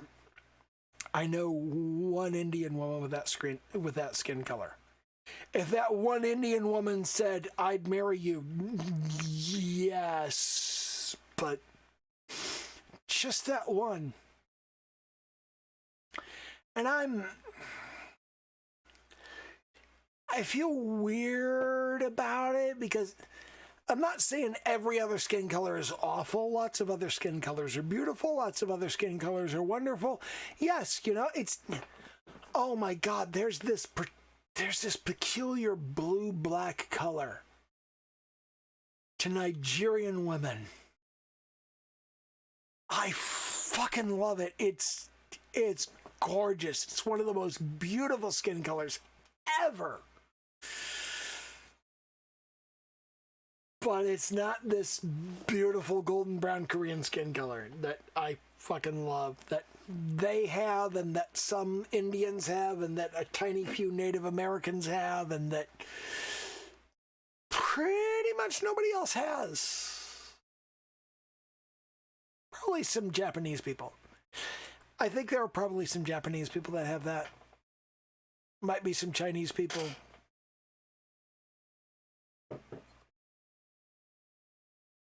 There's a lot of shit I love about the Koreans. A lot of cultural shit I love about the Koreans. I'm going to do a little kind of sidetrack here. Koreans recognize there are male jobs and female jobs. That doesn't mean a woman can't do the male jobs. It doesn't mean a man can't do the female jobs. But it does mean if a man isn't doing the male jobs, he kind of sucks. If a woman isn't doing the female jobs, she kind of sucks. So there's this kind of compartmentalization where men are supposed to do certain things, women are supposed to do certain things, and then in between there's like, I would say 40 to 60% of what it takes to run a household. Anybody can do it. But there's like 20% the man is supposed to do and 20% the woman is supposed to do. Maybe up to 30% on each side, depending on the household. But as long as the man does his part and the woman does his part, the rest of it they can divide up however they fucking want. The issues come across, and you see this in Korean couples. You see this very clearly in Korean couples. The issues come across when a Korean man is not taking care of his job, and his wife has to take care of it. That's where the issues come from. And they're not related to money. They're just related to things that are suited to a temperament. And it largely equates to theater. A Korean woman is supposed to act like she's a certain kind of person. And a Korean man is supposed to act like he's a certain kind of person. A Korean woman is sweet and wonderful and inviting and hospitable. And a Korean man is aggressive and assertive and protective and provides security. As long as you each take care of your part of the job, the rest of it you can divide up however you want. Who takes out the trash? Nobody fucking cares. Who does the cooking? Nobody fucking cares. But when you have 12 people over for dinner, the woman makes the food. That's her job, to be hospitable. When a contractor is a jackass and says, I'm going to need more money to do the job that we already talked about, the man has to go and talk to him and say, the fuck you do? Do your fucking job like we asked you to fucking do. Each side of that relationship has their own personal job. And then in the middle, you can divide it up however you want. Nobody fucking cares.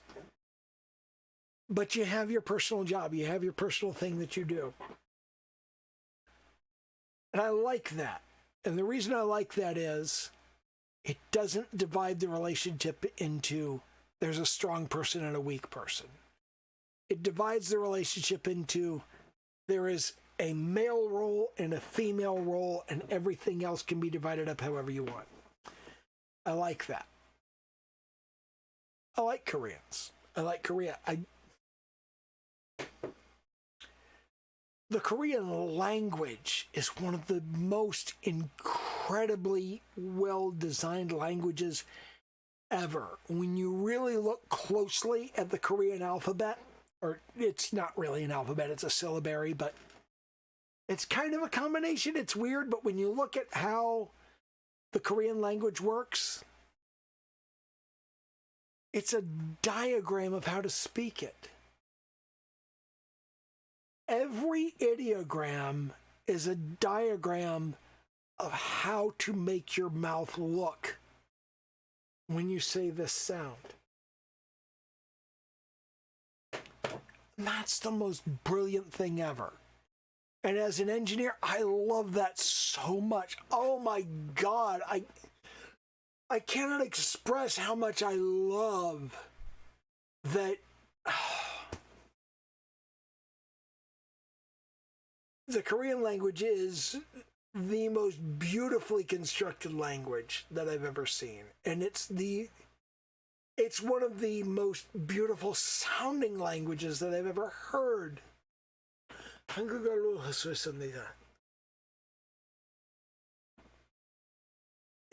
It's a wonderful, wonderful language, and I love it beyond my ability to express. I mean, I like Japanese, okay.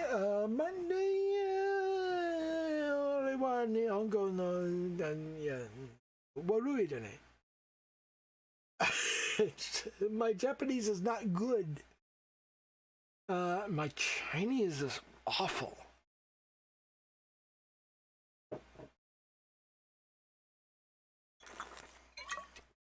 Can I even say my Chinese is awful?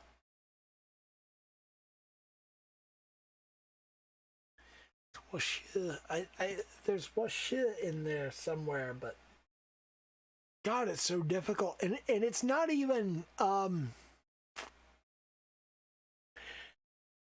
it is not the tones.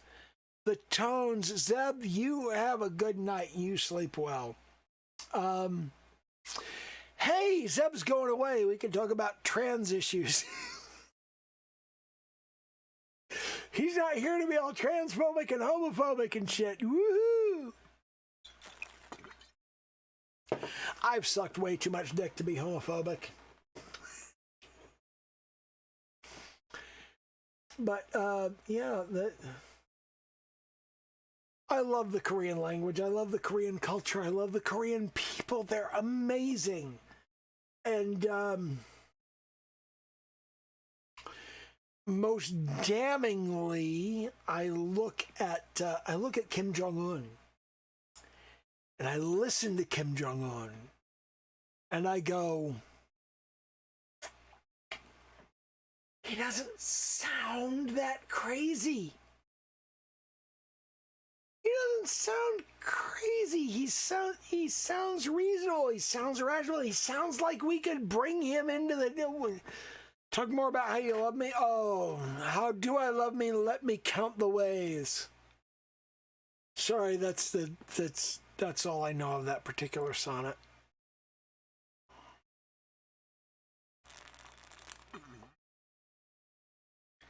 I do love you. I always loved you and never stopped loving you.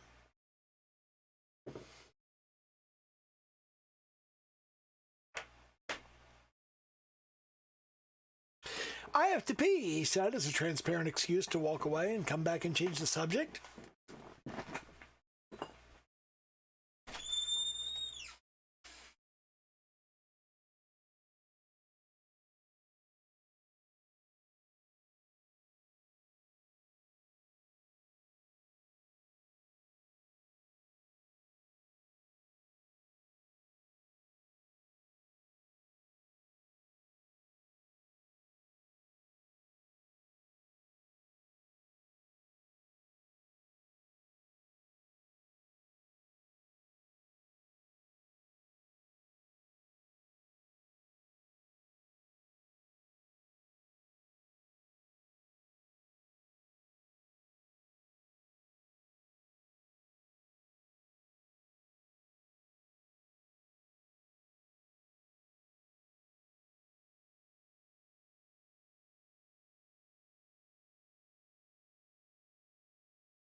You know what I hate about my dad's generation? He never wants to talk about sex. He never wants to talk about sexual health. He never wants to talk about his experience. And it's very frustrating. The most frustrating aspect of it is I tried to talk to him and say, you know, he got prostate cancer. So how much sex were you having with mom? He didn't want to tell me. And I'm like, okay, you know, let's move away from the sex thing. Did you notice before you got cancer that you couldn't pee as hard as you used to? He was like, what the fuck does that have to do with anything? I'm like, I have this ridiculous notion that, you know, maybe if you're about to get, like, prostate cancer, maybe you can't pee very hard. Maybe that's, like, an issue. Maybe that's a thing that happens, early warning sign. And he's like, what the fuck are you talking about? That's ridiculous. Nobody's ever said that. I'm like, of course nobody said that. You know, I have this crazy idea, but it's just like, what was your experience? And he wouldn't tell me. It's none of your goddamn business how hard I pee.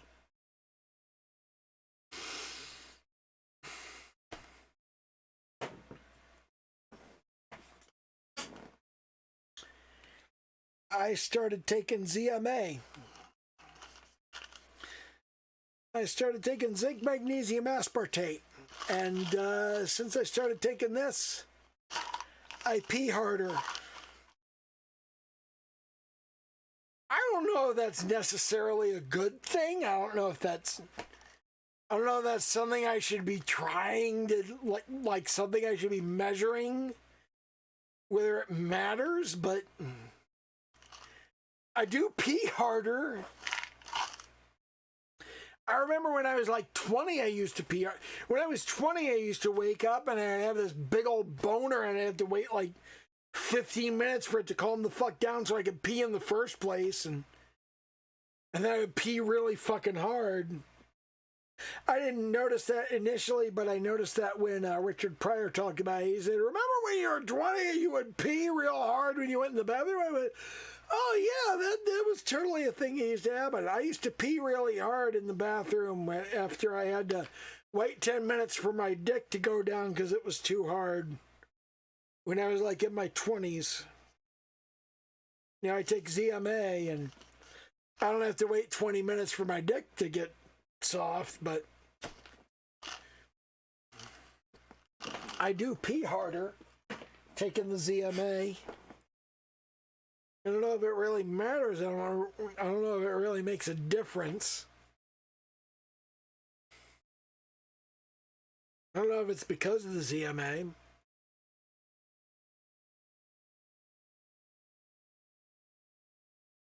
This is the weirdest fucking conversation.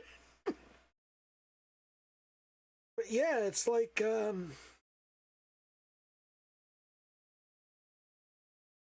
want to take stock on some level.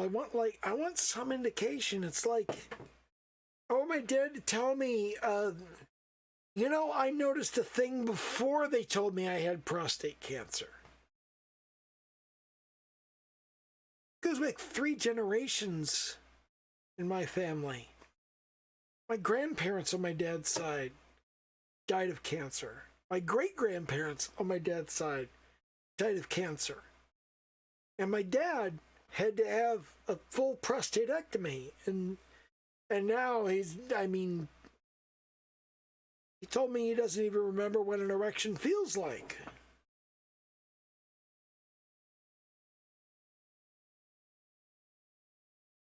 If I couldn't get an erection, I think I'd kill myself.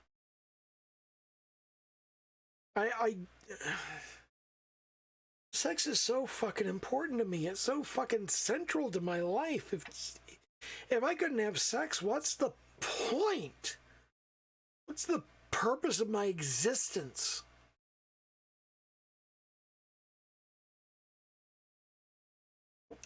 And I try to talk to him. I'm like, what happened? What happened? What did it happen? You know, it's like,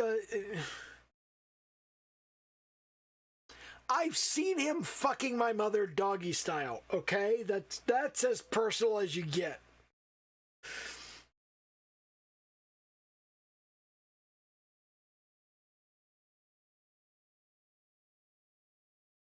I know it's personal, you know, but it shouldn't be about privacy and personal at this point. It should be about health. It should be, what did you notice? This is something that's trying to kill you. Cancer is literally something trying to kill you. Could you please tell me how to recognize when it's on the horizon and maybe do something about it?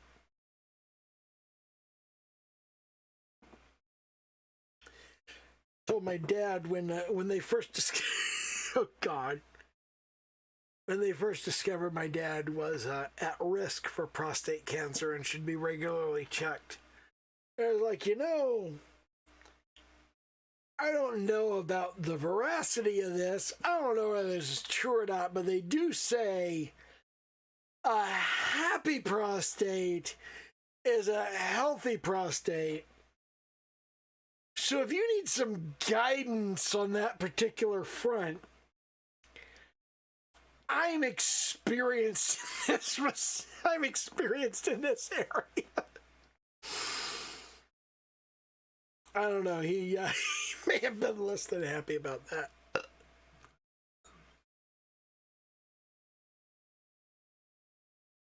I put so much shit up my arse. God, I put so many people up my arse, for God's sake. Oh, jeez. Didn't intend to. I didn't mean to. It's just there's a point right around. I think it was actually 1990. It might have been 91. I think it was 1990.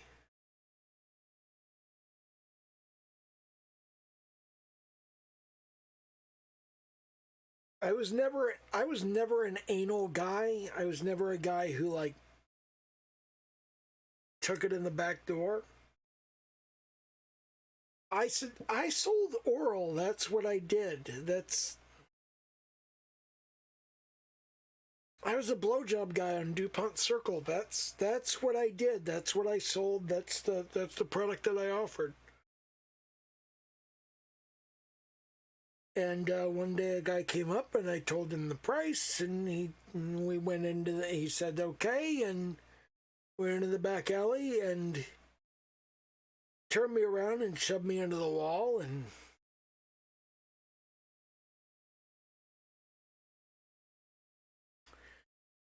it's not what I wanted him to do, but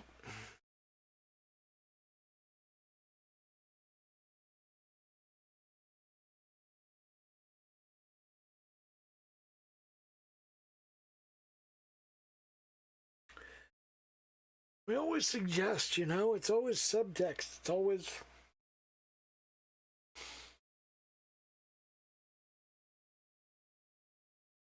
It's always the idea of we kind of sort of we imply what's on offer. But we don't say it out loud. We can't, because I mean we can't say it out loud because it's illegal to just like say, "I'll suck your dick, man." You can't just say it. You just like you tell them the price and you expect them to know what you're offering, and then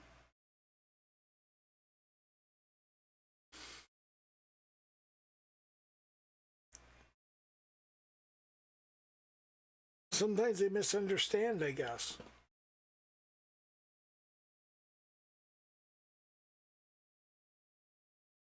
But it was the Triangle Club in Northwest.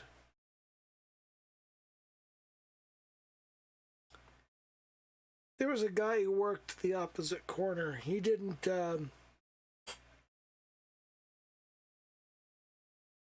I didn't know his name. I never knew his name. But I guess he kind of knew the look on my face afterward. Or I don't know, like something. He understood what happened some way. And he told me if people want that, you charge more.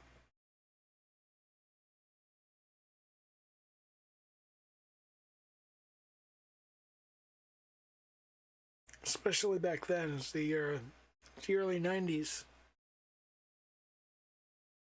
It was the height of the epidemic. It was the height of the AIDS thing, and, you know.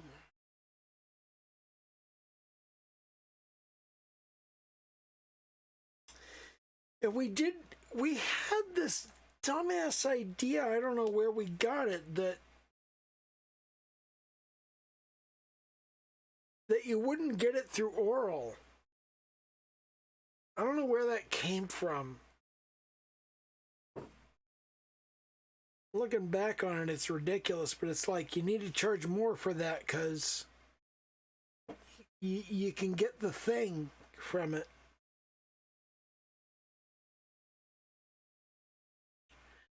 I don't know why I didn't question it.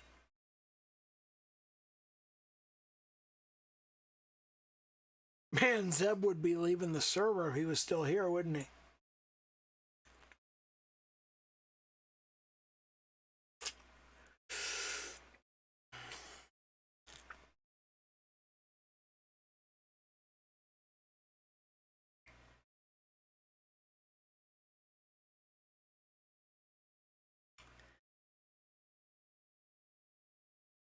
I don't know what to do with Zeb. Sometimes he's homophobic and transphobic enough that I'm just like, he doesn't belong here. But on the other hand, I sit there and I go,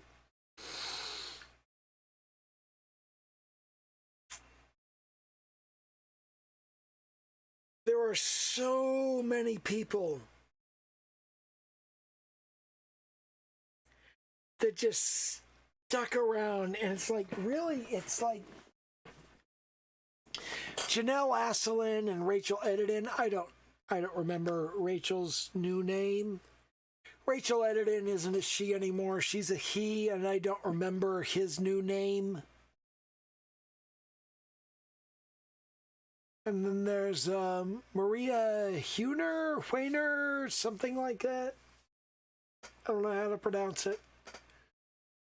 But there were a group of people on Twitter that I was such a fucking cockhole to those people. I was such an absolute dick. I was nasty. I was mean. I was rude.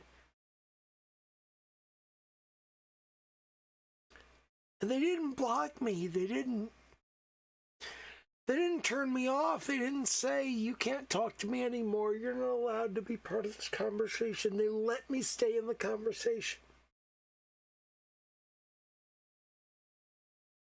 And then there was that moment talking to those three. There was that moment where I went, oh my God, I'm such a fucking idiot. And I posted this. I did this post on Tumblr where I was just like, oh my God, I'm so fucking sorry. Everything just clicked at some point. Everything just clicked, and I just went, I am such a goddamn moron.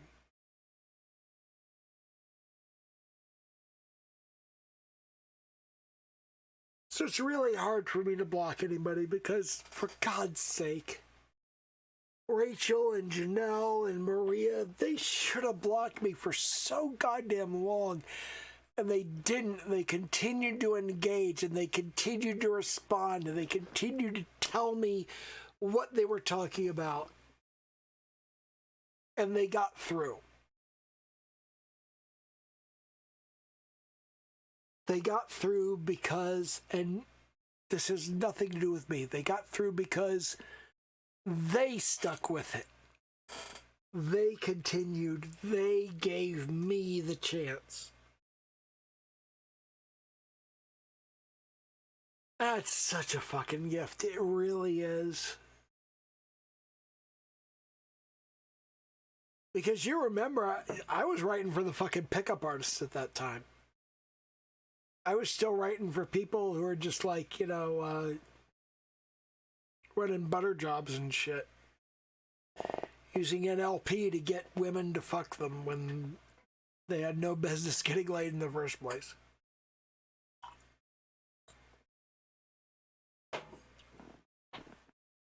God.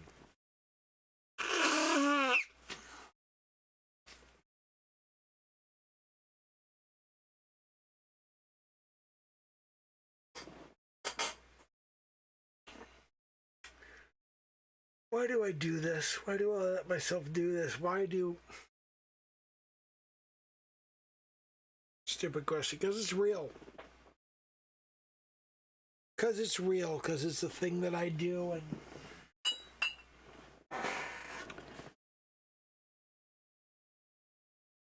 I'm not a pickup artist. I did ghostwriting for pickup artists. I did ghostwriting for the pickup artist niche.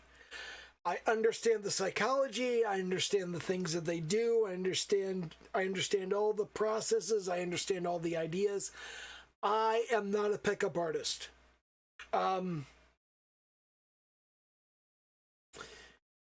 Pickup artists, I want to be 100% clear about this. The pickup artist community is a community of rape apologists. These are people who manipulate and coerce women into sexual situations that they don't want to be in, that they shouldn't be in, and then they excuse that and go, well, you said it was okay. It's... They didn't just use my line. I wrote their training material. God. There's a ghostwriter. These people brought me their systems. They said, here's how you get laid. And I wrote entire book. I wrote entire goddamn books for these people.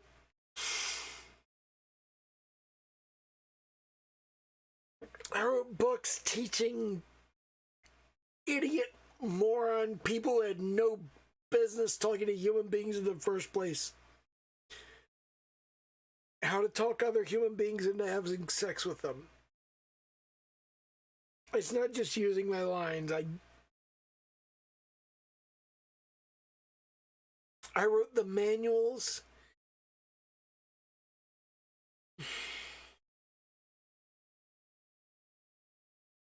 I taught people to rape women.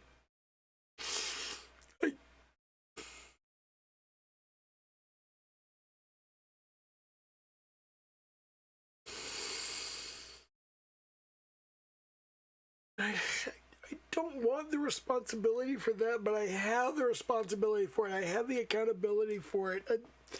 I'm the one who did that. I taught them to do it. I showed them how.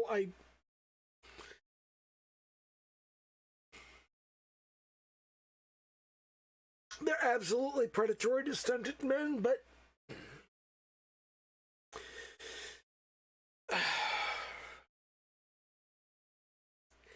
society is predatory to those men. Society tells those men to be a certain way, and it doesn't work. And then the pickup artist comes in and says, I can get you to pussy. And society has taught those men that it doesn't matter how they get it. It only matters that they get the pussy.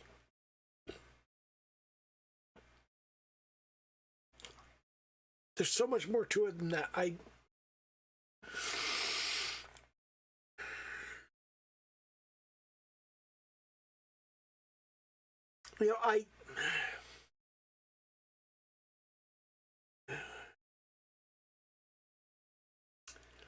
I was a defense contractor. I worked for the defense industry. I wrote code that operated multiple independent reentry vehicles on nuclear-capable ICBMs.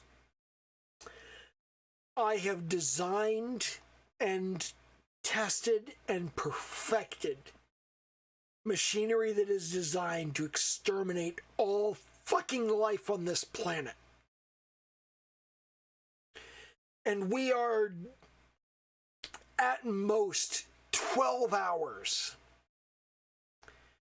from that machinery doing its fucking job. If the right people push the right buttons and give the right orders, we are dead in 12 hours. Everything is dead in 12 hours. The planet is a lifeless shell floating in its own dust and ash around the sun. And I do not feel bad about it. I do not feel guilty about it. But that shit I did for pickup artists, I feel guilty about that. I feel bad about that. Telling people how to manipulate and coerce and control women and how to get the pussy at any cost. That I feel bad about. I feel bad about that. I don't feel even remotely bad about let's kill everything.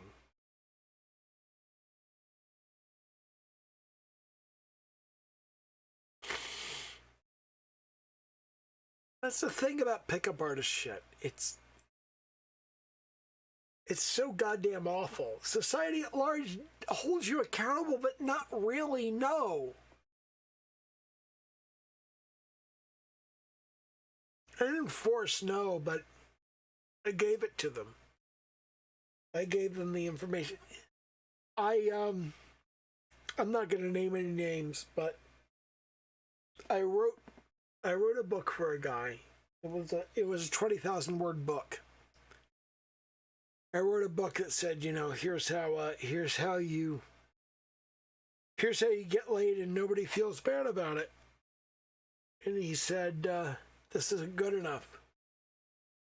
I need you to write a book that will get you laid even if people feel bad about it. And I wrote it for him.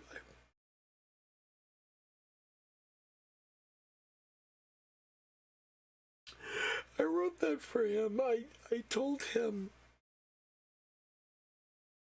I told his customers.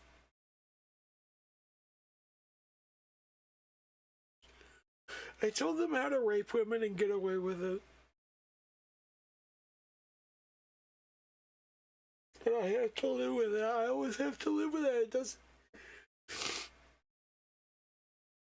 It doesn't matter about Fallout. That doesn't matter the Me Too generation. That's not the important part. Nobody fucking cares if the public sentiment is against it. I knew it was wrong when I did it.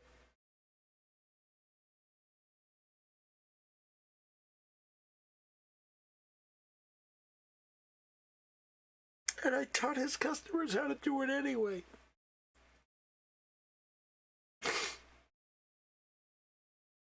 And meanwhile, I knew the whole way to do it the right way. The right way is so simple, it's so easy. So basic.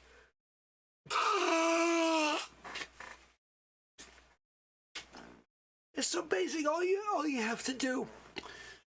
You walk in, the fundamental, I told, oh God, I don't remember who it was I was telling somebody in the Discord, I was saying, here's the problem. And I realized that's the problem with most guys. Most guys, they walk into a bar and they identify the most desirable woman there. And they immediately go to that woman and they treat that woman special. And they try to get that woman. And that woman's like, fuck you, go to hell. And they're upset about it. So here's the thing. The worst thing you can do is to treat one person special. Just one. Just that one.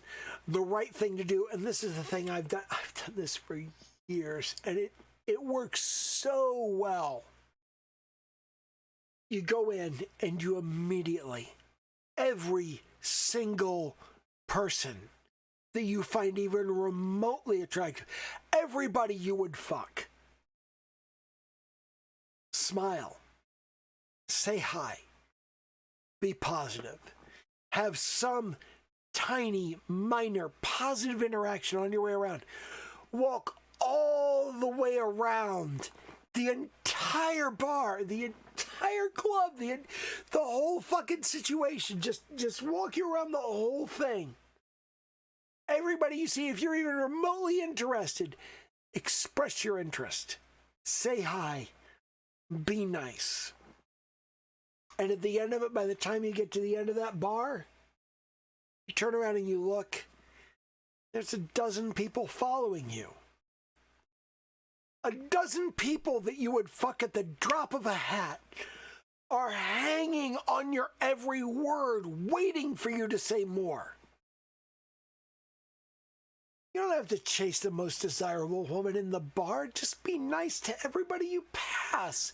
Just be a decent human fucking being. Just go through and just say hi to all of them. Be nice to all of them.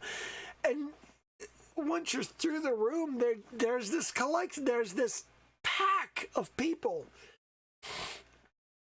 I don't know, maybe that's just me, okay? But it's just like, you get some people, the people that you've got that are hanging around you. Talk to them, find out who they are as people, find out who you like, who's important to you, what matters to you. And when you see that, once you talk to them, once you find out like who they are as human beings, who cares whether you want to fuck them? There's more at stake than this. There's more to that than whether you want to fuck them. There will be plenty of people you want to fuck. There's lots of, especially if you're like me and you'll fuck almost anything that moves. But there will be all of these people that it's like, I can help you do that. I can teach you where to go. I know the website where you can go do that. I know where you should go to. I know who you should talk to. I know the teaching you need. You build up. There's this collection of people that are just like, oh, I need a thing. I know the thing you need. I know where to get that. I can point you at that. I can help you with that. I can get you there.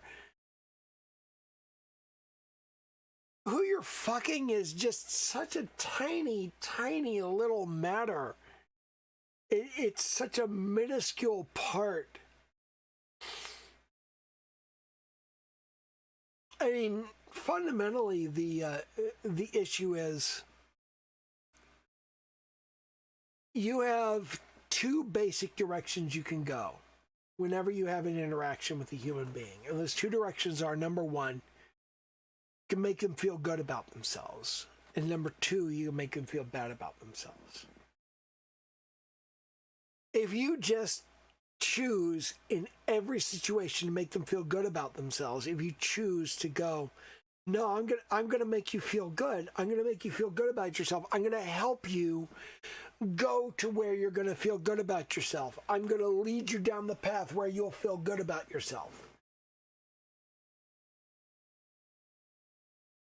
That's so much more powerful. That's so much more useful than, fuck you, I don't care about you. Go down there and feel bad about yourself. Go think about what you've done. Go sit in the corner and imagine how you could have done better. No, fuck that shit. Make people feel good. Send them down a path that makes them feel good. There's always a way to do that. There's always a direction you can send people that makes them feel good about themselves, and a path you can direct them down that makes them feel better about themselves, and it leads them to not only feel better about themselves, but it leads other people to feel better about them. It's no harder than the other side. It's not any more difficult than making people feel like shit and sending them down a path that makes them feel like more shit. but it's so much more productive. And I really need to pee, and also I need a cup of coffee. I'll be right back.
Yeah, poor bum number one. He has no idea what's going on. What's the stream about? Oh, we were, it's just kind of hanging out and talking. You know what? I think bum number one is here for, he's for art talk. Let's at least try to, cater to the art talk concept. We'll fire up Clip Studio and we'll fire up Paint, and let's talk a little bit. Let's pull up recent. Wow. How many reference images did I open? Oh my god. Okay, which one's fucked up? I gotta see this. Yeah, okay. Alright, I'm familiar with that. Okay, anime face. No, wait, that's Astolfo. How you doing, Astolfo? I'd hit that. Anime face 4. Yeah, this is a sketch that I did on stream. I'm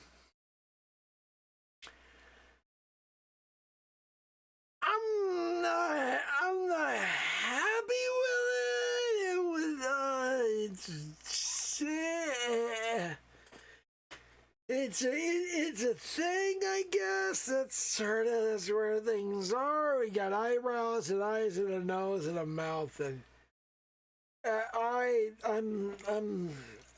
could complain about it. I'm terribly embarrassed by this. This was an awful idea. I should go get another rum and coke.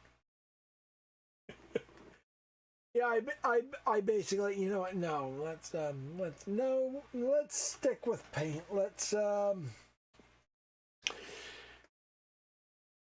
Do you use the sim roller on the eyes? No, I actually reversed the eyes and then I erased the. Let me pull that back up. I pulled up the eyes, and then on the left eye, it would be the left eye. It's on the right, but it's the left because we're facing the other way. I removed the highlights. I drew the left eye, and then I reversed it and removed the highlights and put the highlights back in to create like to create the whole thing. And then we talked about the difference between Eastern and Western influences in terms of the vertical and horizontal elements of the nose, and we talked a little bit about mouths and expressions, and in general, I did a shitty job because I suck. I'm having such amazing feelings of inadequacy around the work that I'm doing lately. And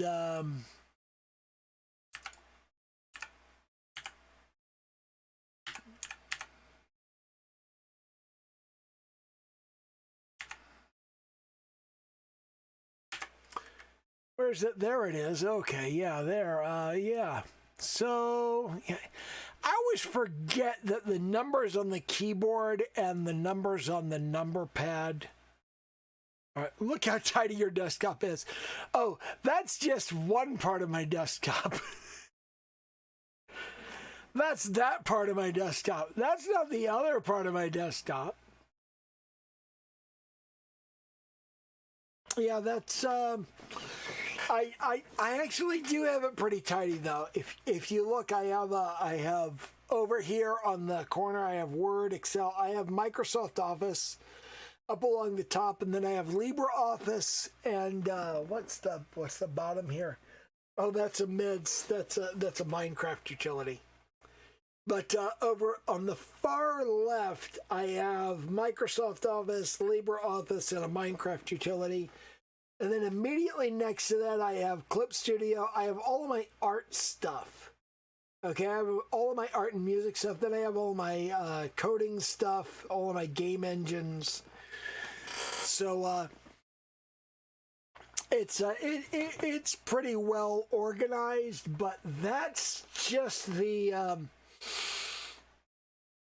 that's the tidy desktop. And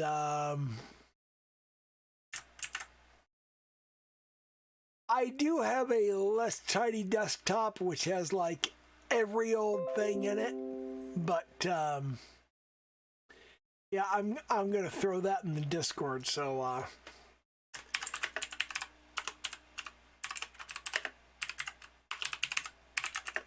the non-tidy desktop, what the fuck? I can't spell. Yeah, here's the non-tidy desktop. It's in the Discord, because that's where I put things like that. I don't put a whole lot of stuff on my desktop, and the reason I don't put a whole lot of stuff on my desktop is because it does tend to take over.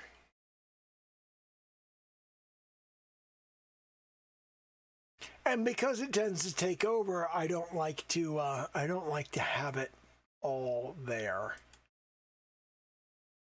Wow, my browser is being a bitch, not loading anything. Why is that happening? Come on, bitch, what you doing? What you doing?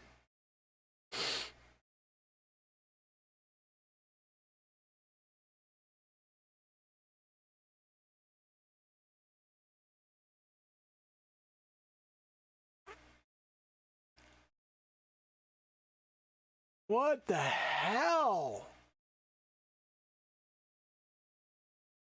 Did you guys lose me at any point? Because I lost you guys for like 10 minutes.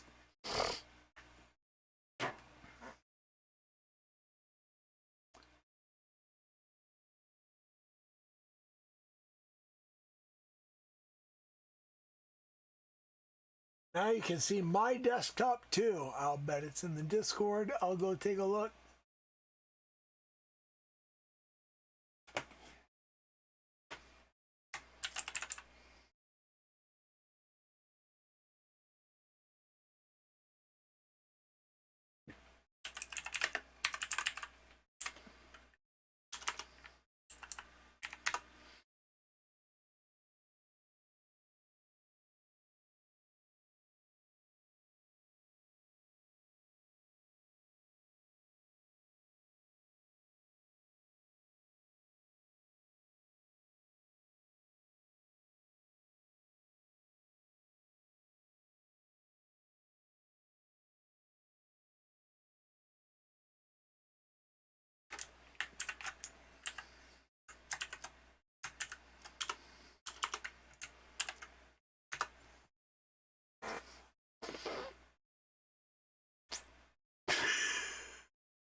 Man, we are, every once in a while I'm reminded that that as weebs, we have this massive vocabulary of like visual ideas. We have this whole concept that that people who are outside of our community don't get whatso fucking ever.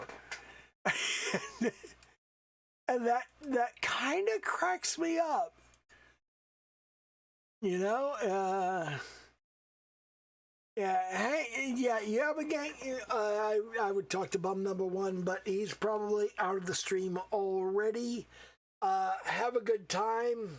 You did mention that you're off at your parents' house over the weekend, so relax, enjoy yourself.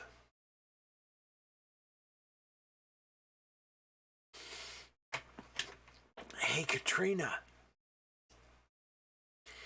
You know what you haven't seen yet? That's like a thing that sometimes needs to happen?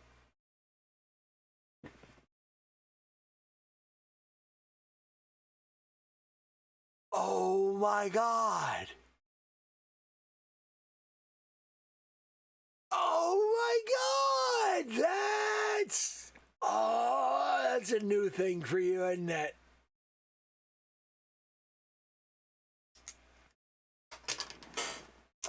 Yeah, cause I'm fucking old.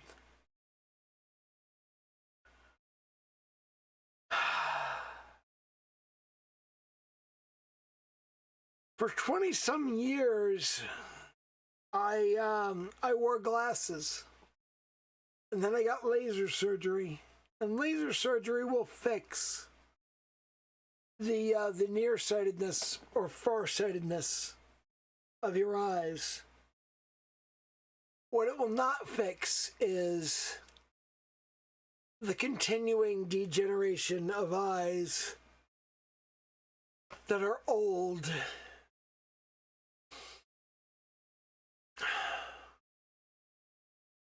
There's nothing you can do about that. It happens.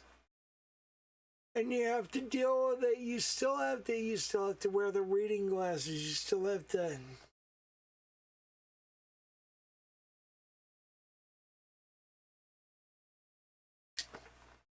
You still haven't seen mine. Glasses are sexy. The reason I haven't seen yours is because you were afraid that I would like go insane and just like attack you and shit. Meganeko is a single Japanese word for a reason.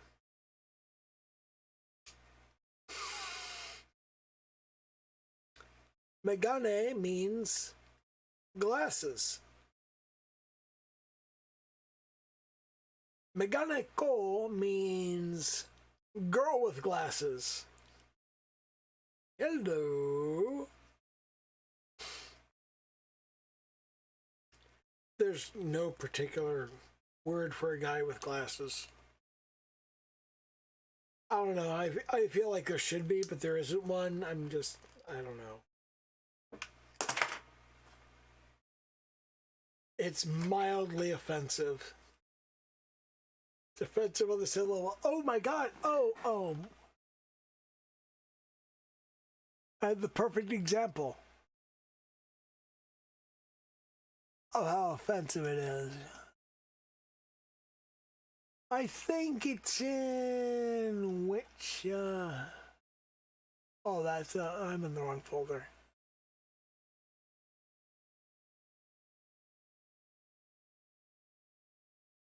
No, stop it, no.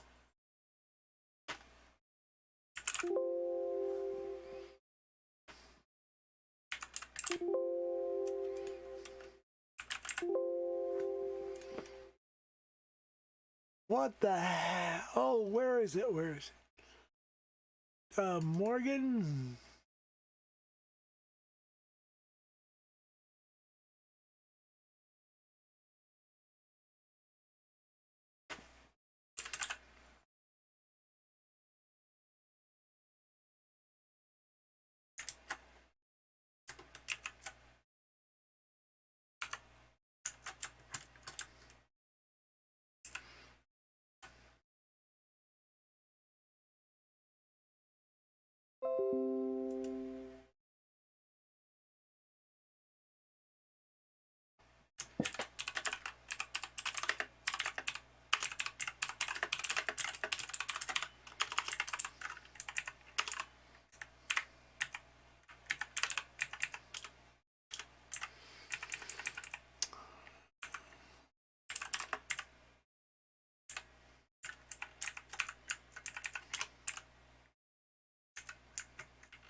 Yeah, that's where I am about this moment in time.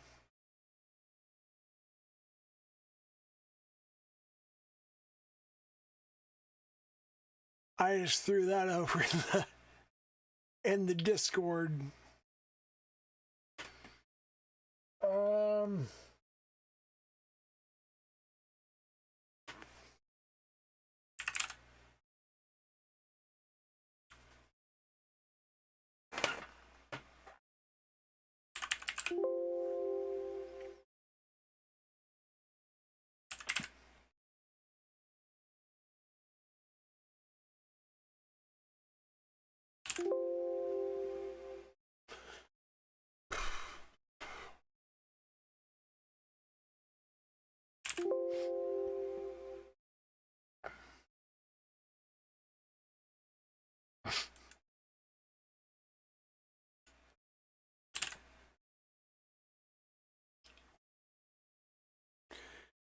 There we go. That's the way. I don't remember why I was looking for this anymore. I don't know. It's someone. It's somewhere mildly related to like a thing that I was saying. I don't know.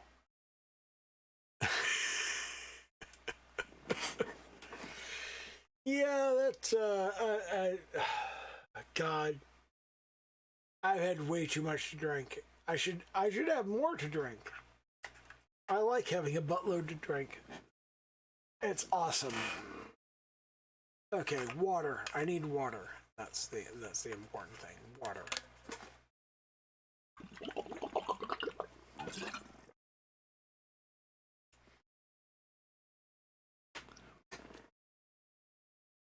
Let's see mine. I wonder if I have a pick or nah, you're good. Drink your water. Yes, definitely drink my water. I need to drink my water. Pretty sure bum number one was bailed. He's just, oh fuck, what the hell is this? I thought these streets would be fun. Oh, what the hell is this bullshit? What the fuck?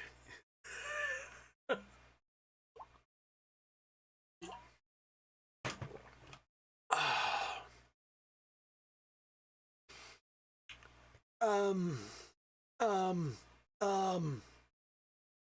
um, I said a hip, a hop, the hippie to be hip, hip hop, and you don't stop. I rock into the bang bang boogie, say up jump the boogie to the rhythm of the boogie to be.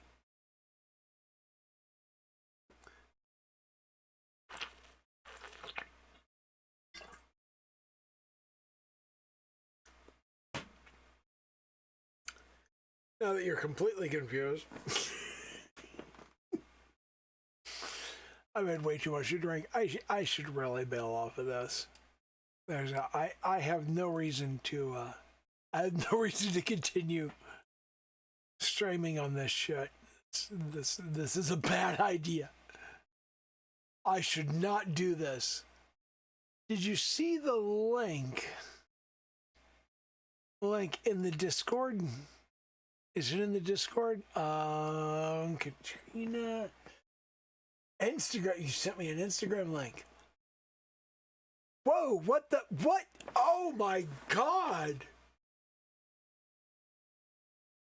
Whose dick is that?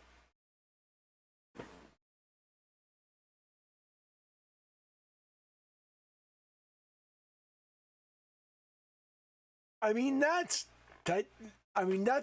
amazing, but it's clearly not yours. I mean, is it yours? I mean, it's the hello. It's a very nice one.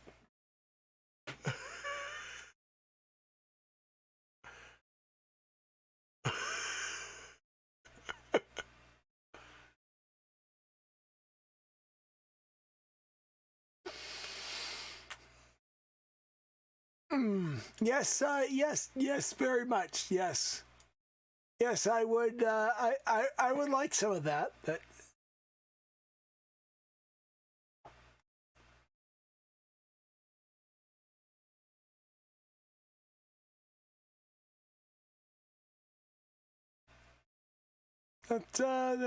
That's very nice.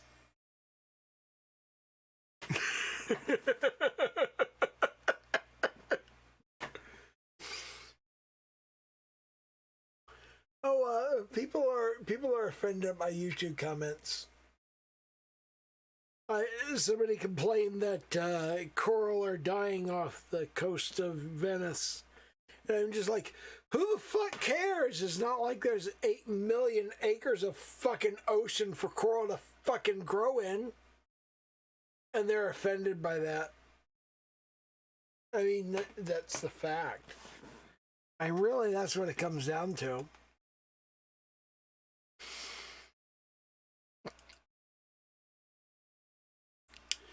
People always complain about the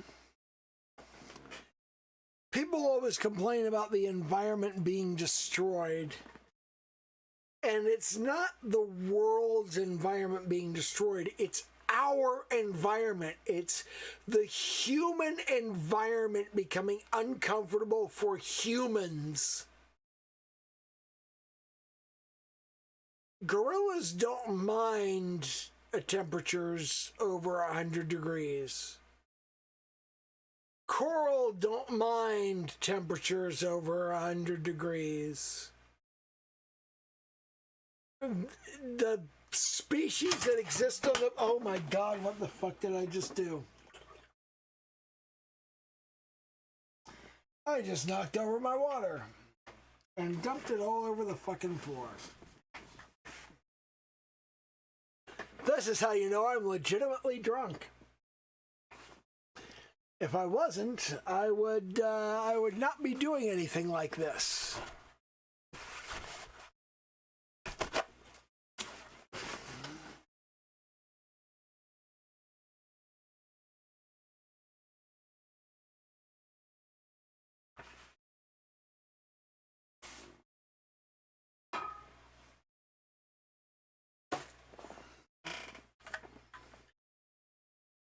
Okay. Much better. Back to living underground. Oh, it doesn't matter under living underground. I wasn't specifically talking about living underground, but people are always upset about other species are going to be upset that shit is different. We should be upset that shit is different.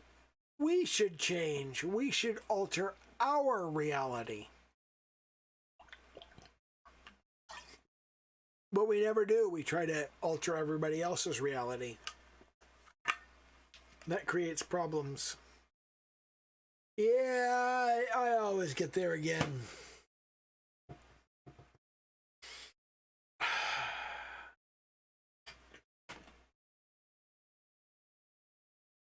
How the I've spilled water someplace that doesn't make any sense for me to have spilled water.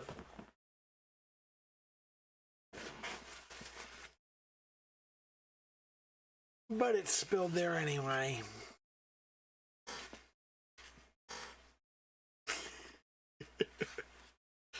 You would have gotten there anyway. I always get to dick pics. It doesn't matter where I start, dick pics are always a potential destination. I'm always looking for dick pics. You got a dick pic? Send it on over. I'll take it. In more ways than one. That's all that really matters. The sun came up today again. That works. That's reasonable. I know a lot of farmers, and here's the real issue with global climate change. If the climate changes more than a couple of degrees centigrade in a particular area,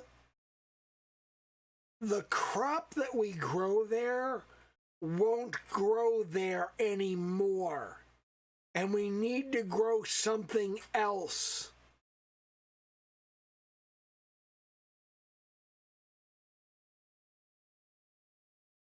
Nobody seems to understand that. Nobody seems to grasp that our entire agricultural foundation relies on the temperature staying precisely as it is.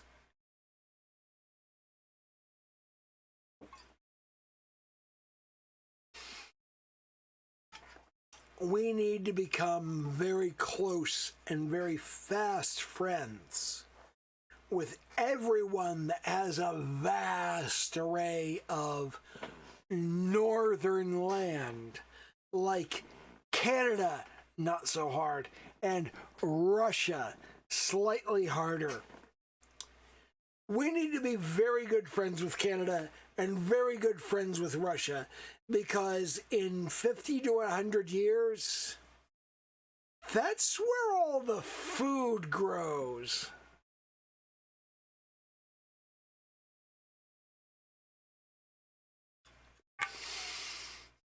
I mean, I don't care. I'll be dead by then, but my kids won't. I kind of care about their life experience. Anyway, I need more water. I need to go and get more water. Be right back.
all kinds of stuff. We got bottle of water. Oops, excuse me. A bottle of water, cup of coffee, and an additional rum and coke because fuck it, I may as well have a fifth.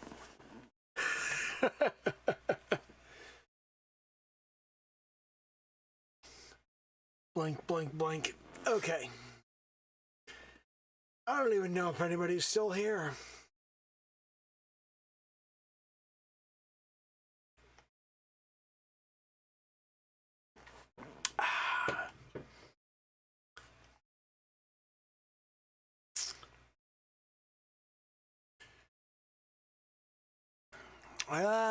What am I doing here? I don't know what I'm doing. I don't even know if anybody's still here, so...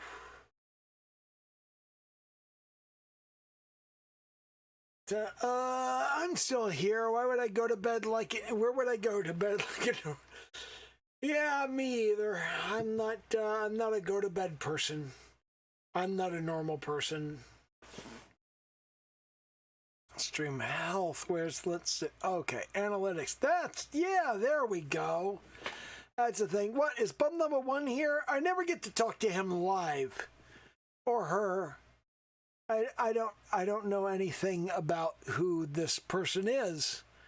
Bum number 1, is this a him? Is this a her? Is this a them? A they?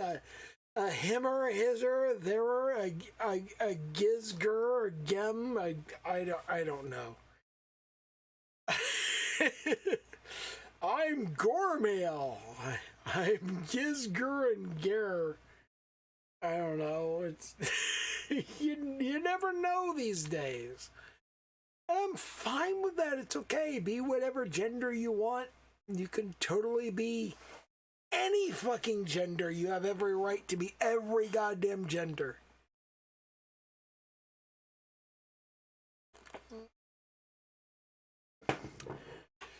I have for some time used the Gormail pronoun as a false pronoun that nobody would ever use.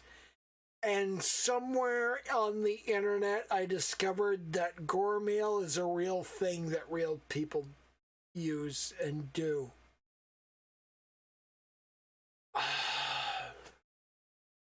Ge, giz, and ger are actual pronouns that people want used.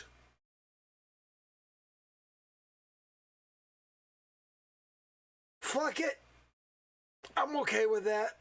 Every time I meet another human being, I go, "Hi, my name's Caliban." They go, "Hi, my name's," and they tell me whatever their name is.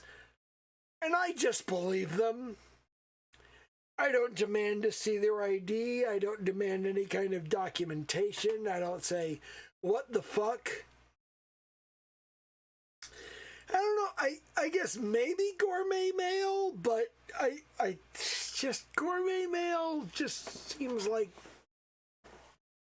I think that might be what they're thinking. I honestly believe they're doing it to fuck with us. And I don't care. You know, there are so many pronouns. In the 70s, and I'm not kidding, in the 70s, according to Robert Heinlein and other science fiction authors, there were over a dozen different genders and different ways to refer to genders. And in the 80s, the 90s, the 2000s, and now we come up into the 2020s, now there are like 60 different genders. I remember a very serious drive for Z, Ziz, and Zer with the letter X at the beginning. Not he, his, and her, but Z, Ziz, and Zer. Someone tell me what faux was a pronoun. It is, pronoun is, hurts my brain. Fuck it. Whatever gets you through your job in the day. I'm serious.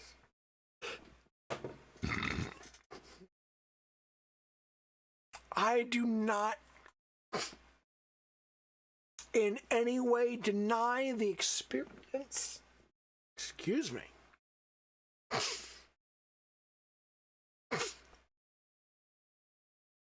I do not deny the experience of the transgender community. Man, hiccups.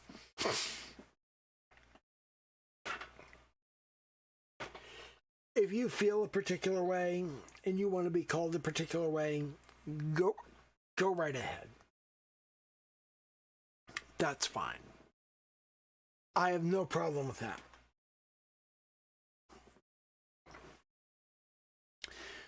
But when you ask people to call a particular thing and you say, no, I don't want to, you can't make them. It's that simple.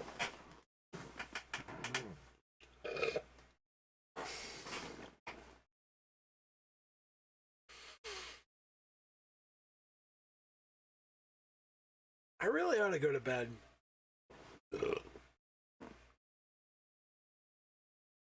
I've had way too much to drink.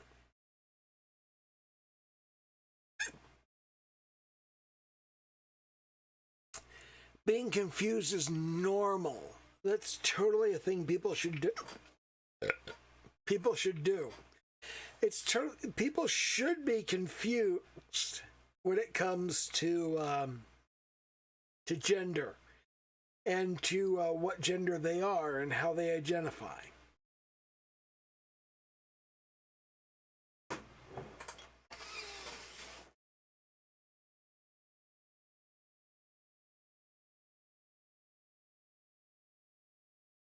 I'm having way too many hiccups.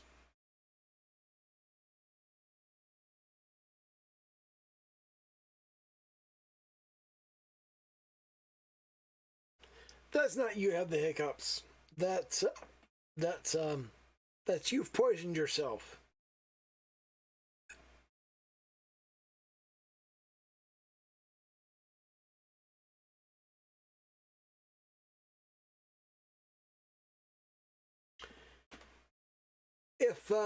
If you can't converse effectively without hiccuping,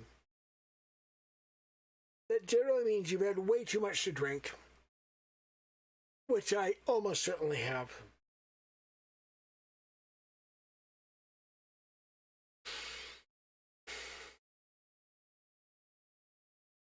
And it leans into the direction, given my level of tolerance for alcohol, it leans into the direction of alcohol poisoning.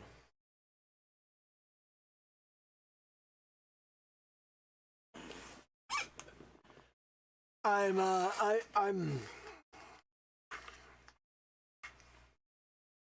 way too fucking Irish for this shit.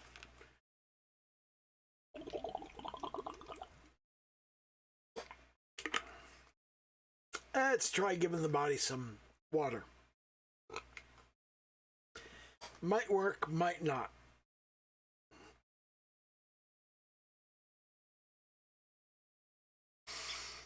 In any case, I should probably end the stream, so at the very least I don't boot all over my computer on the stream.